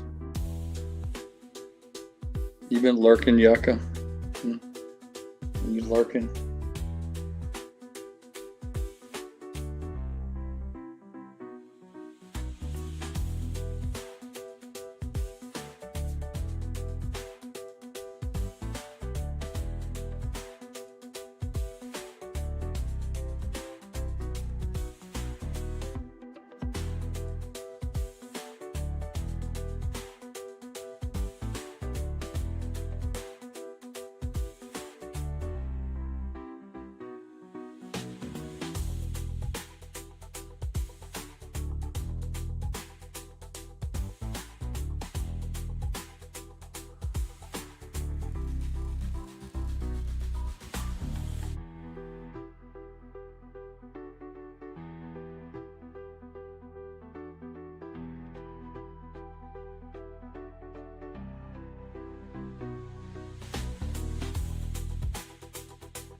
The VIX is at 2504. It's been elevated for some time now. Stands to reason, I guess, with all the uncertainty and unrest in the markets. I guess that's logical.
Yoko, what do you have planned this weekend? Do you have anything interesting on your schedule?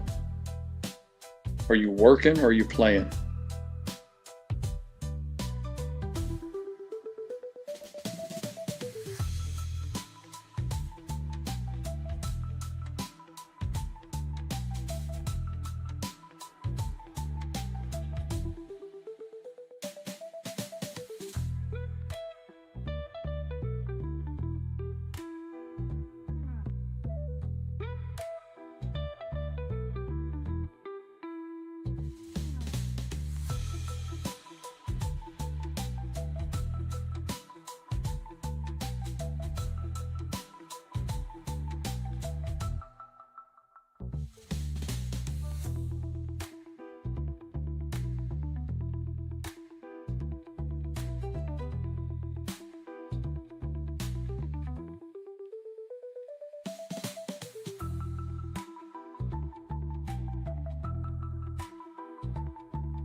Friend shared some insurance gossip with me.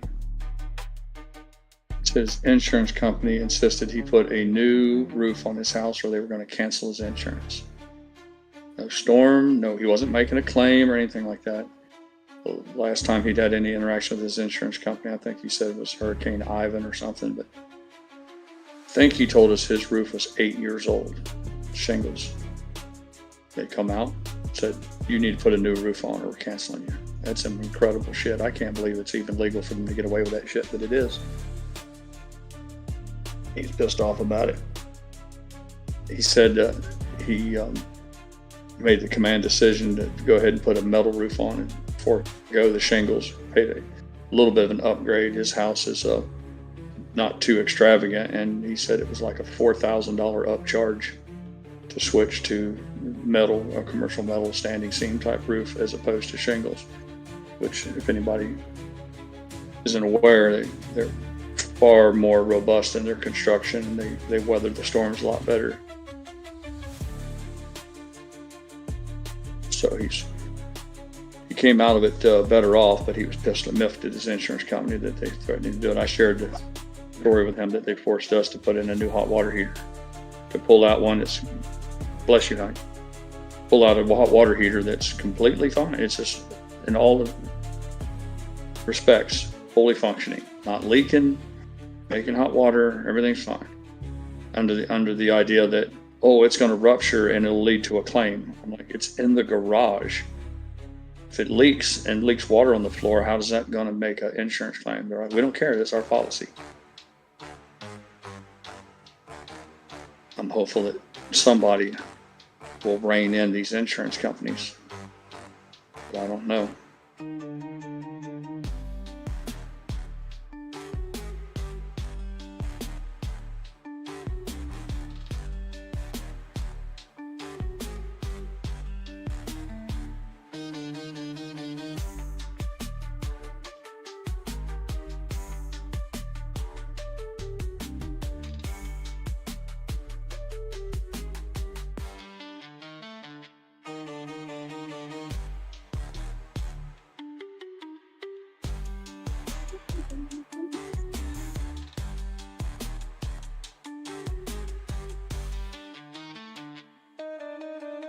Doesn't look like AMC is going to hit that max pain of $3.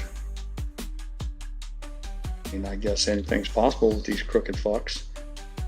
I could see them, what would it take? That's a 10% move. I could see them moving the stock price at 10% in 1 hour just to kill the options chain losses that they may incur otherwise. More anecdotal evidence of the criminality. Guess we'll see. We just hit the 2 o'clock mark, so we got an hour left to go.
CNBC's closing bell segment has a crawler on the screen. It says, is the bottom in or is this a bear market bounce?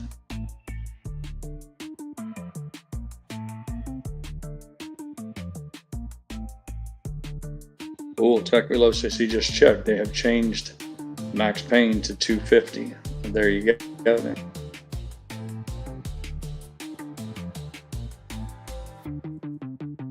So now they'll have to drive the price down to hit max pain.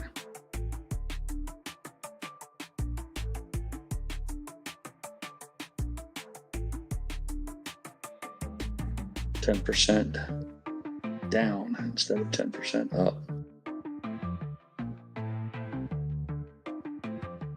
Yep, you better believe it, audio.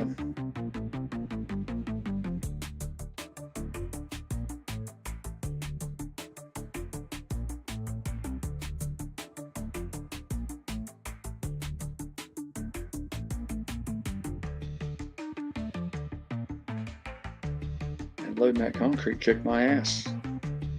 I need a hot shower and a little nap. Might be able to talk Mrs. Fired into binge watching some Ozark tonight. Gummies and some Ozark.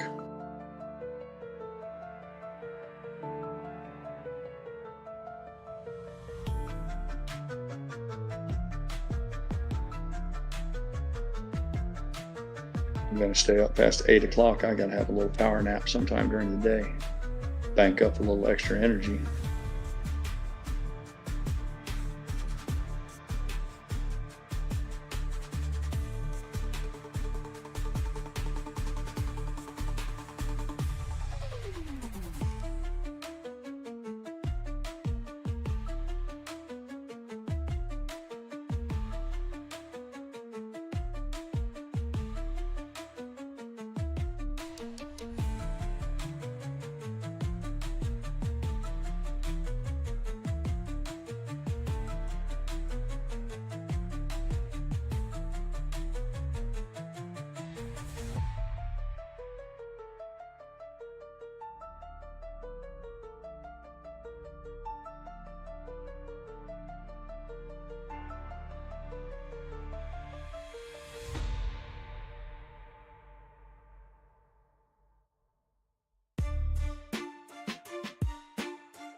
had to change my think or swim Charles Schwab charts to a week.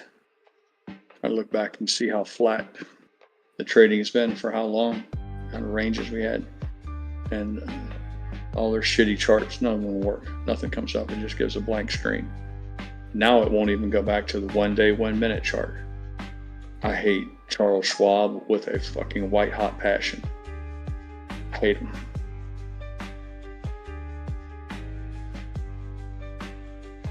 They suck ass.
Excuse me.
Look at Donkey Kong go.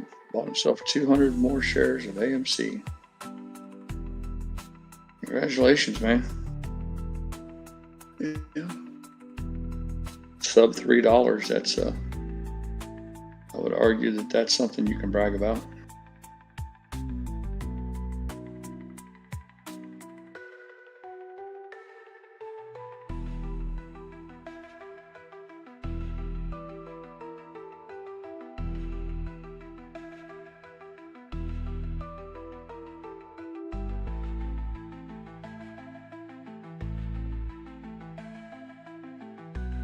Somebody's got to catch the bottom. Might as well be Yukon.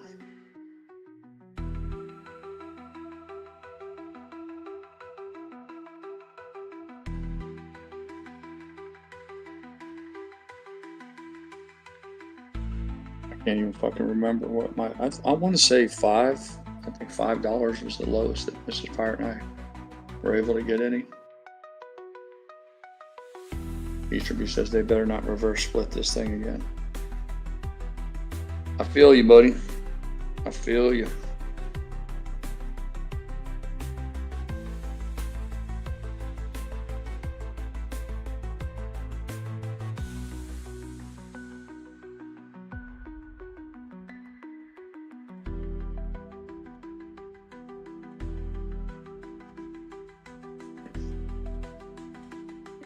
Yeah, I don't know what to think, EB.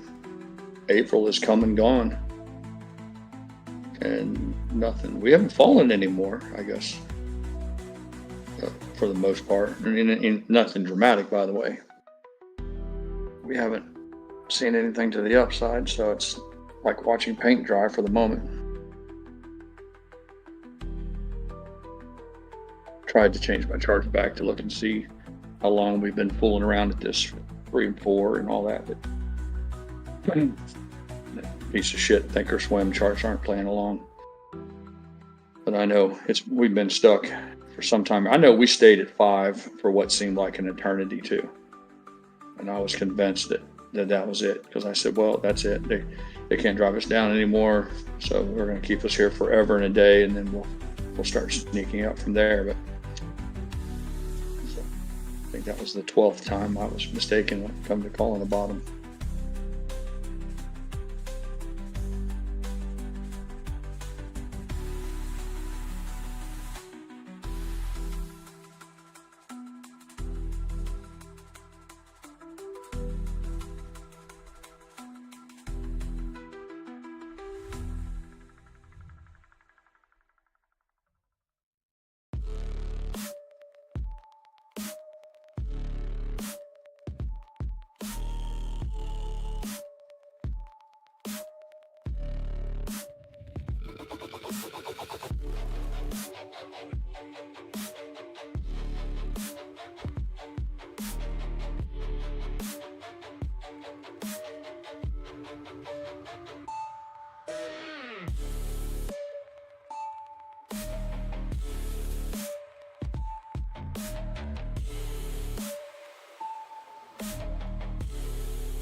That's the only attitude you can have, calm.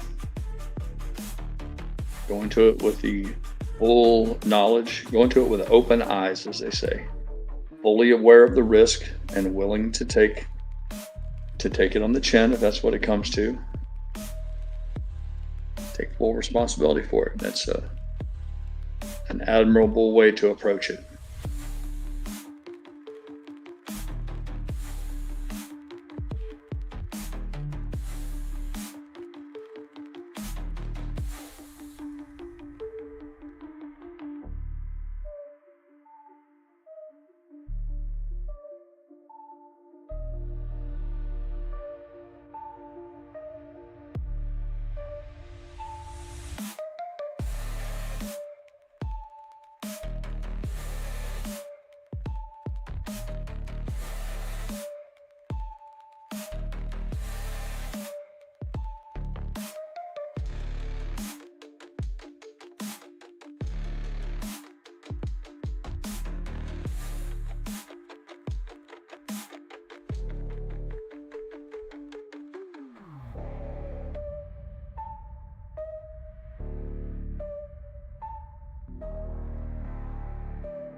Jack, do you have any, is there news that Cineworld and Regal are going public?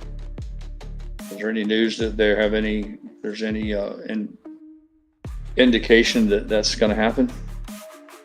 Or are you just hopeful that that'll happen so that you can see what their numbers are?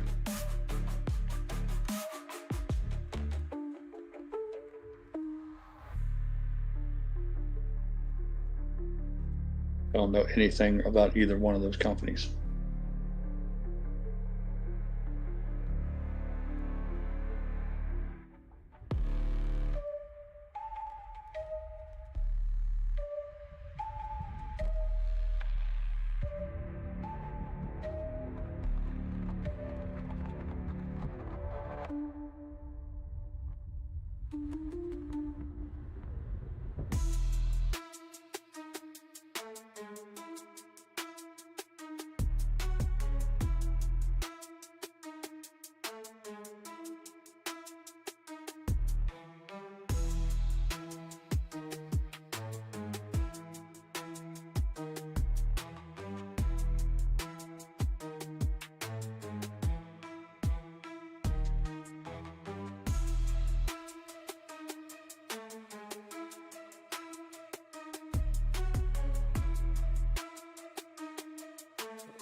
The company is targeting the listing sometimes between the second half 2025 and the first half of 2026, potentially on the New York Stock Exchange.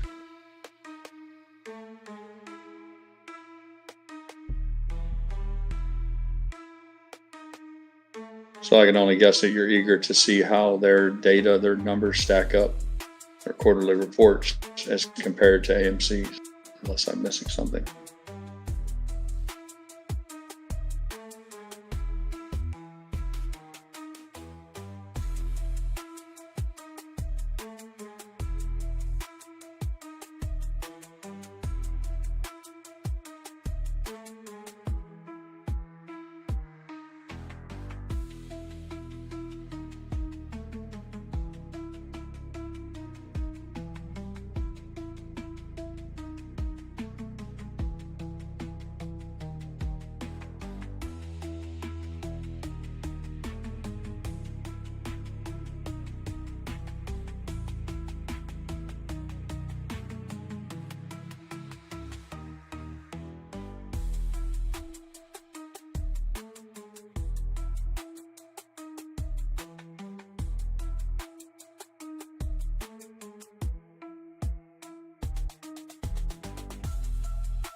You say they wiped out some of their debt, but not all of it. Did they wipe out most of their debt? That was the way I understood it.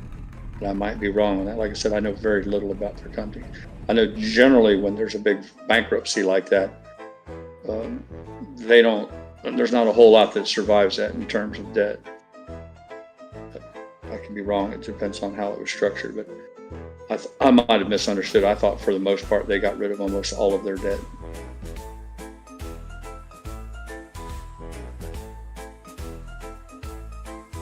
I know they've vaporized their stock, their shareholders. They got completely obliterated.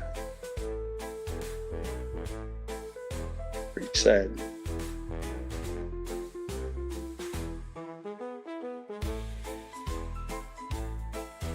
It's the nature of investing, I guess.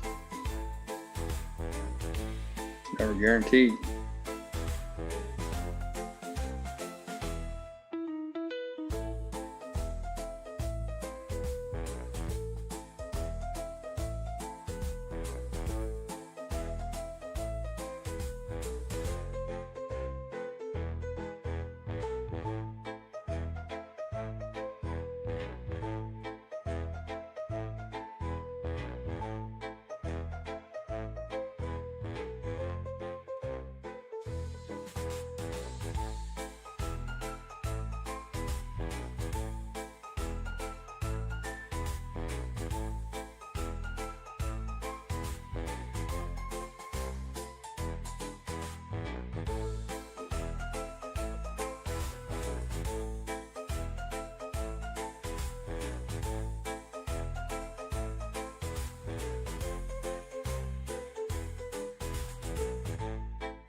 News alert, CNBC says Food and Drug Administration is asking Novavax to complete a new clinical trial for the delayed COVID-19 shot, per the Wall Street Journal.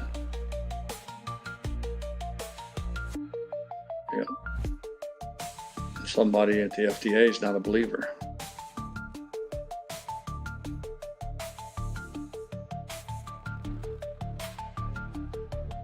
Novavax. They're down 4.75% on the news.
I'm with you, Twisty. I'm not too good to admit that I feel a little bit neglected, shall we say, forgotten.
This guy I follow, Sandy of Wall Street Apes on X.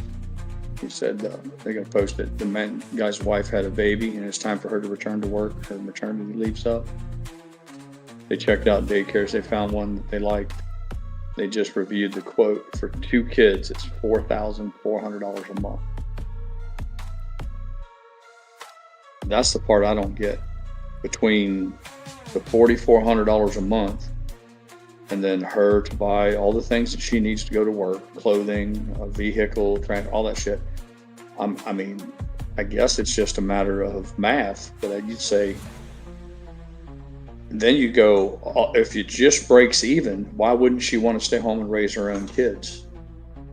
I mean, I would argue that even if she pays everything and she comes away with a couple thousand, $10,000 a month. yeah, She's making $10,000 a month. right. That's the. I guess that would be the question. Is he didn't share that? Is like how much. The question is who can afford this, and I guess the answer is people who make more than $4,400 a month. But at some point, you'd say, yeah, it'd have to be dramatically more, because even if she made $5,000 a month, $1,000 a week, I'd be like, isn't it worth $600 a month to raise your own kids?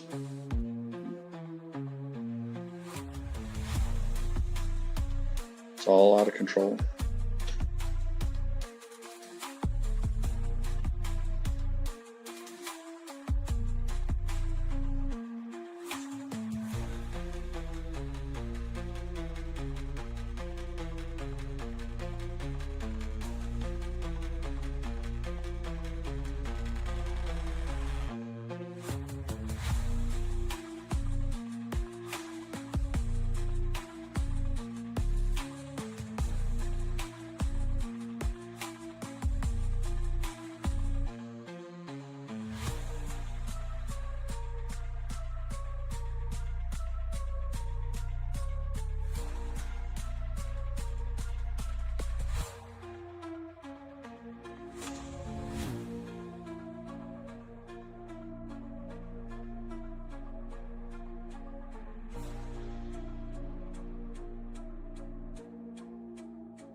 Leaf Clover said that's what he's discussing with his fiance, to try to have kids.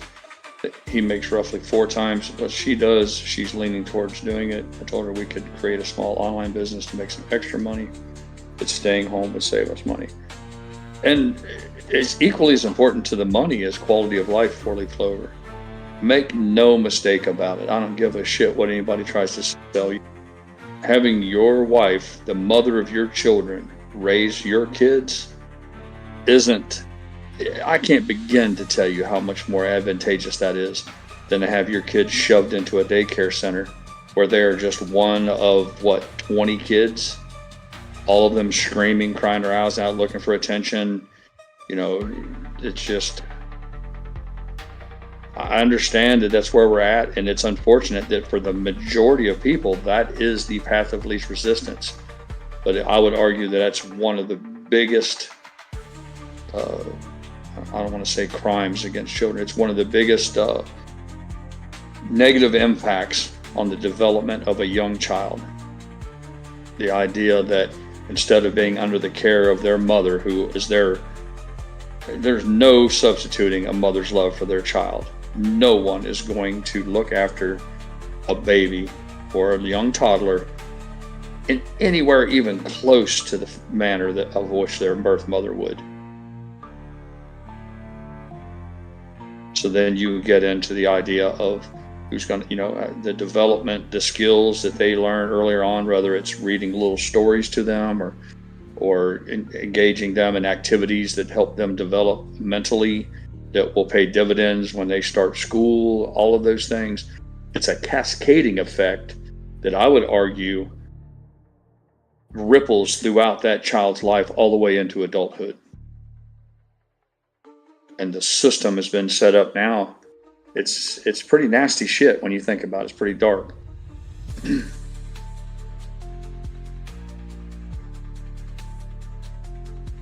We've talked about it several times over the past 4 years on Casey's channel, and preachers and others. I've gone on lengthy monologues about the difference. And I get it, the people who argue or advocate for it or explain why they're left with no choice, my heart goes out to them. And I don't want it to appear like I'm passing judgment on people. I'm just pointing out the inconsistencies in the two lifestyles and how it affects the children themselves, because it's all supposed to be about the kids. It's supposed to be about family and all of that,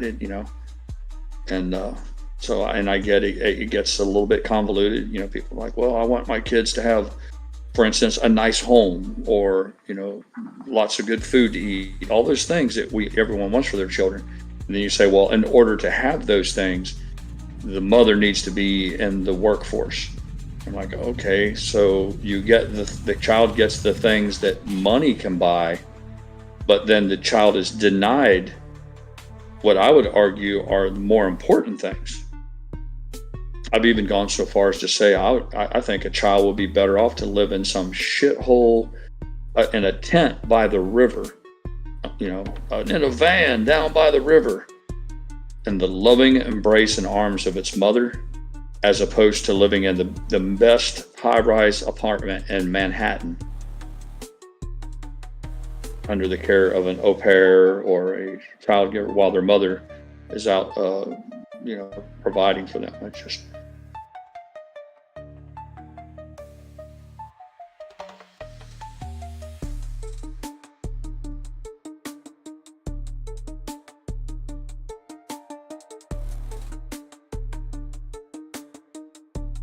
For me, it seemed pretty self-evident. It's at least through the formative years, from say birth until, I don't know, until the kids are, I don't even know what the age might be. I guess it would be different for each child, but where the children begin to display a little independence, where they, obviously school, once they enter the school years and start to go into where they're spending 8 hours a day in a classroom, then they're under the influence of the teachers at that point in time. But from birth all the way up through, I would argue, even the first few years of elementary school, I don't think anyone could ever make an argument that the child is better off being in daycare or any other situation other than the direct care and custody of its mother. People convince themselves that it's what's best. They'll have all sorts of reasons and justifications for it, but and it's sad, it always comes down to money.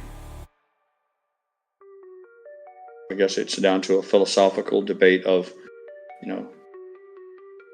are there things more important than money?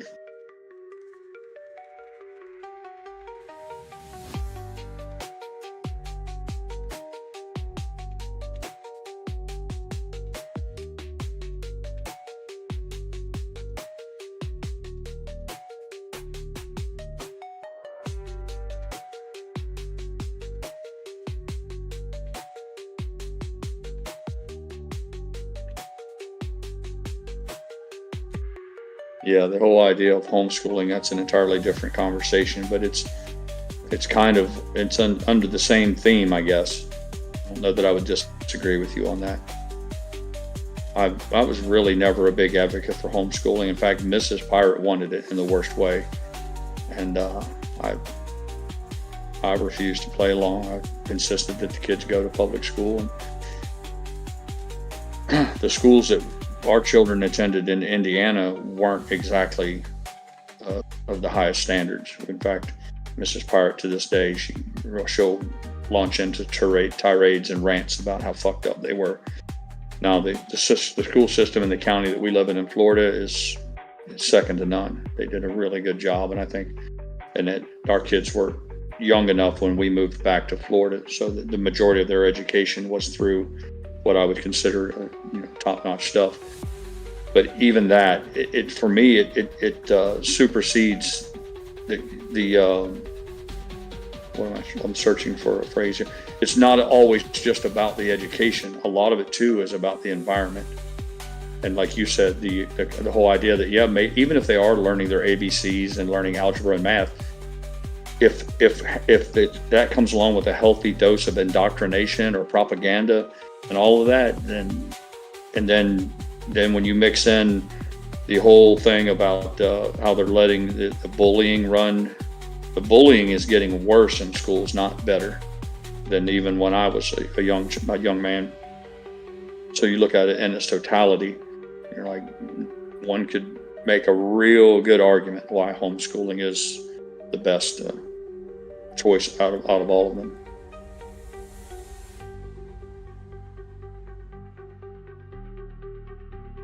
Yeah, I know he says it's ideal they lose interaction with other children, but I think that I don't know. See, I don't know enough about homeschooling, but I've been told that there's some assumptions that are made, and that's one of them, that are not true.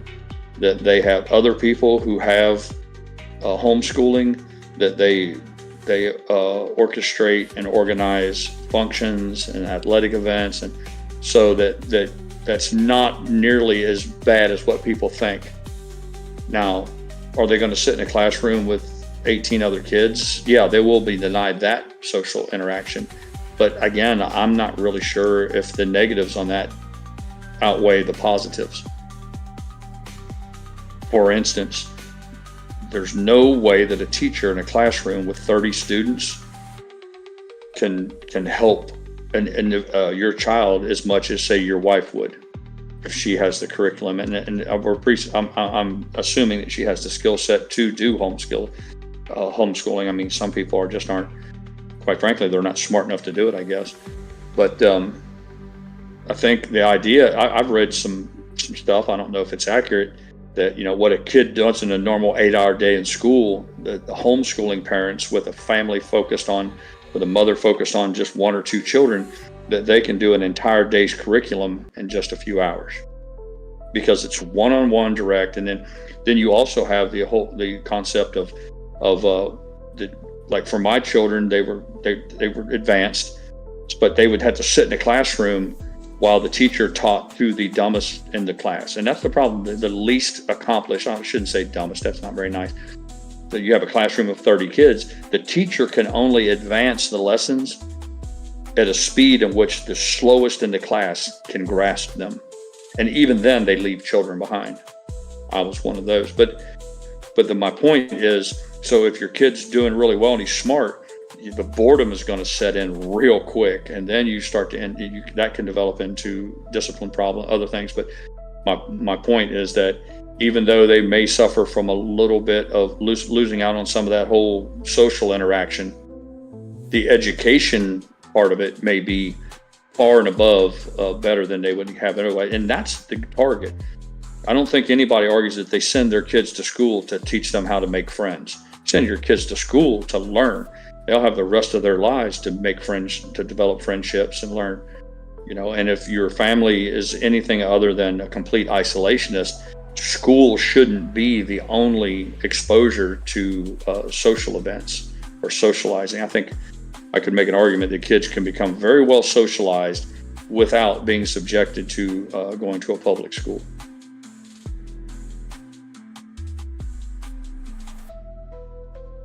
But in the real world, it's all theoretical, or it's all hot air in here for us to entertain ourselves. The real world kicks in. It's not so simple.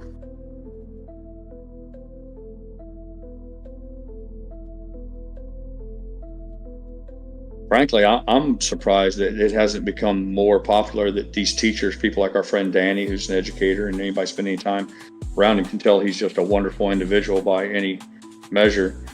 I don't know why these guys don't have go into like a 1099 thing or a private contractor where Danny's wife is an educator as well. So him and his wife, why they couldn't start their own little charter school and take on, let's just say, 10 students, or maybe with him and his wife, they could maybe take on 15 or more, whatever. But my point is, and then hold school or class in their house, or they could travel, for instance, to a common area. And but the idea being that it would be like a concierge, a very intimate setting where the kids get a proper amount of attention and not be subjected to just that factory farming, if you will, of education, where they cram 30 kids into classrooms and they shift. Every time the bell rings, they go to another classroom, to another teacher, and all that other shit. One could argue that education in the United States has been, for the most part, stagnant or stale for 50 years? There hasn't been any. There's been no real advances. Everything else has exploded. Technology has changed, and every other aspect of our lives, we benefit from these advances and change, for the most part, for the good. And I would argue that the brick and mortar classrooms with a few teachers and then a whole boatload of administrators fucking around in the back room, kids aren't necessarily getting a better education today than they did 20 or 30 years ago. And I think that's unacceptable. But it's one of those things that it only matters to people when their kids are in those formative years. It's time marches on, and babies are born, and they finally leave home and go to school.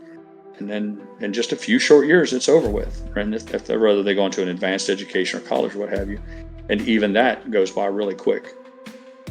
And then all these things that we're discussing right now, they're just a moot point to people. It doesn't matter to me anymore. I'm a perfect example of that.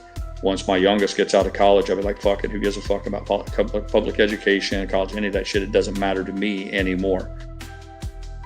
But I guess that's another example of why your community leaders and people that are elected to help guide our society and steer our culture, that they would take into consideration the greater good, even if they don't have any children ever. Right now, we can't even find politicians who can refrain from just fucking robbing us blind. I guess that would be a good place to start.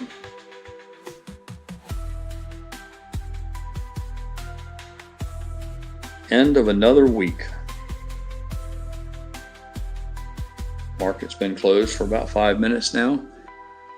See, didn't do anything noteworthy. I think we closed at 271, essentially flat. It did not make max pain at 250, according to Tech We Love. GameStop at 27.46, it looks like. Another week in the history books.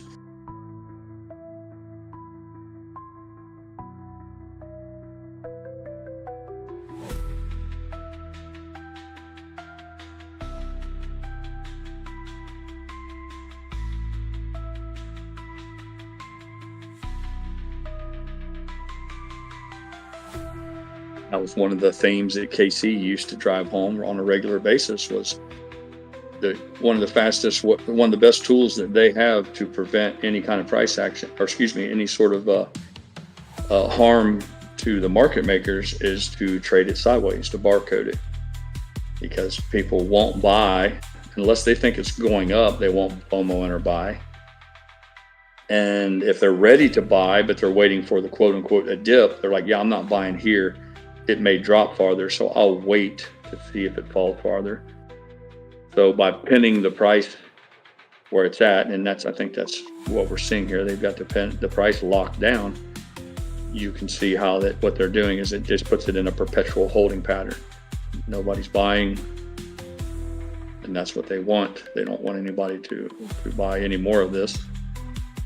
At least that's my theory, my belief.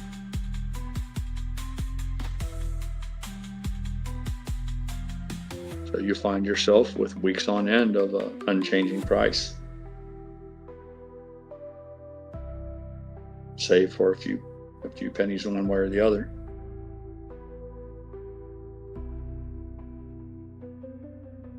And the only thing I can think of is it buys them time. And perhaps that works for them.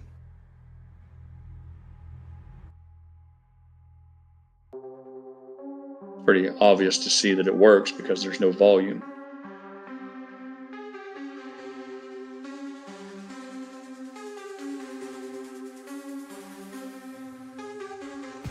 I couldn't tell you, Petro. I tried to fool around with my charts to look back. I have my chart set up at 1 minute, 1 day, 1 minute, because I live by minute by minute. And I tried to alter the times going back a week and a month, and this piece of shit Thinkorswim Charles Schwab charts wouldn't play anything along. It just kept producing blank screens, so I can't answer you. But yeah, I think you're at least 2 days, but I think it's been far more than that. But when you say the same price, I say, you know, plus or minus a few pennies, but I think it's gone back. I said something earlier, like we were stuck at $5, which seemed like forever. And I think this is kind of getting the same way.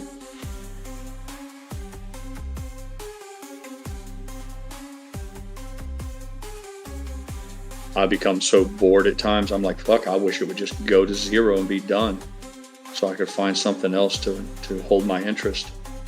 It's not my wish, obviously, and I'm being, you know, hyperbolic, but I'm just like, it gets to be a bit much to watch it for weeks on end, where it just kind of flounders there.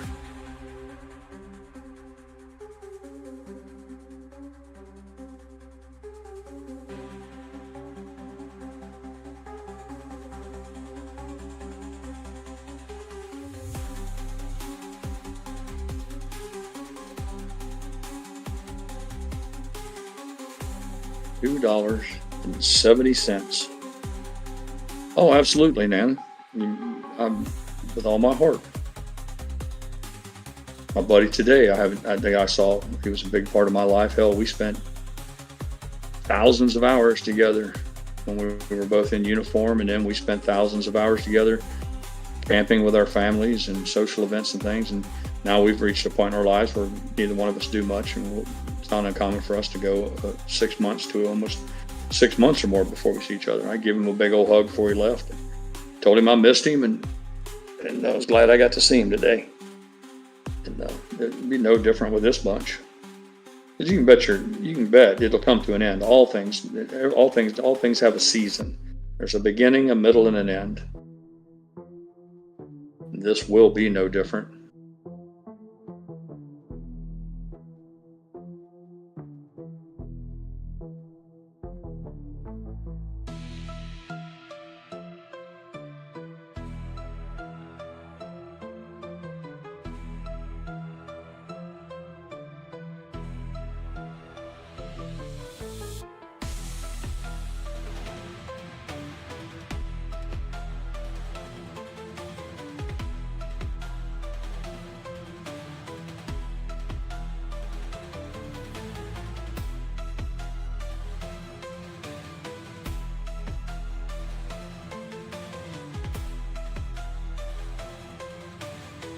Like I said, hopefully maybe the new SEC will actually do the job. I'm not going to lie to you, Petro. I've given up hope on regulatory authorities. I think we've crossed the Rubicon.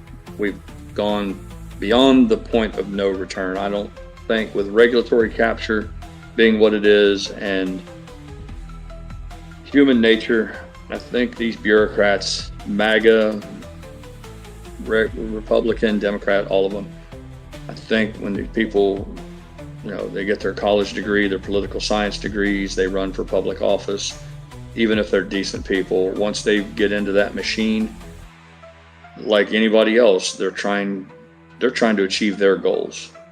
I think very few people go to Washington and say, I really want to help save my country. Most of those people are just like, yeah, I want a good job and a career. This is what I chose to do for a living. I'm going to be a politician. I got to get elected. They learn the rules of the game. And I think that is front and foremost. I think that is the priority. You know, and it's just the way things are. If anyone does go about trying to make any kind of meaningful change, I think it's incidental. That was what encouraged me so much about Trump running for office, was that the man didn't need, Yeah, like I said, I said many times, the people who hate on him, they don't display logic to me. I'm like, if a guy already has his own, when you have your own jumbo jet with your fucking name pointed on the side, you're doing okay for yourself. All that shit about, you know, he was bankrupt, or he's a cheat, he's a crook. I'm like, whatever. Maybe that's the world. Maybe everybody's a crook. Maybe everybody that's successful is in some manner or another is a crook. But if that's what we're all trying to do, is become successful, and I don't think anybody could argue that he wasn't successful. I mean, you got your own fucking helicopter, your own jumbo jet, your own golf courses, your own high-rise buildings. You're married to a supermodel. You got a bunch of kids that seem to be doing pretty good for themselves. I mean, like, what's your definition of success? Jesus Christ, man. How much does a guy got to do before you can go, yeah, he's a winner? But my point is, he didn't need all this shit.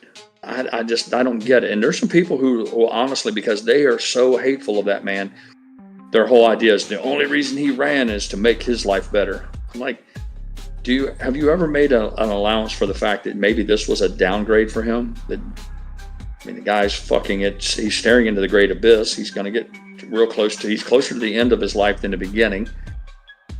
I'm like, do you really think that this is the kind of shit that he wanted to do for the rest of his life?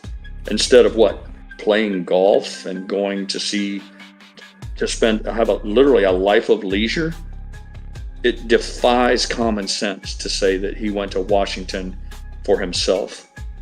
And it just troubles me that my fellow Americans can't recognize that maybe, just maybe, we found a guy who's there to do right by the country. But they say, nope, you're wrong, pirate. He's not him. He's just a fucking prick. He's a crook. He's blah, blah. I'm like, okay.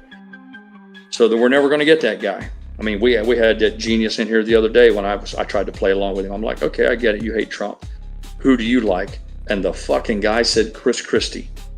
When you ask somebody, I get it, you don't like Trump. You hate Trump. I understand.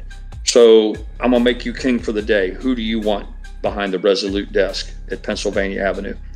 And when a fucking person tells you Chris Christie is their pick, you're done there. The next word that comes out of your mouth is a waste of breath.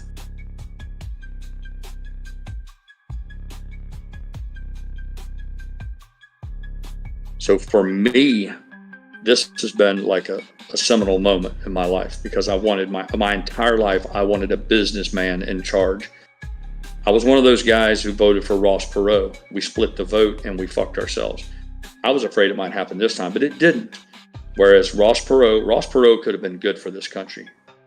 He flaked out towards the end and some other things, but he was the one. Listen, Ross Perot told everybody that China was going to fuck us, Mexico was going to fuck us, and everybody laughed at him. And it's another example of it took years for people to go, man, that fucking old dude was right. Well, it's too fucking late then. You need to close the door after the horses are out of the barn. I'm like, that's real nice of you now that years later, 20 years later, to go, hey, that guy was right. Well, yeah. Well, I hope that makes you feel better, because we're still just as fucked because you wouldn't believe then. And I think that's where we're at right now. The same people that hate on Trump right now, 20 years from now, if this thing doesn't work and we're in a bigger shitstorm than we're at right now, then there'll be the same bunch going, yeah, maybe Trump wasn't so bad, or maybe if we'd have done more of what he wanted, our country wouldn't be so fucked up right now. But that's of little comfort. You know, it's kind of that same old shit of, you know, when it mattered, you were on the wrong side of this. But I don't know. Like I said, for me, I thought this is probably a one-shot deal, because the machine is so powerful, the swamp is so deep, that it's not like you're just going to get an endless succession of outsiders. Trump was the rare bird. He was the black swan event, that rare thing that comes along where, for all of whatever happened, all of the fates lined up and put him there. And for the life of me, why the entire country doesn't rally behind him, I don't get it. I'm like, you people deserve all the nasty shit that's coming your way. You don't support this man and his efforts to save this country, then you deserve the fucking shitstorm that's going to come in the next 50 years.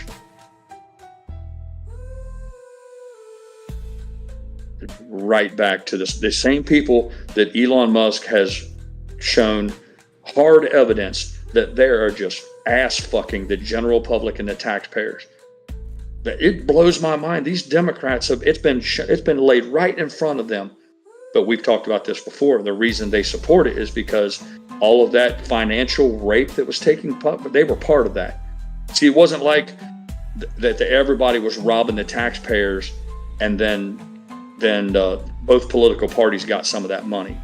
Anybody paying attention knows that the scams with the non-government, these NGOs, non-governmental organizations, all these do-gooders like the Clinton Global Initiative, all of that was money laundering for the Democratic Party. That's why they're for it. They're not against it because it was their guy. But what kills me is most Democrats didn't benefit from it. All of that thievery and theft and fraud and waste that was done by the Democrats to rob taxpayers' money and put it into politicians' pockets, that money didn't land on Main Street. I mean, what? No, even the fucking people who are on the welfare and the SNAP, all that people, the usual bunch that are lined up for the handout crowd, they didn't get any increases. So I'm like, why do you support these people? Because they're on your side. You're like, yeah, they're Democrats, so you'll support them and all this crime. They didn't even give you, they're robbing the bank and they didn't give you any of it. And that's the capacity for self-harm. I'm like, why would you do that? I mean, if my guy was robbing the bank, I could explain why I was still supporting, because I would give you the wink and be like, hey, a little bit of that kicked back my way. But Main Street America didn't see any money from the Democratic robbery that took place in over these last few years. But they remain steadfast in their support of those people. And I'm like, you got to be particularly fucking stupid to do that.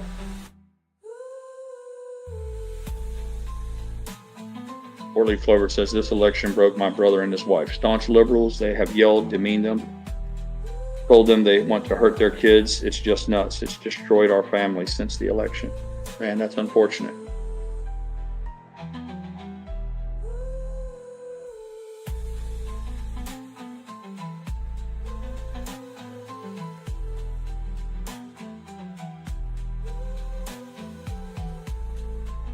I wouldn't even know how to help you with that, Clover. I don't know that I could.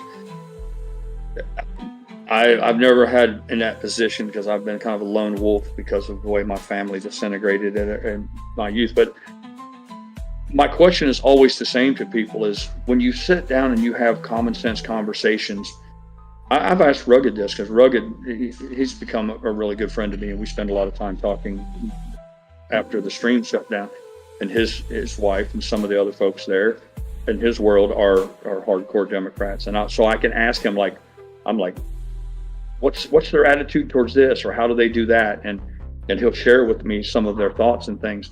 And he even said it's frustrating because when you get down to the details, a lot of it's funded on emotion or feelings, or again, not to beat a dead horse, but this whole virtue signaling, like it's all platitudes that are generals.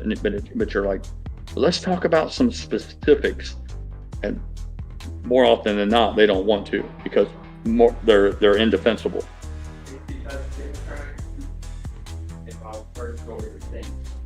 Son says because the Democrats' fundamentals are involved with first order thinking. People are for give them money. Yep. Guns kill people, get rid of guns. Yeah, I get it. So I don't know, but back with the whole concept of Trump was, for years I've hated Republicans and Democrats. I hate all politicians because I saw them for what they were.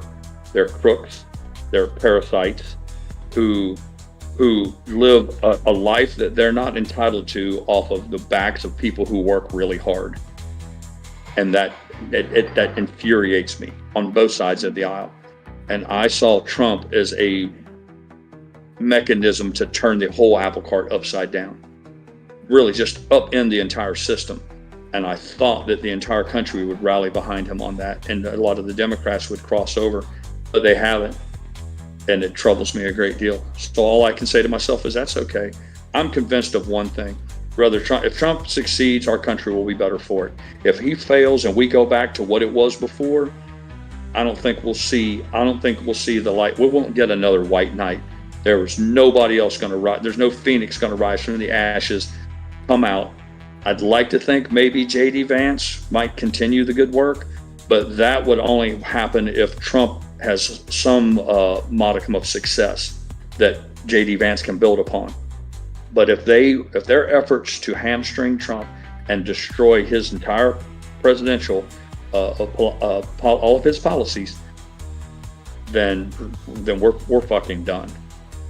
We're going to turn into just another shithole like the rest of the fucking world.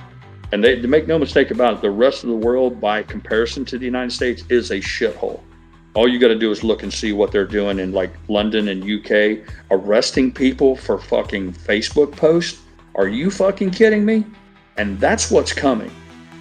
That same sort of fucking repugnant behavior is what waits the United States if we continue to allow these rogue judges and the Democrats to keep pushing these policies on us.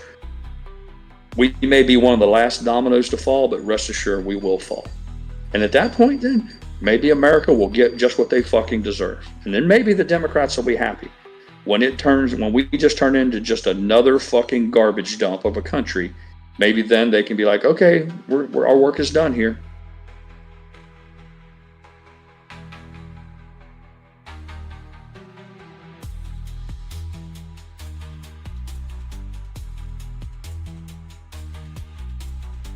Yep, right. GrayLeaf or 4-leaf clover says even worse in Germany, where they prosecuted 3,500 people for post. Yep, and that's just one example of the things that go on in foreign countries that we don't have here in America.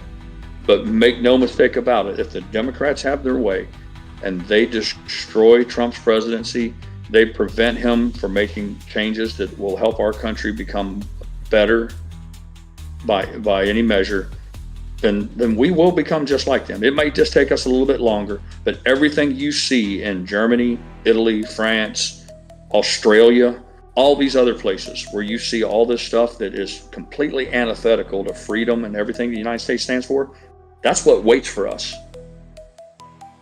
So, I don't know. I don't want it. I'll take no pleasure in it. But if it comes to pass, you can believe this, there'll be one political party that's responsible for it, and it's not the fucking MAGA movement. I guarantee you that. So.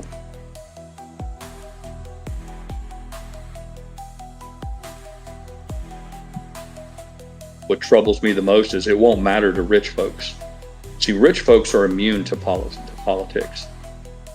It's just one of the byproducts of a capitalist society and freedoms in America, is that once you reach a certain threshold for success and achievement, it doesn't matter to you. The price of gas, none of that shit matters anymore, because you're so far ahead of you're so far ahead of the curve that those things are they don't matter to your life.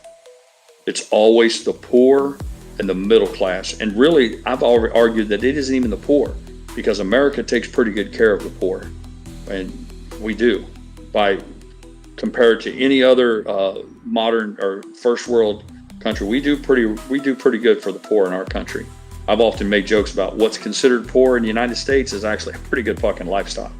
So what you're talking about here is the middle class, the meat and potatoes, that guy in the middle, the guy, one man and a woman who both have a job and they've got 2 kids and a mortgage and car payments. They're the ones who are going to get fucking curb stomped from all of this shit. Politicians, the fucking Bernie Sanders don't give a fuck. It blows my mind that people show up in droves to support him. And that's because he preaches what they want to hear, that whole eat the rich thing. And these dumbasses don't realize that that's him, that he is the fucking rich. So they clap for him like fucking seals. So again, if it happens, and it may, there'll be one party responsible for it. If history is any example, they'll refuse to take responsibility for it. They'll find yet a whole nother laundry list of reasons why it wasn't their fault. It's like all the victims that you see that commit crimes, and we got videotapes of them on YouTube doing all these horrendous acts. And then when somebody finally puts the fucking handcuffs on them, it's, I'm a victim. It'll be the same thing with that party. if the whole country goes to hell in a handbasket because they got what they wanted, they'll be the first ones to scream victim.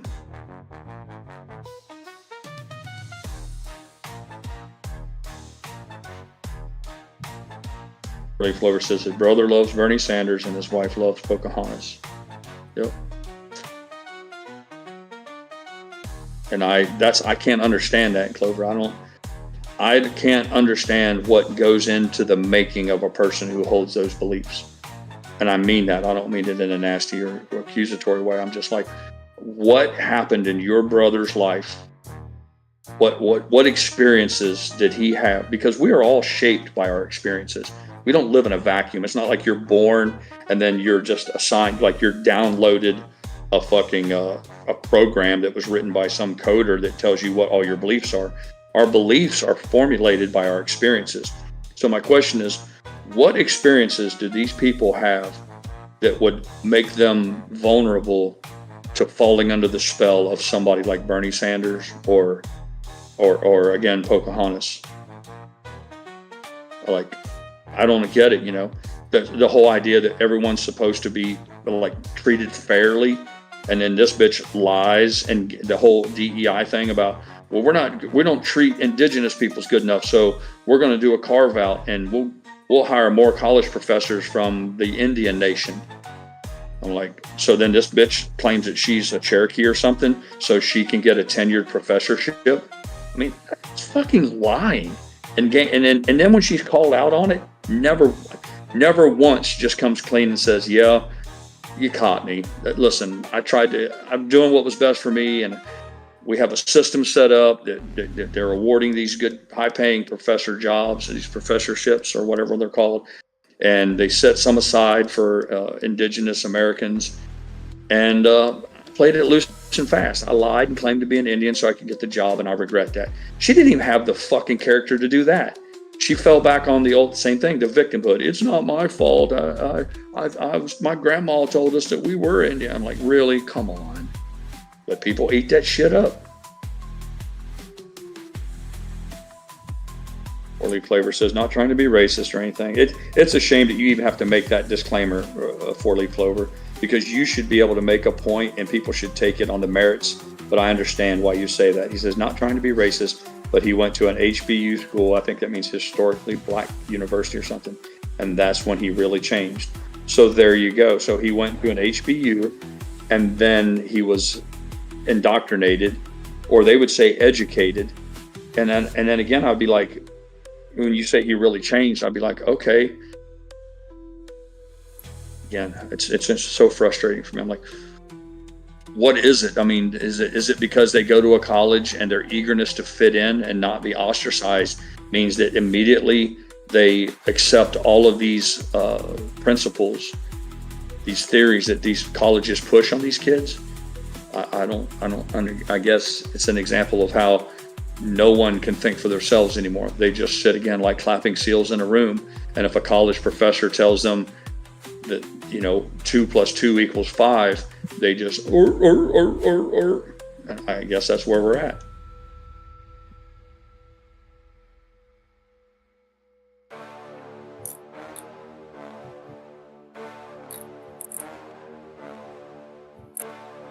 I typed out a tinfoil hat theory last night in keeping with our conversations about universal basic income, loss of career opportunities because of replacement by robots. And I took it to what I thought was a logical conclusion is, if we no longer need a workforce, follow me on this, try to keep up. If we no longer need a workforce of human beings because of robots and AI, then why do we need colleges? The whole idea of going to college, and anybody who denies this is just a fucking liar. There are jobs that you only get in the United States. They won't even let you apply for the job unless you have a degree. It's another one of those litmus tests where they use to screen people out. Got 100 people that want a job. They've got one job. First thing they say is, we're only taking applicants from people who have a bachelor's degree. So if everyone's going to college to quote unquote get a good job, and we all know that's kind of a fucking scam right now anyhow, because most of those degrees are worthless. But let's just set that aside and say, most people, and I believe this is true, most people go to college so they can get a better job. That's a fact. If there are no jobs that require human beings, then why do you need degrees? And I could see a future if we go to robots are doing all the work. Everybody gets, robots are our new slaves. They do all the work. People can just sit at home, like I said, drink beer, and watch the sunset. Then why do you need a degree? Now, one could argue that, yeah, people, and I made a point of this in my post. I said, unless people go to learn for the sake of learning, like I really have an interest in like art history or bioengineering. I just can't live with myself if I don't learn more about theoretical math. But I don't think those people exist in any sort of meaningful numbers. So my point is, if we have a society that we're on the edge of having free labor provided through robots, and we no longer need people to have careers, then why would you even need a university anymore? I mean, it's logical to me. I mean, again, why do you go to college? Why do you need to go to college, Junior? Well, Dad, I want a good job. And you get the good jobs are for people with an education. The idea was ostensibly it was for, because you learn more in college and you're capable of doing things that non-college educated people can do. And we can talk for fucking hours on that bullshit. But let's just say, for instance, that's true. I'm like, well, that's fine, but we got robots now. We send them into, the robots come out of Tesla, and Real Rugged, he plugs a USB cord into them and he programs them. And the entire body of knowledge from human existence is downloaded in 4 hours into their hard drive. That every robot is smarter than every professor from every college combined. So you can't compete with that. Even if you go get a good degree in theoretical math, you're not going to be as good as the robots. So they don't need you anymore. So again, I ask you, why do you need to go to college? What are you going to college for? To get a job, pirate. I get a better job. I'm like, no, you don't. The jobs have been taken by robots. So I ask you again, why do you? So I'm like, is there a possibility that the colleges see an existential threat? Do they realize that on the current trajectory, the current flight path that we're on right now, that sometime in the future, be it distant or near, sometime in the future, there will no longer be a need for college education? Something it's interesting to think about.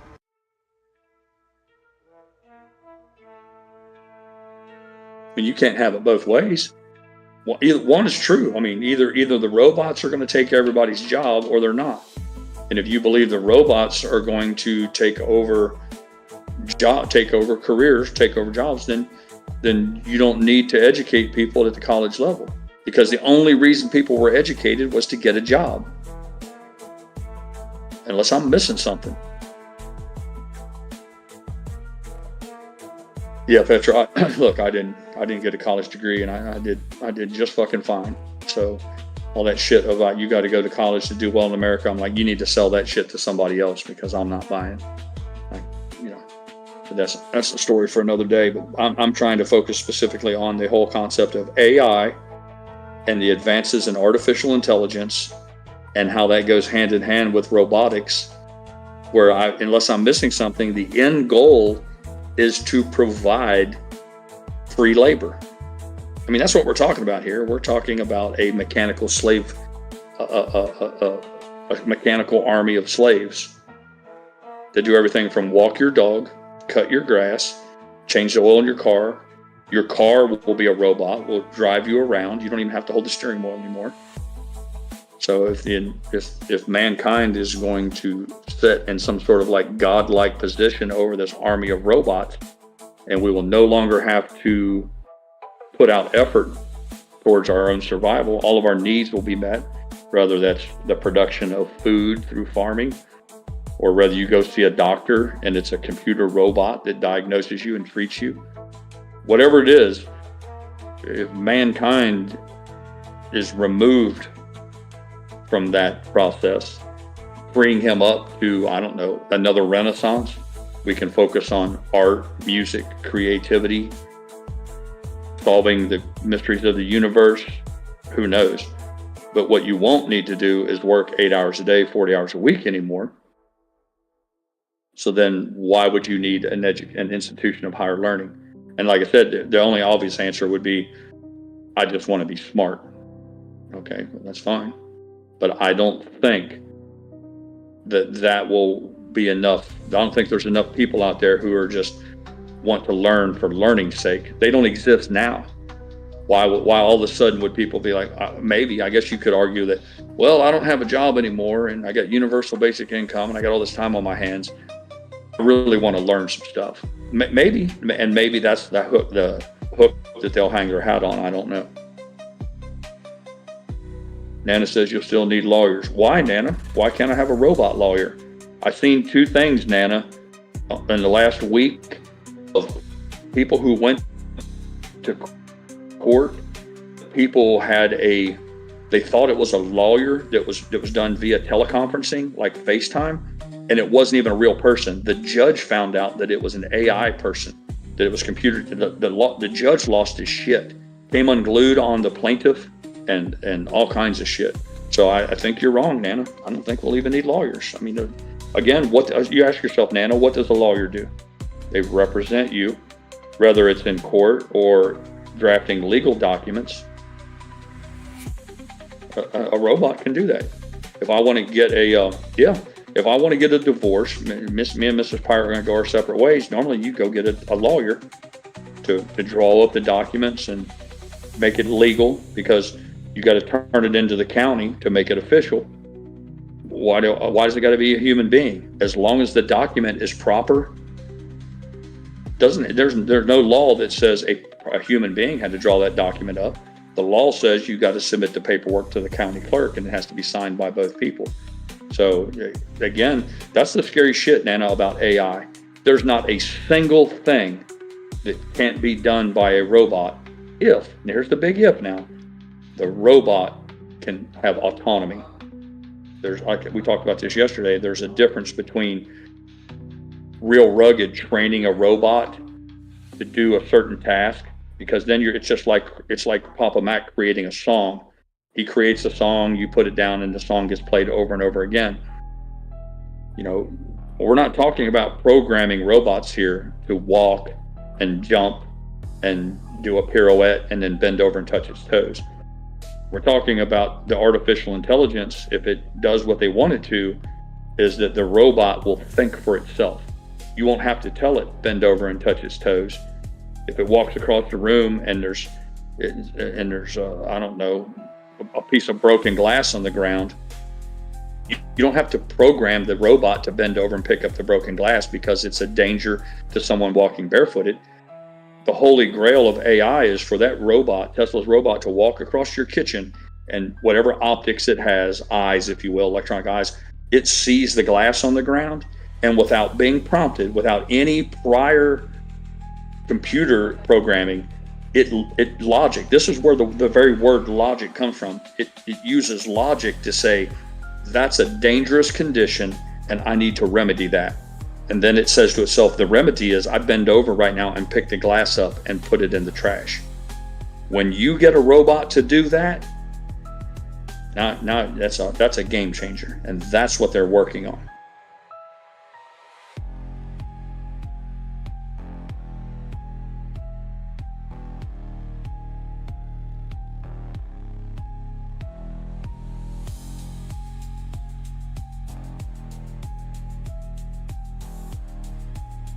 Real Rugged is asking if GrayLeaf could bring up the June 20th options chain. I don't have any ability to do any of that, Rugged, but you can tell us what you're seeing. What Sure. You got, man? What'd you find, bro? So I was just looking in the Webull options chain. I was actually looking at, if you go to, let's see here, total position. See if it was right here. What was the position increase? I'm just double checking where it was. 1 second.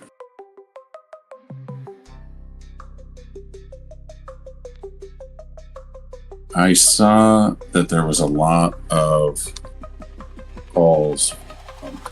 So normally when you go far out into options, which I don't play, but if you go far out, usually you get your June and Julys typically.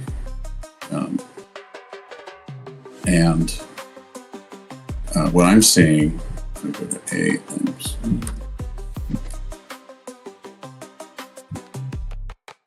Under June 20th, June 20th, 2025. There are 174,816 call contracts for the $27 strike, which sounds nice.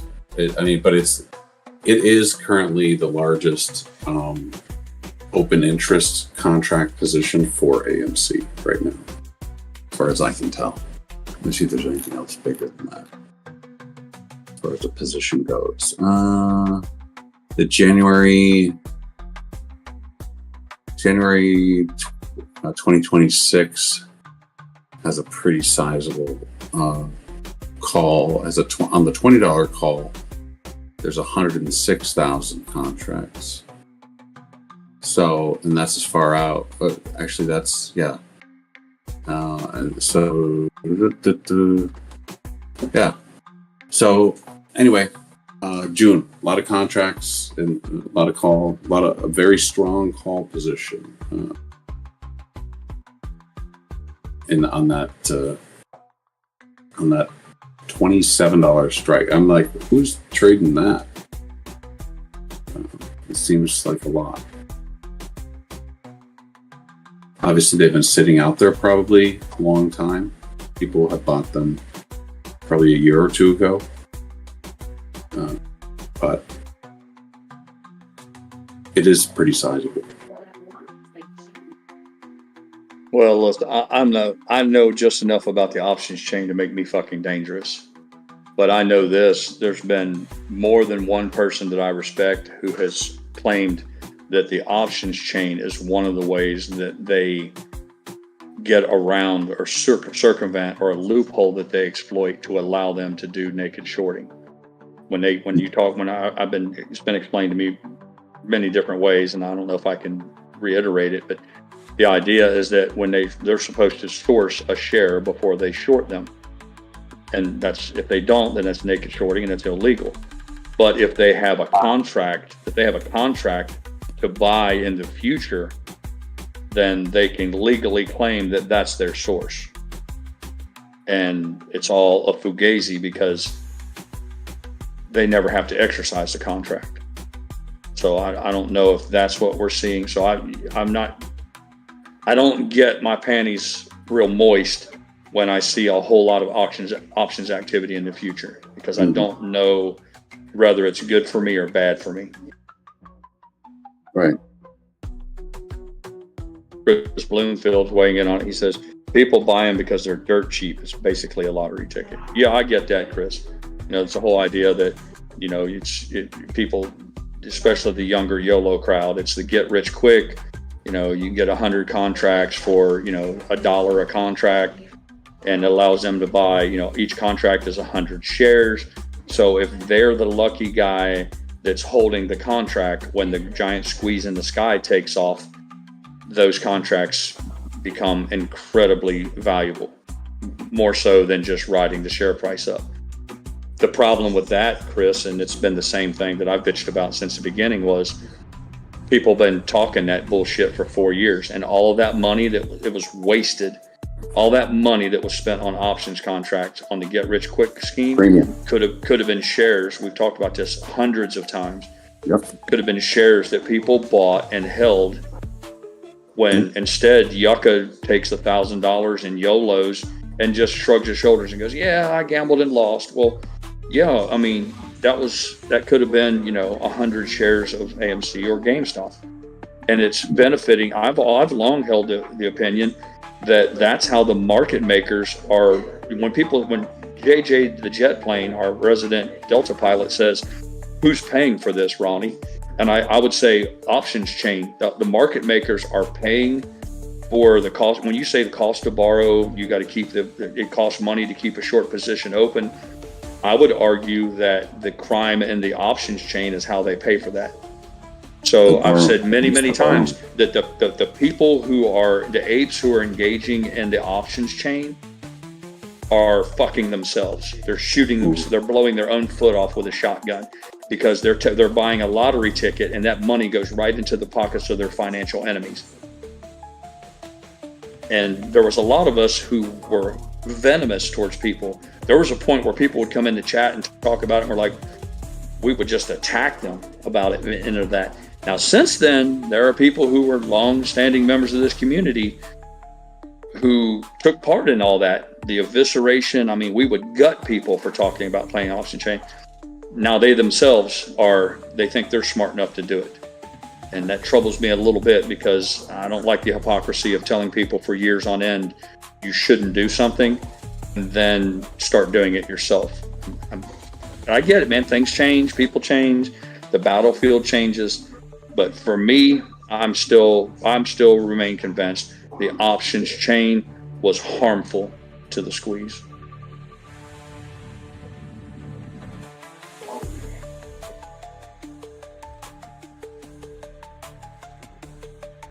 I mean, it stands to reason. It's just simple math.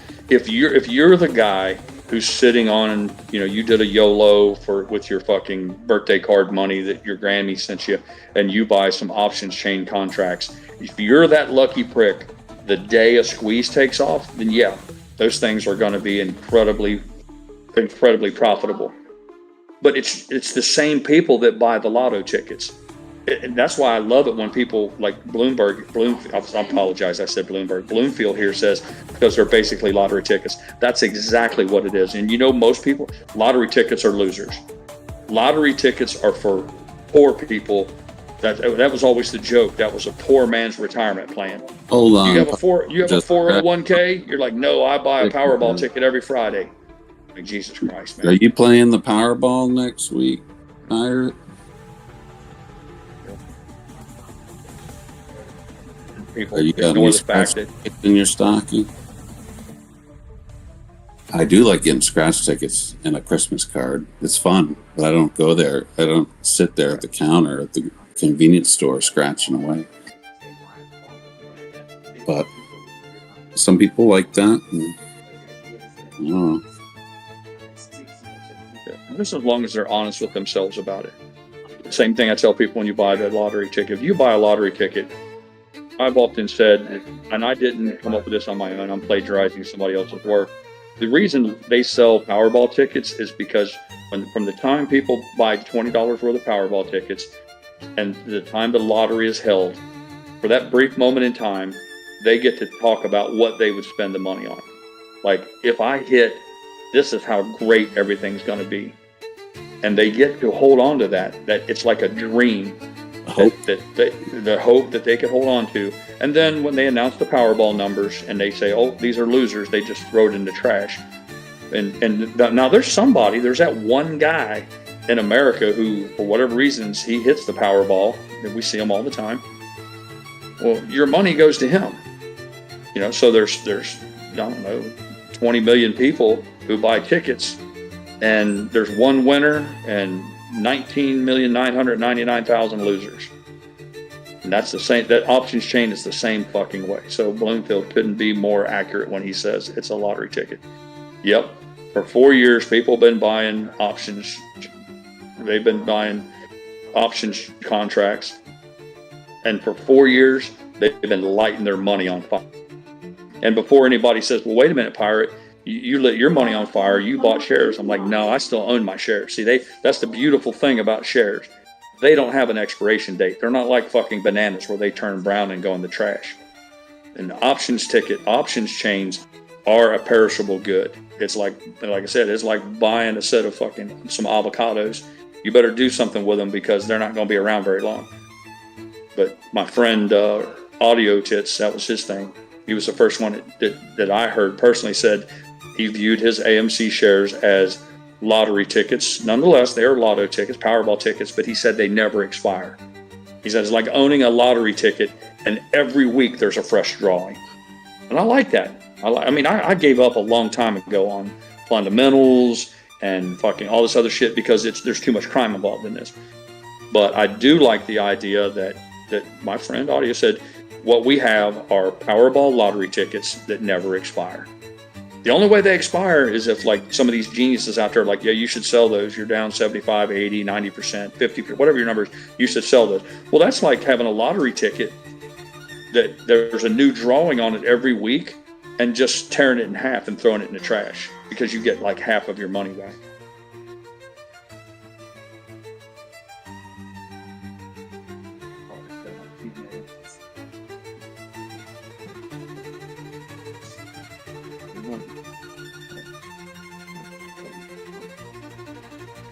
Laundry basket.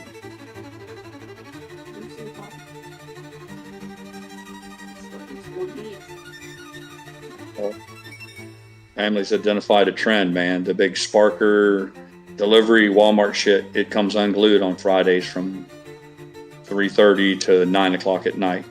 So they're getting out and they're getting after that money. Why Friday? I don't know. I guess the beginning of the weekend, people are long work week. Maybe people get paid. Oh. They want to prepare. They have things that they need, and now maybe they have the money to pay for them, and they don't want to take the time to go. They listen. I don't. They haven't done like a scientific study to figure out why. They just said it happens. And that's all they need to know is it happens. I don't think they care, Rugged. I don't think they give two shits why it's happening. It's just important to know that it is happening because it's a feeding frenzy for what they call the good paying orders. If you find a trend. Yep. Exactly. Identify patterns. Pattern recognition. It's a valuable skill.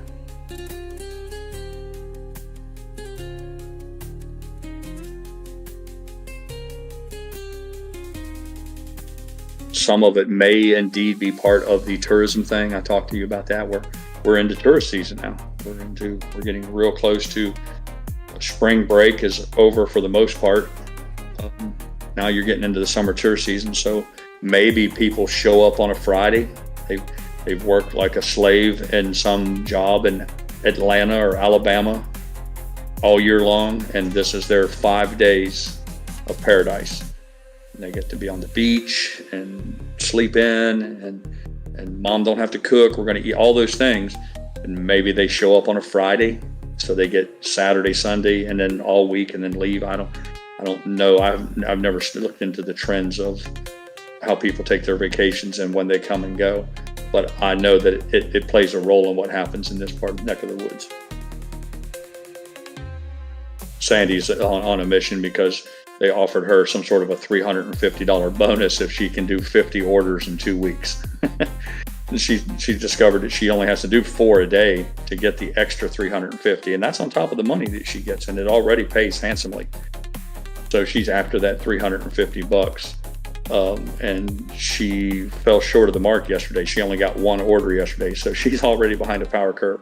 She's got to do her 4 today plus the 3 from yesterday, so she needs 7 today. And so she's anxious to try to continue with that. But yeah, back to the lottery thing, or excuse me, the whole thing about the YOLOing is that for 4.5 years, people said, even if a guy just took a modest amount, even if he just spent $25 on options contracts, if a fucking guy's doing that every payday and he did it for 4 fucking years, he'd have himself a pretty nice little portfolio position in AMC or GameStop. But instead, what they have is that brief endorphin pump that they can tell themselves that, for a moment there, I thought I was going to be a hero. Oh, thank you, Jay Brown. That's nice of you to say. Says he's rooting for her. She got ahead a little bit, Jay Brown. The day before yesterday, she did 5 orders in one day, and she come in all full of herself. She's like, I've only got to do 3 tomorrow. because I'm one ahead. And I'm like, well, you need to keep that attitude because that's the military way.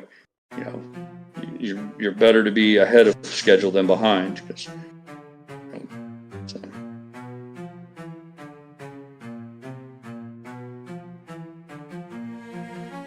Yeah, I like the way you're thinking there, Jay Brown. That's a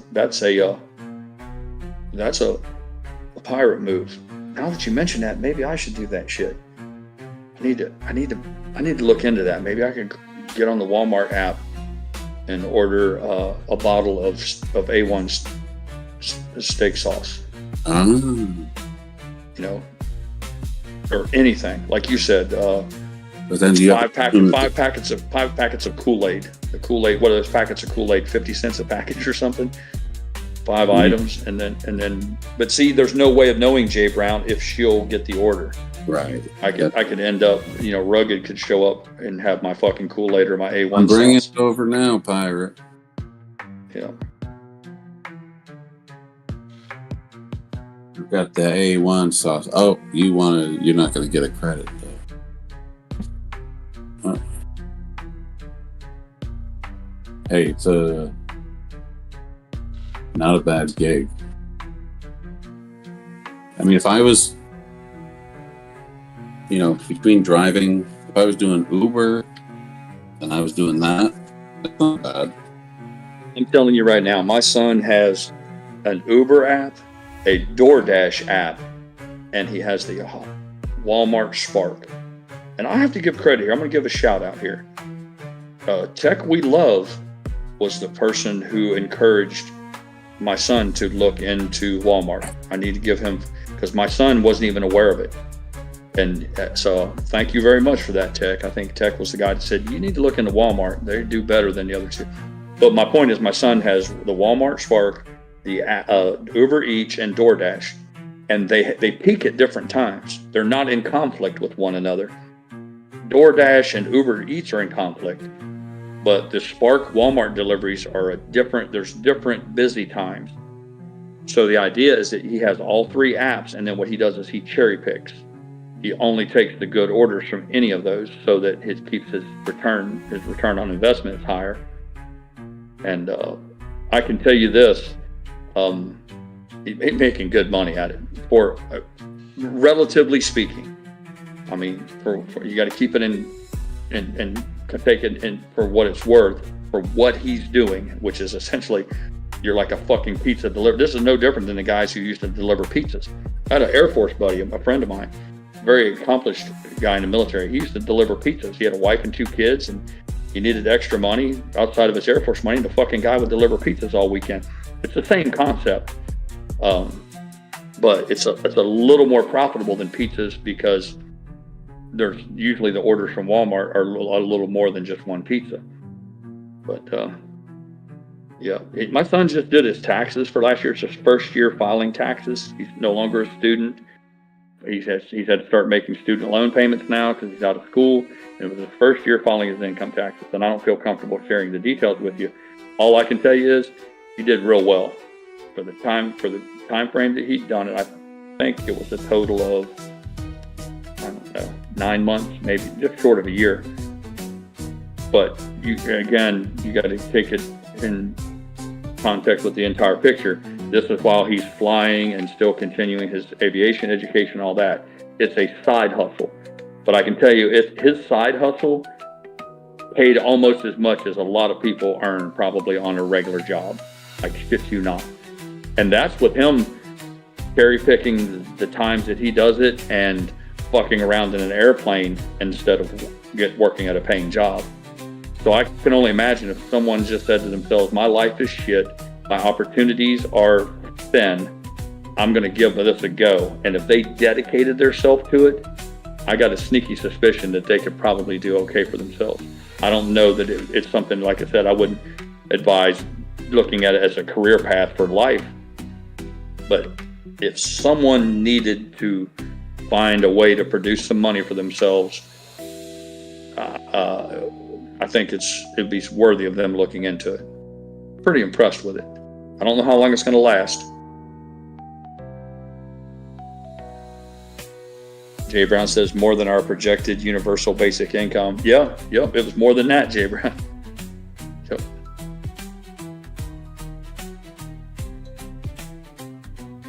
Now, to be fair, my son's, he's fucking cheating the system a little bit. He's driving my minivan.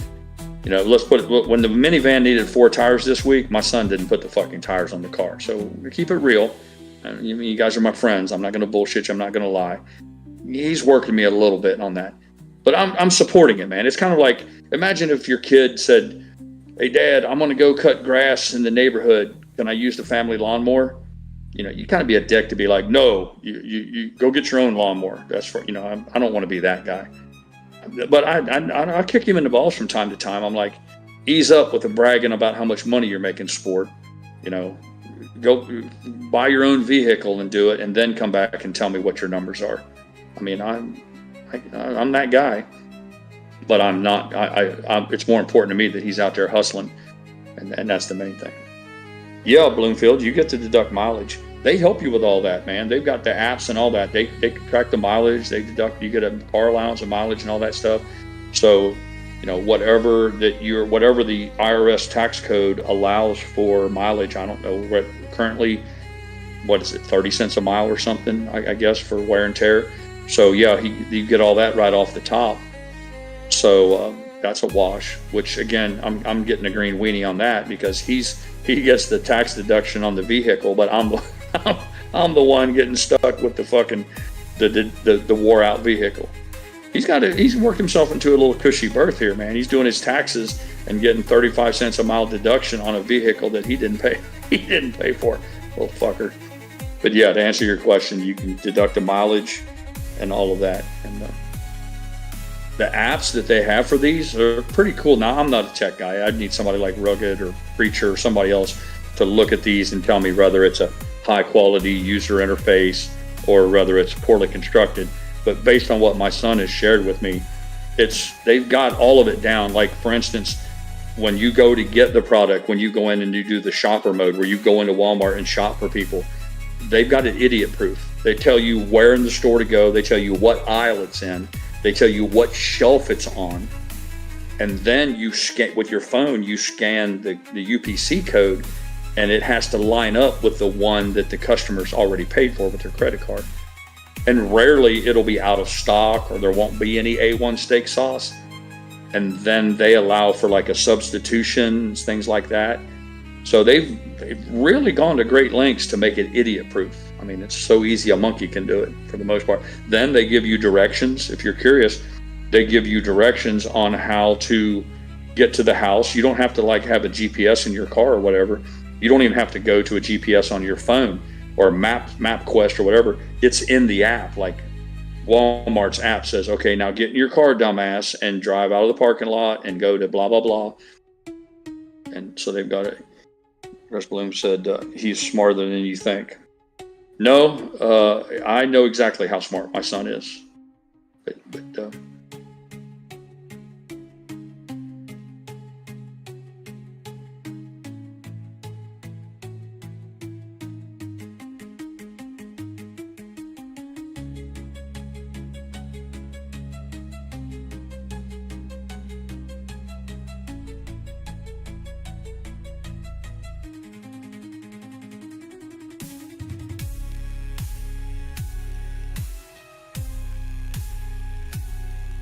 we operate on a family principle, Chris. We don't have my money, mom's money. We have family money. We have. I don't just talk the talk when it comes to the nuclear family. I walk the walk. Every single thing I do is in furtherance of the empire, the family, Camelot. I could jokingly call our house Camelot, a reference to King Arthur's court and the Kennedys and all of that. And the idea is that, for instance, my son, I send both my boys to college, paid for 100% of it, because that's what a father should do. Now, to my boys' credits, they excelled and they got boatloads of free money, whatever those things are called. I fucking forget the name, but scholarships, scholarships and all of that, and grants and all of that shit. And then of course we picked up the difference. But and now that he's out of school, he has to pay those loans off. So the idea is that, well, I'll give you an example. Yeah, you guys know I'm a real estate guy. I can sell a piece of property right now and just pay the loan off. Like, I can make it go away tomorrow. Put a for sale sign on AB 1234 Oak Street, sell that house over there, and send the money in on that college loan. Done. I paid for your college. But both my boys are smart enough to know that eventually those houses will be theirs. So they're not in a big hurry to see me sell a piece of real estate and pay off their college loans, because it's not good for the family. So the idea is that they're like, well, then we need to pull together as a family to pay for the college loans.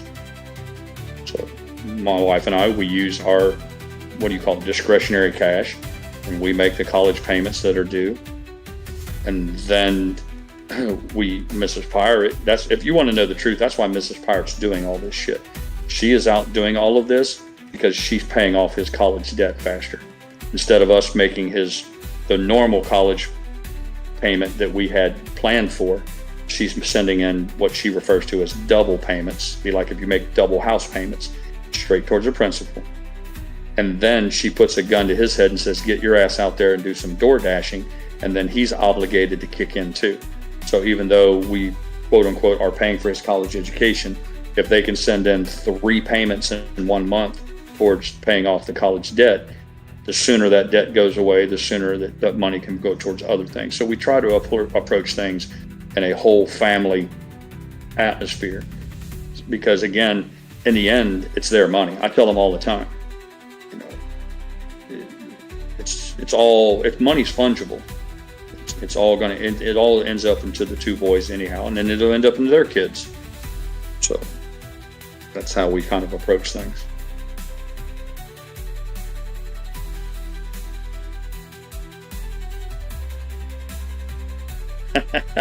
Jay Brown says, I need to collect a royalty per delivery, something to set aside for repairs and maintenance, an expense that needs accounting long-term. For depreciating the vehicle is also a factor. Yeah, they're well educated and all that, Jay Brown. Both my boys they've been an integral part of our real estate business since infancy, since they were little toddlers. Both of my boys have attended more closings. The average person might buy, 2 houses in their entire life.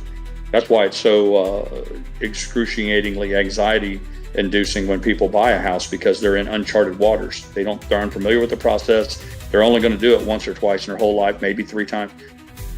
My boys would go to 3 closings a year for years on end. Sit right at the table with us. They were well behaved. We could take them anywhere. So, you know, both of my children could probably give a college level lecture on real estate closings to this very day, because life experiences count. But they understand depreciation and write-offs, and you know, they're up to speed on all of that.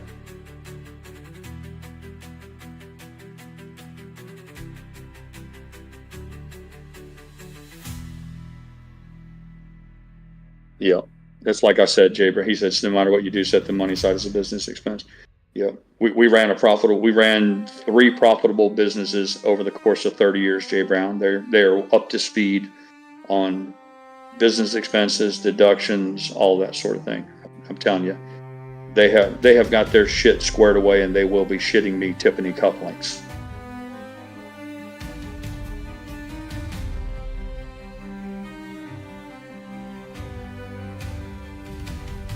Cool. Jay Brown said his wife's a realtor, and I love your stories. If you can only see my head nodding through all your stories. Right on, dude.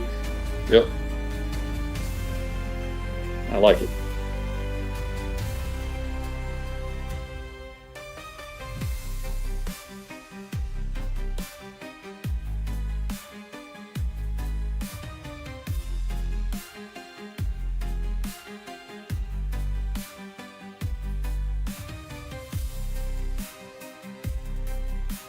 Yeah, when I sold the big business and realized I had to figure out something to do when I grew up, too late for me to revisit the military. I'd left that part of my world behind, and I didn't want to be in a business, 4-leaf clover, that included employees. I got a belly after 16 years of it. I didn't want anything to do with employees anymore. Just kind of wore me down. So real estate was one of the few businesses that I could embraced that didn't require a lot of involvement with outside people. I don't play well with others anymore. I ran out of patience a long time ago. So one of the first things I realized that there was a constant draw on there was a constant dipping of a biscuit into my gravy by real estate agents. Listen, I take up for real estate agents all the time. That whole crowd that's always out there talking about real estate agents or rip off all that shit. I'll cut them deep, wide, and frequent when I hear that shit, because it's simply not true. There's a very real value in real estate agents, but that's a story for another time. But I realized right off the bat that even though they were there was value in their services, that what they were doing that my wife could easily do for me. She's a smart girl. So the first thing we did was send her to school. She got her license, and then we took it to the next level. She became a broker. My wife has a brokerage license. She's licensed to practice in Kentucky, Ohio, Indiana, and Florida. So we covered 5 states. And at the time when I was investing heavily in real estate, the market, the tri-state market was where we fished. Those were the ponds we fished in. She transferred everything over to Florida because once we decided to retire here, a tiger can't change its stripes. I wanted to be able to avail myself of opportunities if they came along. But I didn't want to pay commissions, either buying or selling. More importantly, I had a few issues where, like on one particular deal, I was in the heat of negotiations and I called an agent up and couldn't get a phone call through to her and couldn't get an answer back. And so I thought to myself, I'm put a stop to this shit. So once Sandy became an agent, I didn't have to worry about getting my phone calls returned or getting someone to negotiate for me. So she became not only she was my secretary, as I fondly referred to her, for all those years, and then she became an agent, and not just an agent, a broker. The reason I had her become a broker is because I had plans of opening up my own shop. But if anybody doesn't know about real estate, is you have things like errors and omissions insurance. You have all sorts of things that if you're not willing to be dedicated to running a real estate shop, it's really a bad financial deal to try to work for yourself. If you're just going to do your own deals, you're better off to go under somebody else's umbrella. So my wife worked for SIBC for a number of years, and then she worked for there was another. I can't believe I can't remember the name of the other company, but SIBC was one, and I can't remember the other. But my point is, we no longer had to pay commission. Now you can never get away from the commissions. Like when I was selling a house and they had a buyer agent, everybody knows there's 6% at play most of the time. There's 3% for the buyer side, 3% for the seller side, and then of course the agent gets 1.5, and then their company gets 1.5. So it's a 4-way split of the 6. And I could never stop all of that bleeding, but I stopped a lot of it because a lot of times Mrs. Pirate would either get both sides of the deal or she would at least get one side. And so that worked for us. But more importantly, outside of the savings that offered us, it made my deal flow better. Again, my life partner, my soulmate, who's going to better have my interest? Who's got my back more than Miss Pirate? And that was the real thing I was after. It wasn't so much that little bit of savings from commissions. It was that I had my gladiator in the ring, and I knew that she was swinging the sword for me. Because quite frankly, she wasn't even swinging the sword for me. She could give 2 fucks less about me. It's some 2 boys I gave her. I plowed that field and she pooped 2 babies out, and that was it. After that, everything about her existence became how it'll make their lives better. So that was how that worked out.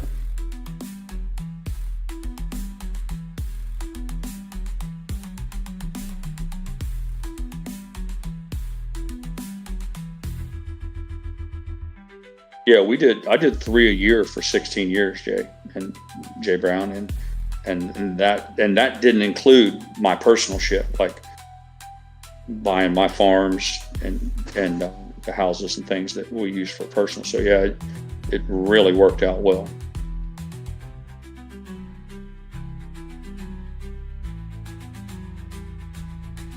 But back to the paying off the college debt, all those things were, and eventually, the debt that we took on to send him to Embry-Riddle has to be just dealt with. And I've never been a big fan of debt. I like getting the monkey off my back as quickly as possible. So a lot of that is what they're doing now. Plus, he's at a point in his life where it's really expensive to build hours in the aviation community. They don't just people don't just loan you an airplane. So in order for him to get into a job, he's, hopefully with a major airline carrier, well, he'll have to start off with one of these little regional airports, but the end goal is to be Hayden, to be JJ the jet plane. Jesse wants his job for all the obvious reasons. I wish I could shove him in the military, but that's just not in the cards. But he wants to be, the king shit at Delta or something. And so somebody's got to spend some money between now and then to build up hours in an airplane. So if he goes out, if they go out and they generate, what's $200 a day, that's I think right now with an instructor for some of this stuff, it's $150 an hour, $125 an hour. So he goes out and works all day, and then that gets him a day of training. Same old story. I've been preaching for 4 years. There's no easy button. There's no fast pass. There's no cheat code. You don't come out of high school and get Hayden's job with Delta. You don't go straight to the front of the line. There's thousands of links in a chain that lead to that seat and the paycheck that comes with it. And we're just trying to help him get there.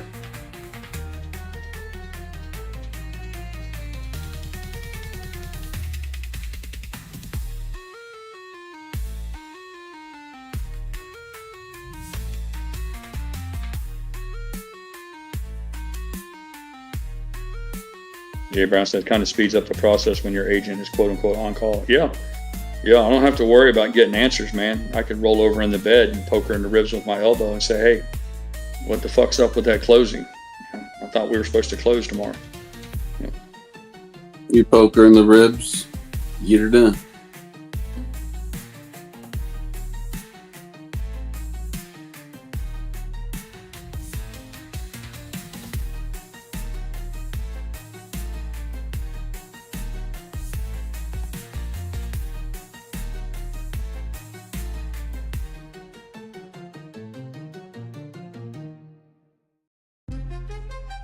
This is Jesse's first foray into serious work. I mean,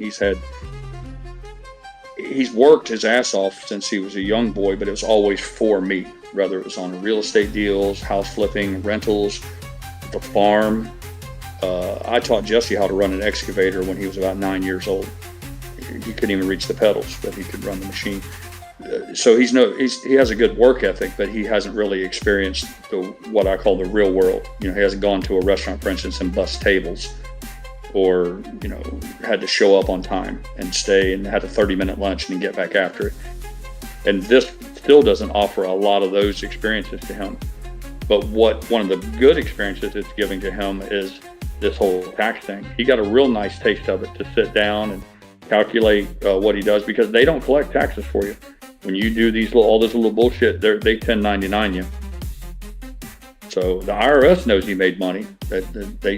Walmart sends Jesse a check, or they do direct deposit or Venmo or however the fuck they do it. He ends up with the money. But when tax time rolled around, he got a letter and it said, here's how much money we paid you. And by the way, we sent a copy of this to Uncle Sam. So he learned the rules of the game real fast. Now you got to do a tax return. And you got to sit down and calculate, and his mother helped him calculate what, render unto Caesar that which is Caesar's. They want their pound of flesh. So he got a real nice taste of it real fast about, how all the people who like to sit at home with their hand out waiting for, whether it's any sort of free money from the government, that's his money now. He got a real nice taste of it, that when he does 10 deliveries for pizzas, he don't get to keep all that money. He's got to send that in to the government. And then in turn, they're going to send some of that to other folks who maybe didn't do anything that day. He's not real happy about that. And of course, he understands that he has to pay for his fair share of the roads and the Army, the Navy, all that sort of thing. But he's learning. it's all theoretical when you're in college or you're a young guy and you just start learning. But it's a whole nother thing when you get a paycheck and then you look down at it. Well, for normal people, it's already deducted, but for him, he had to do his calculations and then send in whatever you owe. But there's no faster way to convert somebody from, a socialist Marxist attitude towards a capitalist attitude than to show them in real time, let them work their ass off for a year or months, and then sit down and show them how they get fucked real good with taxes. It goes a long ways towards countering a lot of that college propaganda that they pump into them.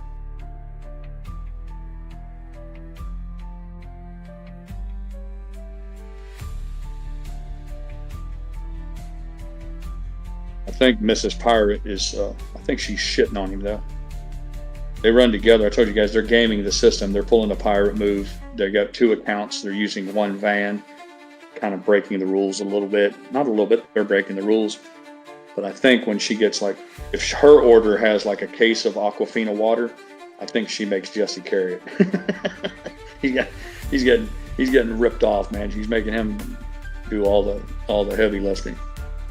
If it's got to be delivered to a condominium on the beach and it's up a flight of stairs, if it's her order, I think she's sitting in the van and making him hustle that shit up up the steps.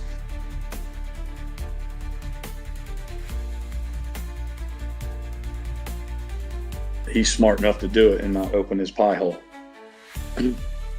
If he wants to keep eating those hot ham and cheeses, those grilled cheeses that she fixes for him on the daily, he knows when to keep his mouth shut.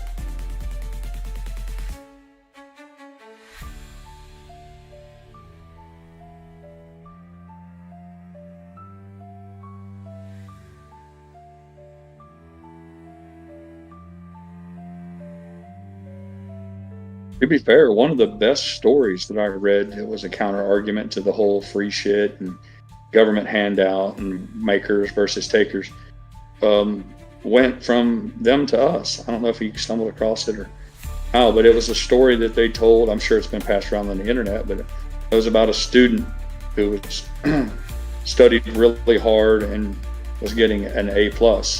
And there was another student who was partying all night and getting drunk and taking the exams and failing.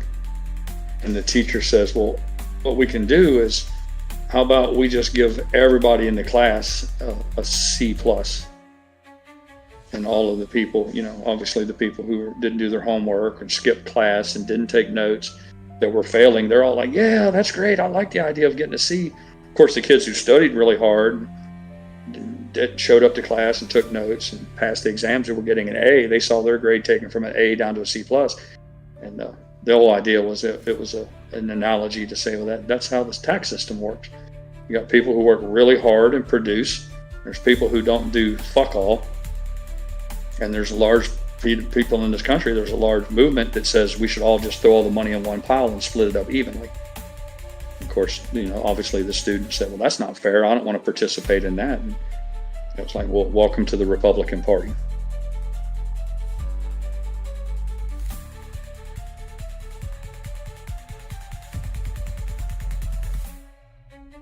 All about perspective. I guess it's where you find yourself in this system. What benefits you personally will make up the biggest part of your philosophy, how you view the system and how it should work.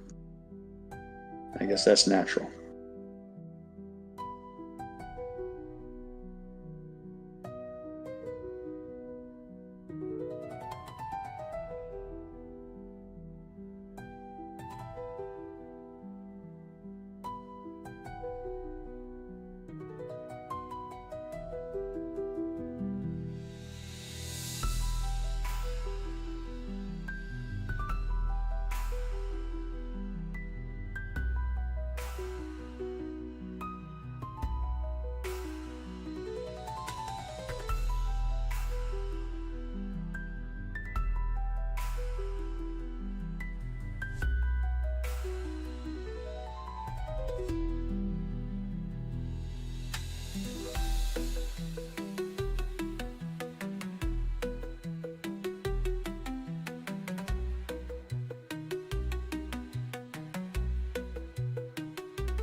Have a good weekend, Nana. We don't see you in Discord. We'll see you Monday. But if you find yourself bored, check on Discord. You know, we're in there frequently talking shit. It's always fun when you're there.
they're showing a news clip on Newsmax calling it a culture clash with a bunch of trans protesters, the public state house, I don't know where, but they're screaming that they do not consent to being filmed, and they're demanding that they turn the cameras off. And it's amusing to me that these people think that somehow or another now that, and out in the public square now, in the public spaces, that there's somehow or another some law that says that they can't be filmed. It's like they just keep getting crazier and crazier with their demands. You know, the whole idea that, like, I don't consent to you photographing me.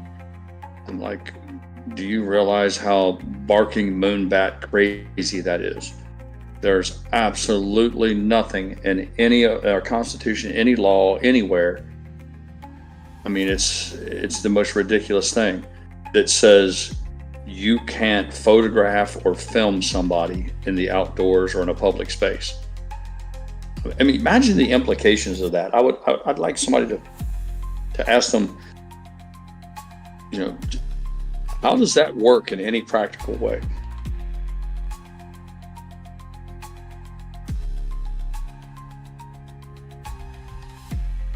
It's actually quite telling, because the fact that they don't want to be photographed, that tells you right there that they're embarrassed about something. You know, normally it's the whole thing about covering their faces. I've said for a long time, all these people with Antifa and all the rest of them who want to go out and engage in all this awful behavior and violence, criminal and all that, and then hide their faces. I'm like, if you're virtuous, if you're righteous in your acts, own it. Stand up and smile for the camera and be like, this is me and I'm standing up for what I believe. But the idea that, you know, like, I don't know, from the earliest ages, we were taught that, you know, the bad guys hide their face. The criminals are the ones who have to cover up and hide their face because they're up to no good. Now, I think, to be fair and argue both sides of the point, I think what they say is that they need the anonymity to prevent backlash, or to allow them to have their voices heard and not risk like a targeted attack because of their beliefs.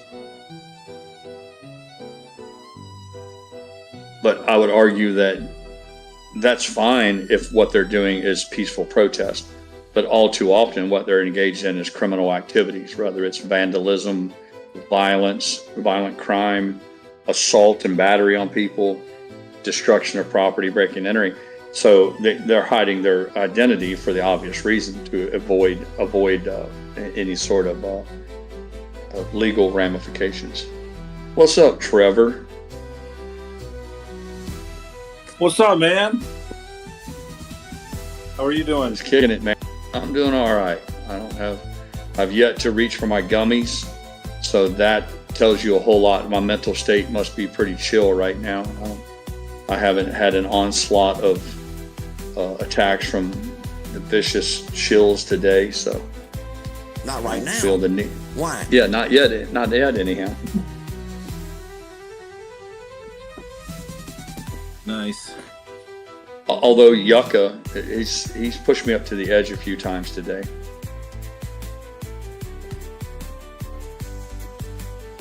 I don't know where he's at. He's been popping in. He must be busy as a one-arm paper hanger. He's been in and out.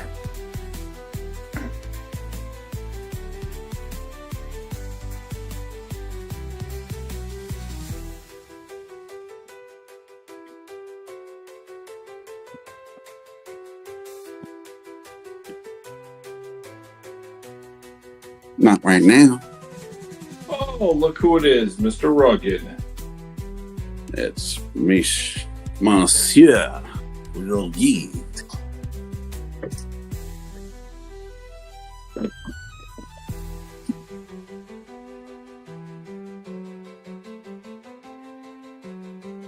How are you today, Trevor?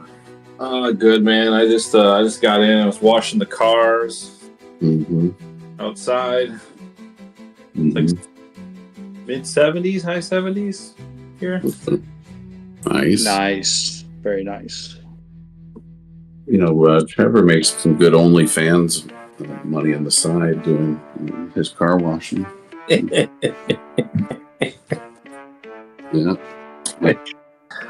I am not paying $30 to have somebody just take a dirty chamois that they're using on every car and just do my car. Yeah. I can do it myself. The same one that they washed the wheel wells of my truck with a half an hour ago. A sponge full of sand and all impacted with rocks and road tar and shit that they just scraped off my beater.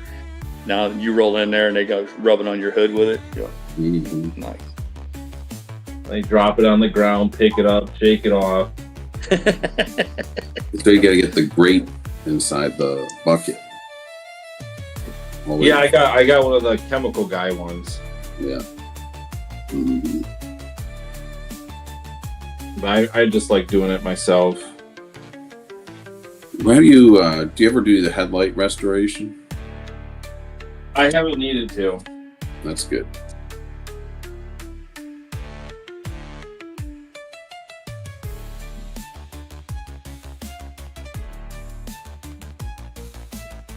Yeah, there's so many companies that have those now.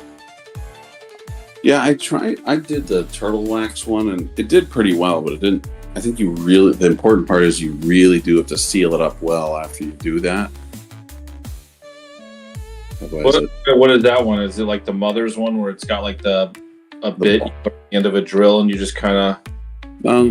this one is actually, you use, it's like it comes with a couple of, I don't know if they call them sort of applicators that are like square shaped, and you can kind of run it along it and back and forth and side to side, whatever, in a pattern. And then a couple different grit finishes, and then. But it's hand applied. You're not using the drill motor or nothing. Correct. Yes. Yeah, fuck that. That's too much rubbing, man. I've seen a lot of it's like mechanized, man. You can attach it real stuff. I've seen a lot of guys just wet sand them with start out with 1,000 grit, work their way up to 3,000 or 4,000 grit, and then just polish it with a polishing compound and a buffing pad. Yeah, the polishing step's important. But the problem is if you ever get those micro cracks in your headlights, you're not fixing that. No. The lens is just toast at that point.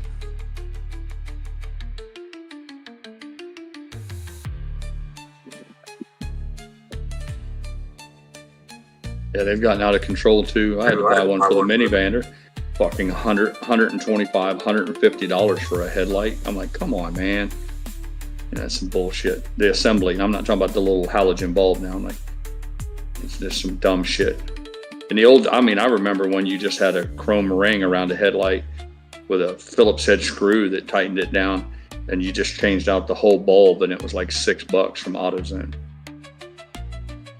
Those days are over with now. Oh yeah, those LED lights, buy a brand new. A friend of mine has a GMC Sierra, and he cracked one of his headlights, and it's the LED one. I think it was almost $20-some just for one light at the dealer.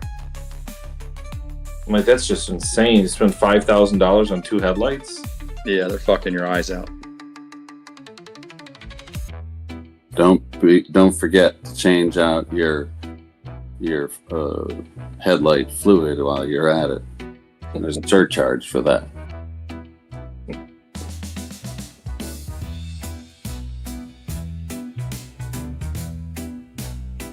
Look at a guy on Newsmax. They got the footage from his Ring camera. He's in his garage. A big ass black bear walks up his driveway, approaches, comes straight to him like he's on a string.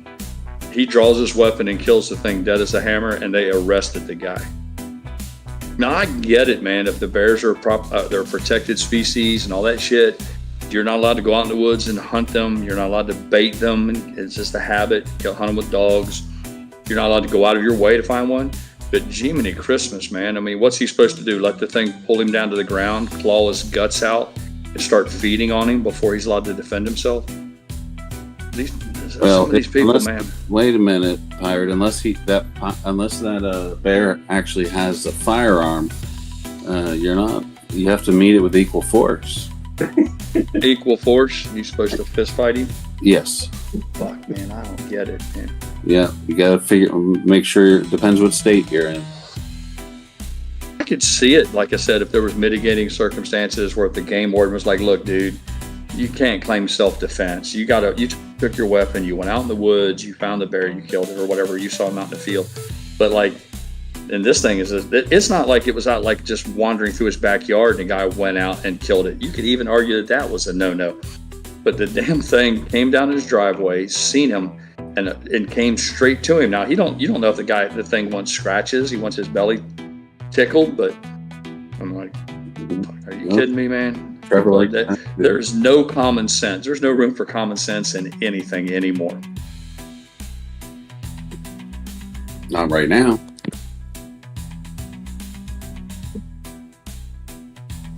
Why?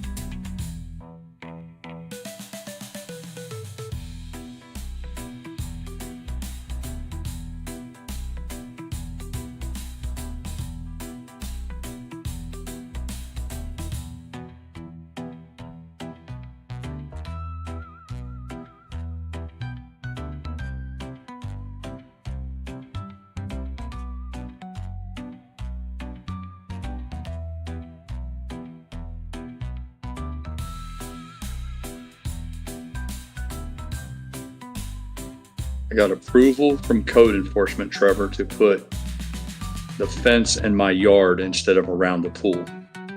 You know, where our houses are real close together. Everybody wants to be on the water, so they're ridiculously close. They're like, I think our houses are 16 feet apart. I get 8 feet on my side, and my neighbor has 8 feet. But if you took a measuring tape from my wall to his wall, the houses are literally 16 feet apart. Maybe even less than that. So our yards are like, I think my yard is either 80 feet wide or 100 feet wide.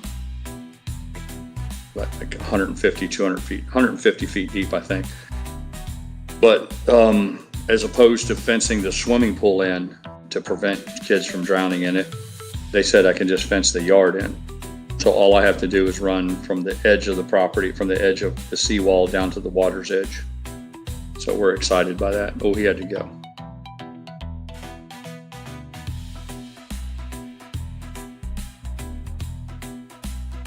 So that's going to reduce the amount of fencing that I have to buy.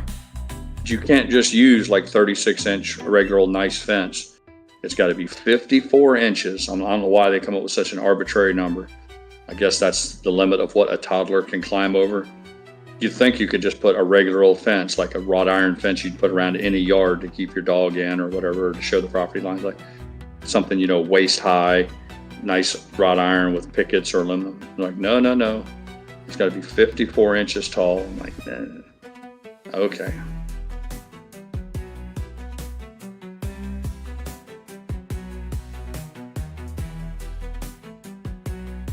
Some of the dumbest shit. Got to put a fence around the swimming pool, but we've got thousands of miles of coastline and riverbanks. No fence required for those. I guess toddlers can only drown in swimming pools if their mother or father's not watching. I guess nobody drowns anywhere else.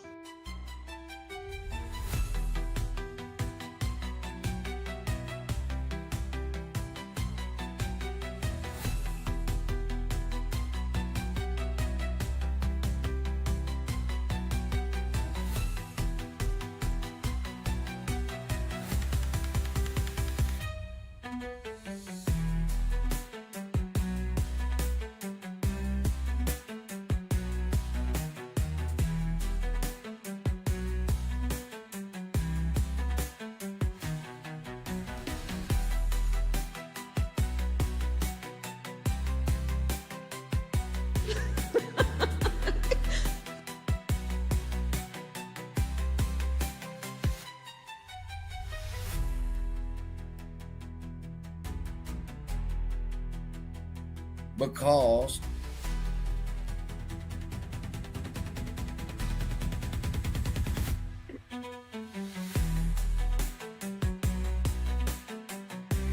Pirate, any plans for the weekend? More of the same. I got to spray Roundup. I got some weed killer. Spring weeds are popping up in the driveways around here, so I'm going to be a slave to the weed eater for a while. You ever use vinegar? No, I use glyphosate. Yeah.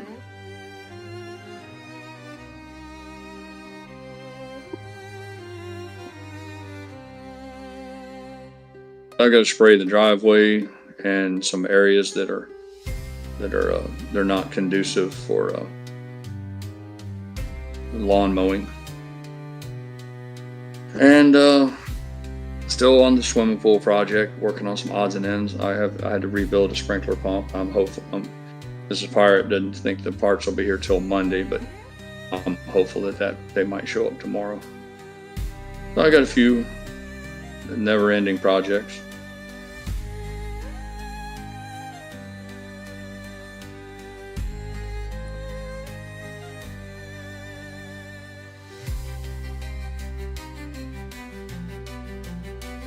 GrayLeaf says she's shutting down the stream in 10 minutes. So let me take this opportunity to thank everybody for the fun we had this week. Listening to my endless boring stories and making me laugh. Appreciate that. And if I don't see you around Discord or hanging out with us this evening or this weekend, look forward to seeing you Monday morning bright and early. Thanks for the smiles this week.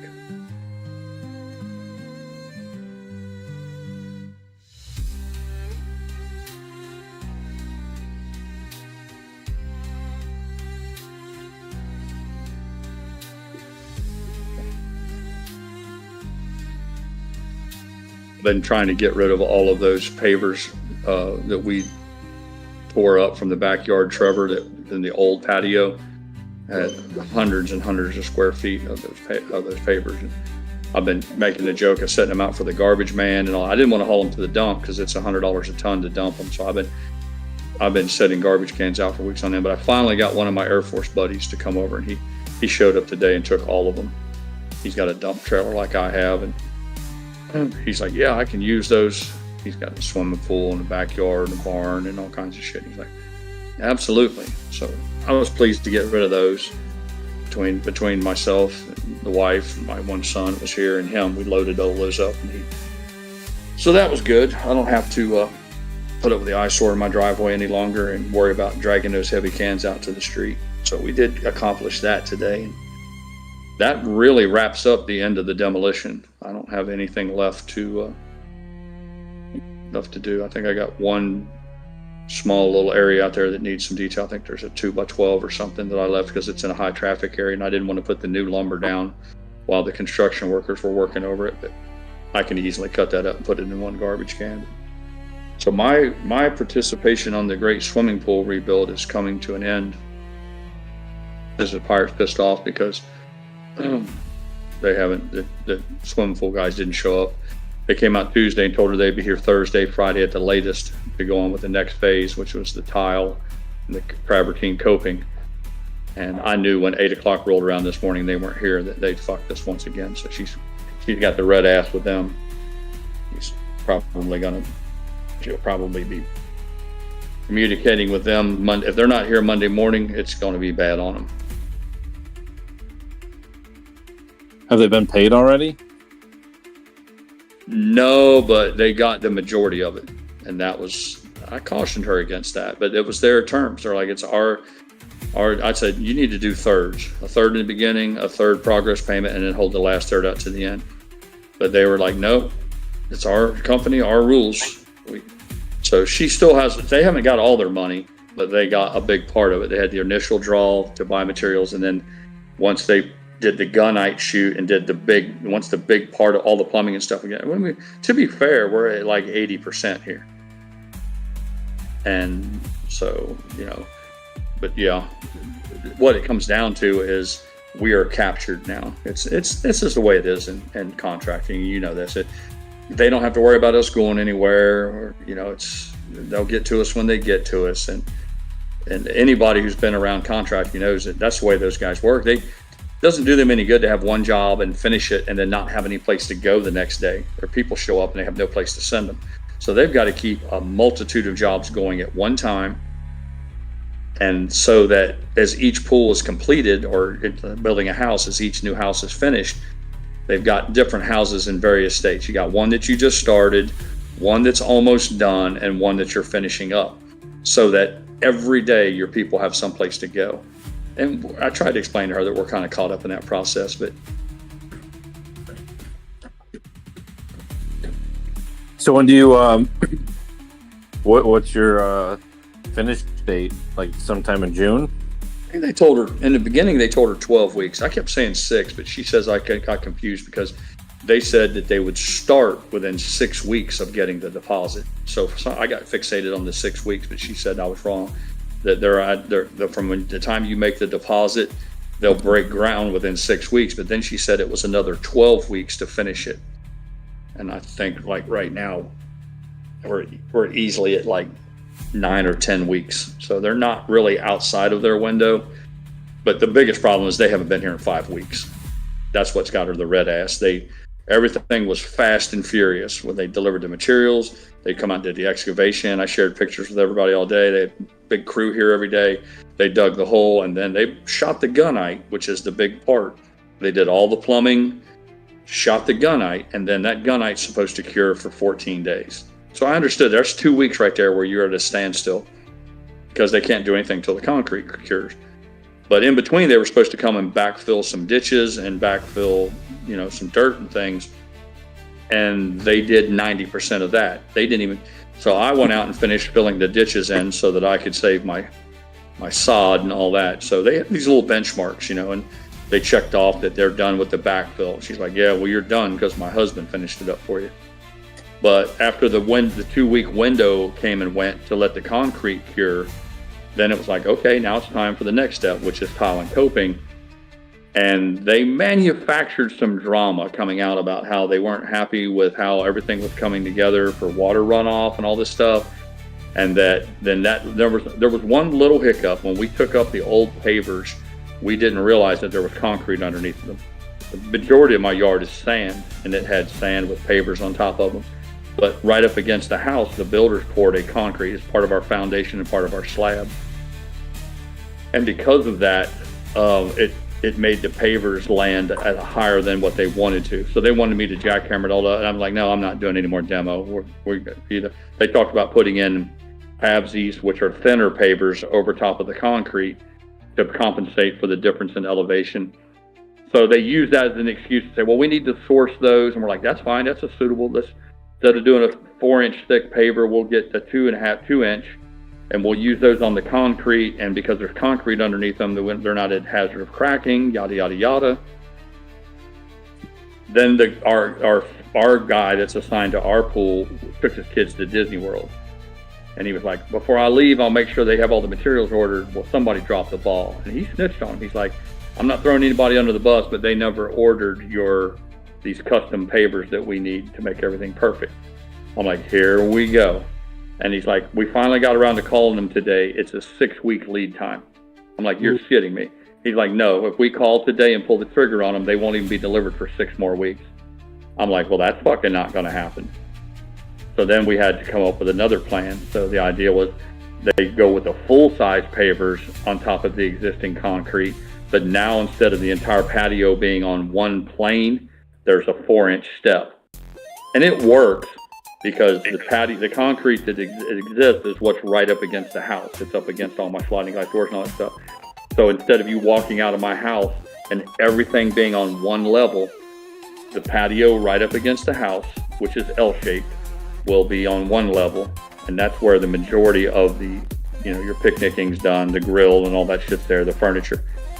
But when you go out to the pool area, you'll step down 4.5 inches. And the issue I had with that was I didn't want a tripping hazard. All my friends are drunks. And it's not like we do a lot of partying and entertaining anyhow. That part of my life is over with. But what I didn't want was people getting out of the swimming pool, walking across the patio in the dark, half drunk, and stubbing their toe on a 2-inch step that wasn't tall enough just for you to see, oh my God, there's a step, pick your feet up. but it was just tall enough that because of the way people walk, you'd trip and break your nose on the concrete.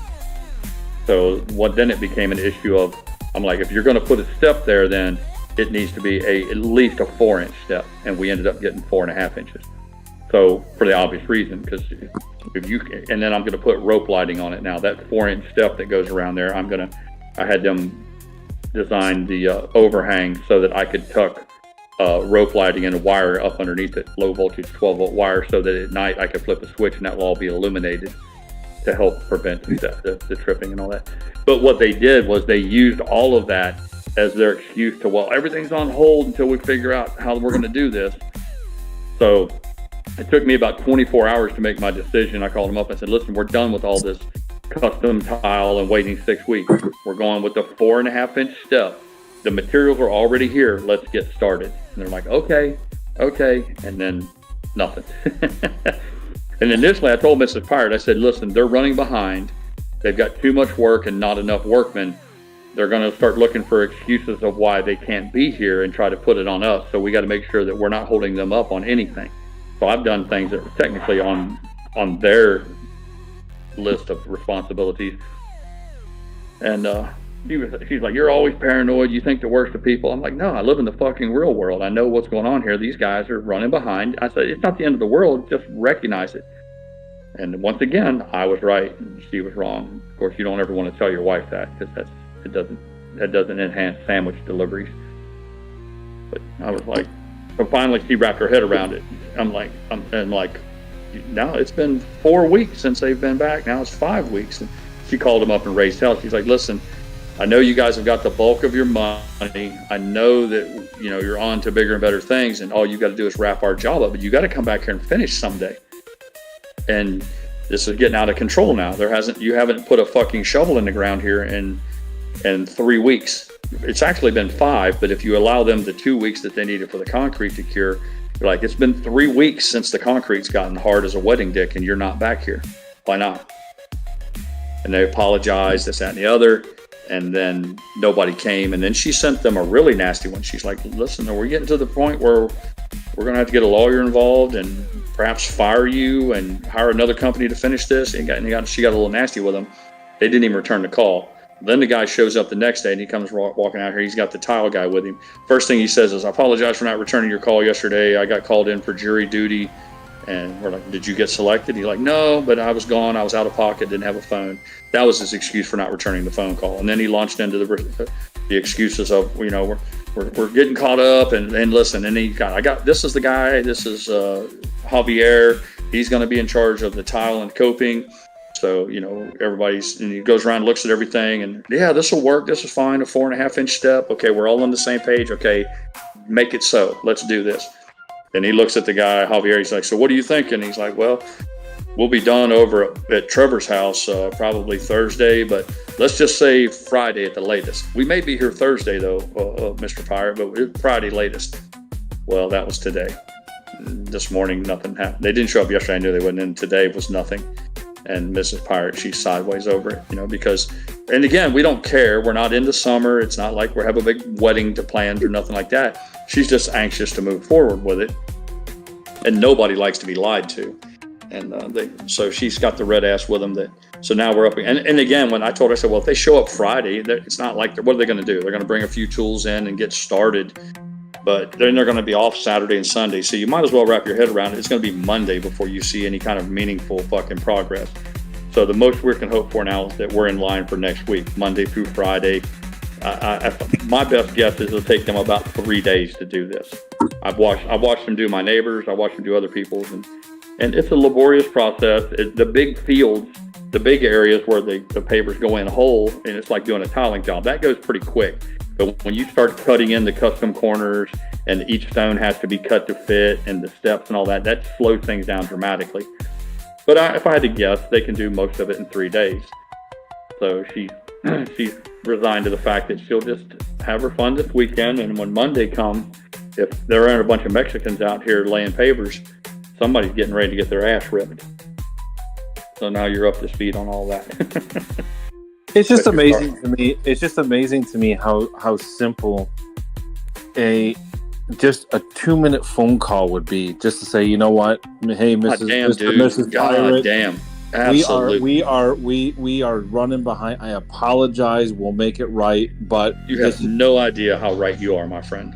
just something Listen. so simple to calm the mood. Now you got to go through the whole weekend with a bunch of what ifs. Well, what if they show? What if they don't show? Well, you know, And I think that's what troubles. I think that's what troubles Mrs. Pirate, because we ran that business, our big business, for 16 years. It was incredibly successful. You know, that's what my modest wealth come from, was when I sold that business, it was a well-oiled machine, and that was a tenet of our business. When I contracted with you to come do a job for you, whether it was a golf course or your personal home, I was like, okay, my crew, I meet with you today, because we gave same-day estimates, instant gratification. People always said, when can you do this? And I was never scheduled out more than a week, because people didn't want to wait long enough. They're like, I'll be here Thursday. And that was a good faith estimate. I used 90% of the time that would happen. I didn't even call you. I just showed up on Thursday and did the job. But if there was even a whiff that we weren't going to make it, Mrs. Pirate would just call. She'd call you up. She's like, hey, Trevor, this is Sandy with Trees Plus. We're not going to make it out today. Listen, apologize. I hope you didn't take off work, whatever. Ronnie just told me to let you know that he's for sure tomorrow. You know, and that we didn't bullshit on that. If it wasn't going to be tomorrow, she'd say it's going to be day after tomorrow. But because we figured you only got one shot at that, of the phone call thing. But you were exactly right. And we never had anybody rip us an ass. So thank you for the call. Appreciate it. We'll see you Wednesday then. Have a good day. And she didn't wait until noon to call. She would call, like, you didn't wake them up at 5:30 or 6 in the morning, but, you know, our crews, we met, our show up time at my shop was 7 a.m. If you showed up at 5 minutes after 7, you're getting your ass ripped from me. So by 8 o'clock, she would call people, because they knew that most people figure by the time a crew shows up and then gets it to your house, 8 o'clock is the starting time. But you couldn't be more right, Trevor. She would call them up, and it took Mrs. Pirate, it took Sandy 2 minutes to call those people. And then everything was right. So I don't get it with these fucking dumbasses. The only thing I can think of is they have so much work, they don't give a fuck. They really don't. And that's the problem, because you can have a lot of work today, but I guarantee you, if you ever have another problem, you're probably not going to use them.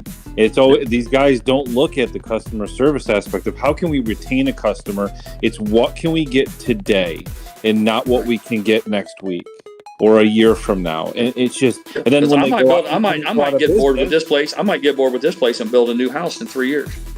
You know, I might be like, oh, fuck it, I don't know, I'm going to change my lifestyle, because I'm a cowboy like that. I'm like, listen, I'm going to get out of the rental business. I'm going to sell all my rentals to Trevor, and I'm going to take that money, and I'm going to sell this house, and I'm going to build a big high-end mansion on the bayou. And then I'll build another swimming pool, you know. And the first thing I'll do is I'll go to these guys and I'll be like, if I hired them again, I'll be like, listen, this time we're going to have liquidated damages. If you say you're going to do this in 12 weeks, if you don't finish in 12 weeks, I'm deducting $500 a day from the contract for every day that you're late. Because I've been under those guns.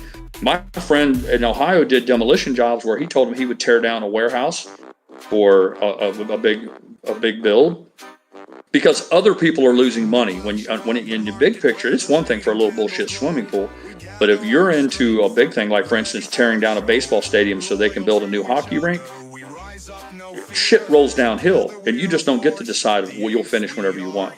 And the whole idea of liquidated damages was just that. It's like, listen, you told me you would tear this building down, haul it away, and have all your equipment out of the way in 3 months. And we've agreed to pay you for that. And in fact, you weren't even the cheapest guy, but we think you're the most qualified, so we're going to give you what you want. But here's the deal.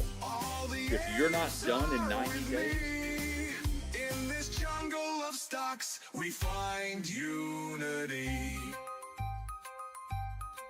Ken Griffin lied, but we won't back down. In this wild roller coaster, we're taking his crown. Have you heard about real fucking quick, you know, because when the job is done, we're not friends, it's business.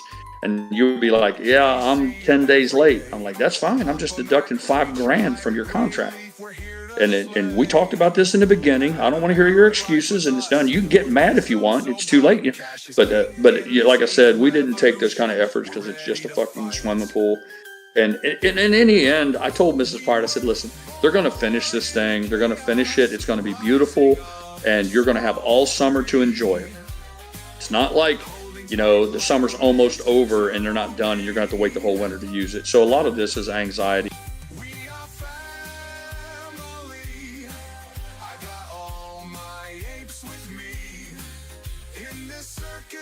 stocks, we find unity.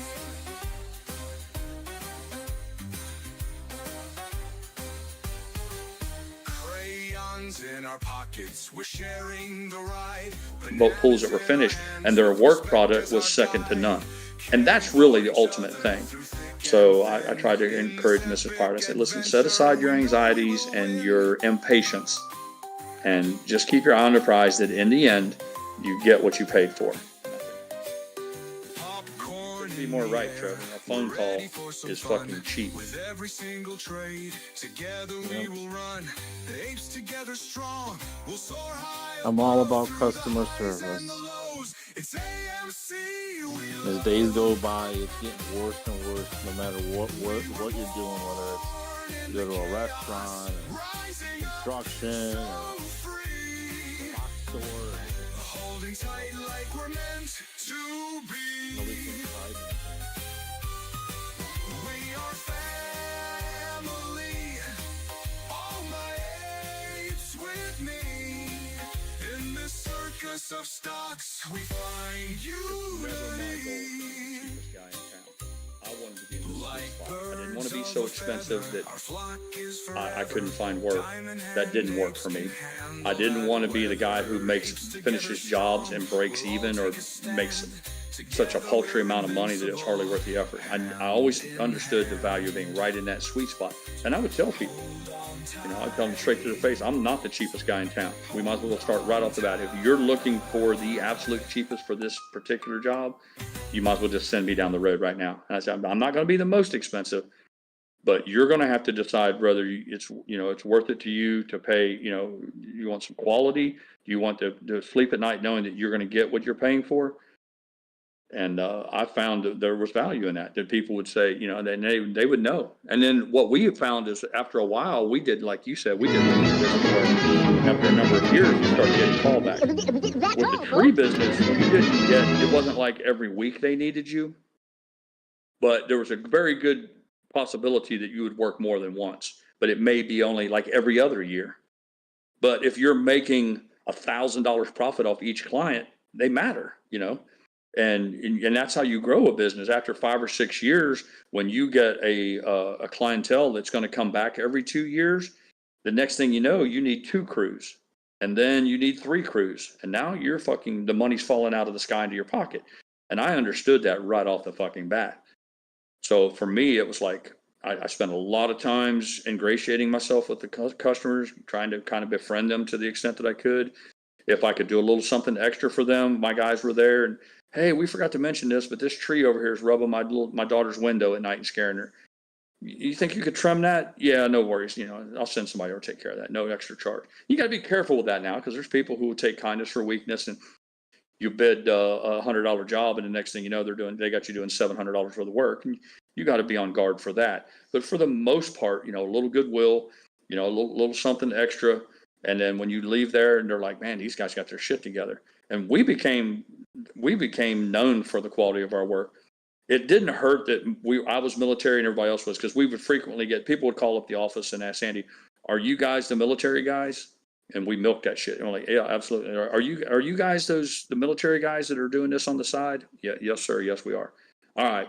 And sometimes that was like another military member who the brotherhood thing, like, yeah, I just want to make sure I'm spending my money with another veteran.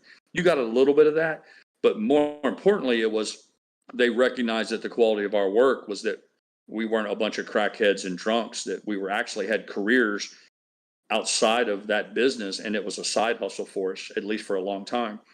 But yeah, customer service, man, it should be the cornerstone of any business, and it's not anymore. You're right. Whether it's restaurants, automobile, everything. A lot of that is because if there's so much work, we saw it with the handyman when we got overwhelmed with our real estate shit, where I couldn't put out fires fast enough. Like, for instance, if I would sell a house, they would do the home inspection, and the home inspectors, to justify his $600, he's got to find something to complain about, or it looks like he didn't do his job. So they'd always write up. The big one was wood rot. Wood destroying organisms around door jambs on an exterior door by the garage. Wood needs to be replaced. Well, you go out and you cut the wood out and you put a new piece in, and then you paint it. Or you scrape all the rotten shit out and you fill them full of Bondo, bodywork filler, sand it and paint it. It was all acceptable. Those guys would get $200 to $300 to fix wood rot on a single door. The whole fucking job took an hour if you fucking picked your nose while you were working. That's good fucking money, man. And if a guy can do 4 of those a day, are you kidding me? $800 a day and go around. And if you got enough real estate agents in your pocket, you could stay covered up Monday through Friday with the punch list items, because every house that goes to a closing has to be inspected. That's just the way it is. Every inspector is going to find something, whether it's a toilet that runs a little bit or a little wood rot. So these little ding dong jobs are easy to do.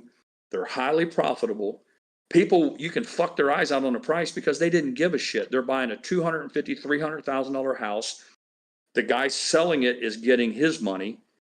Everybody wants the deal to happen. They don't give a shit if you fucking charge them $250 to change out a 6-inch piece of rotten wood.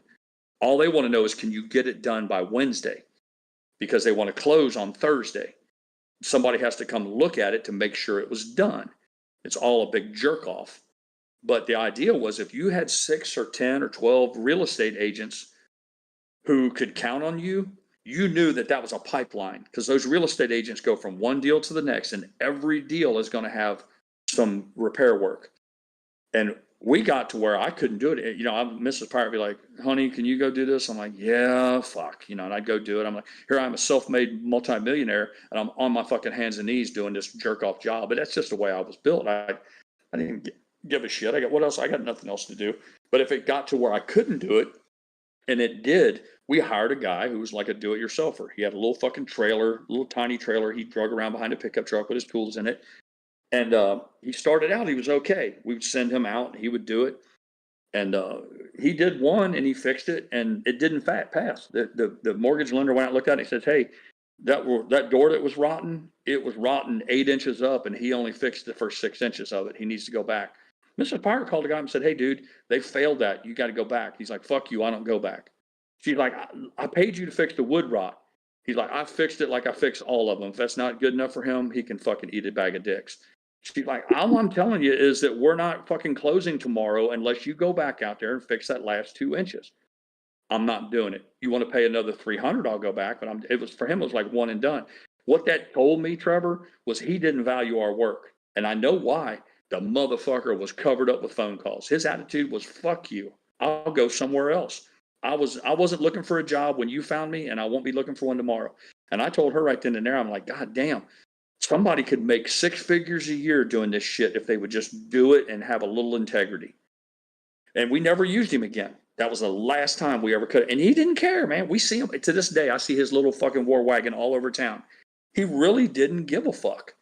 And that was because there was so much demand for that he learned that it's his way or the highway. He didn't value us as a customer. And that's stupid, because we easily gave him 3 jobs a year.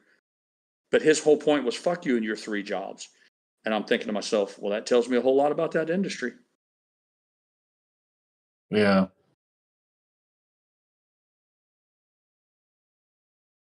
Sad, man. Sad. Yeah, I'll be back in a couple minutes. Do your thing, man. All right. Be right back. Yeah, do your thing.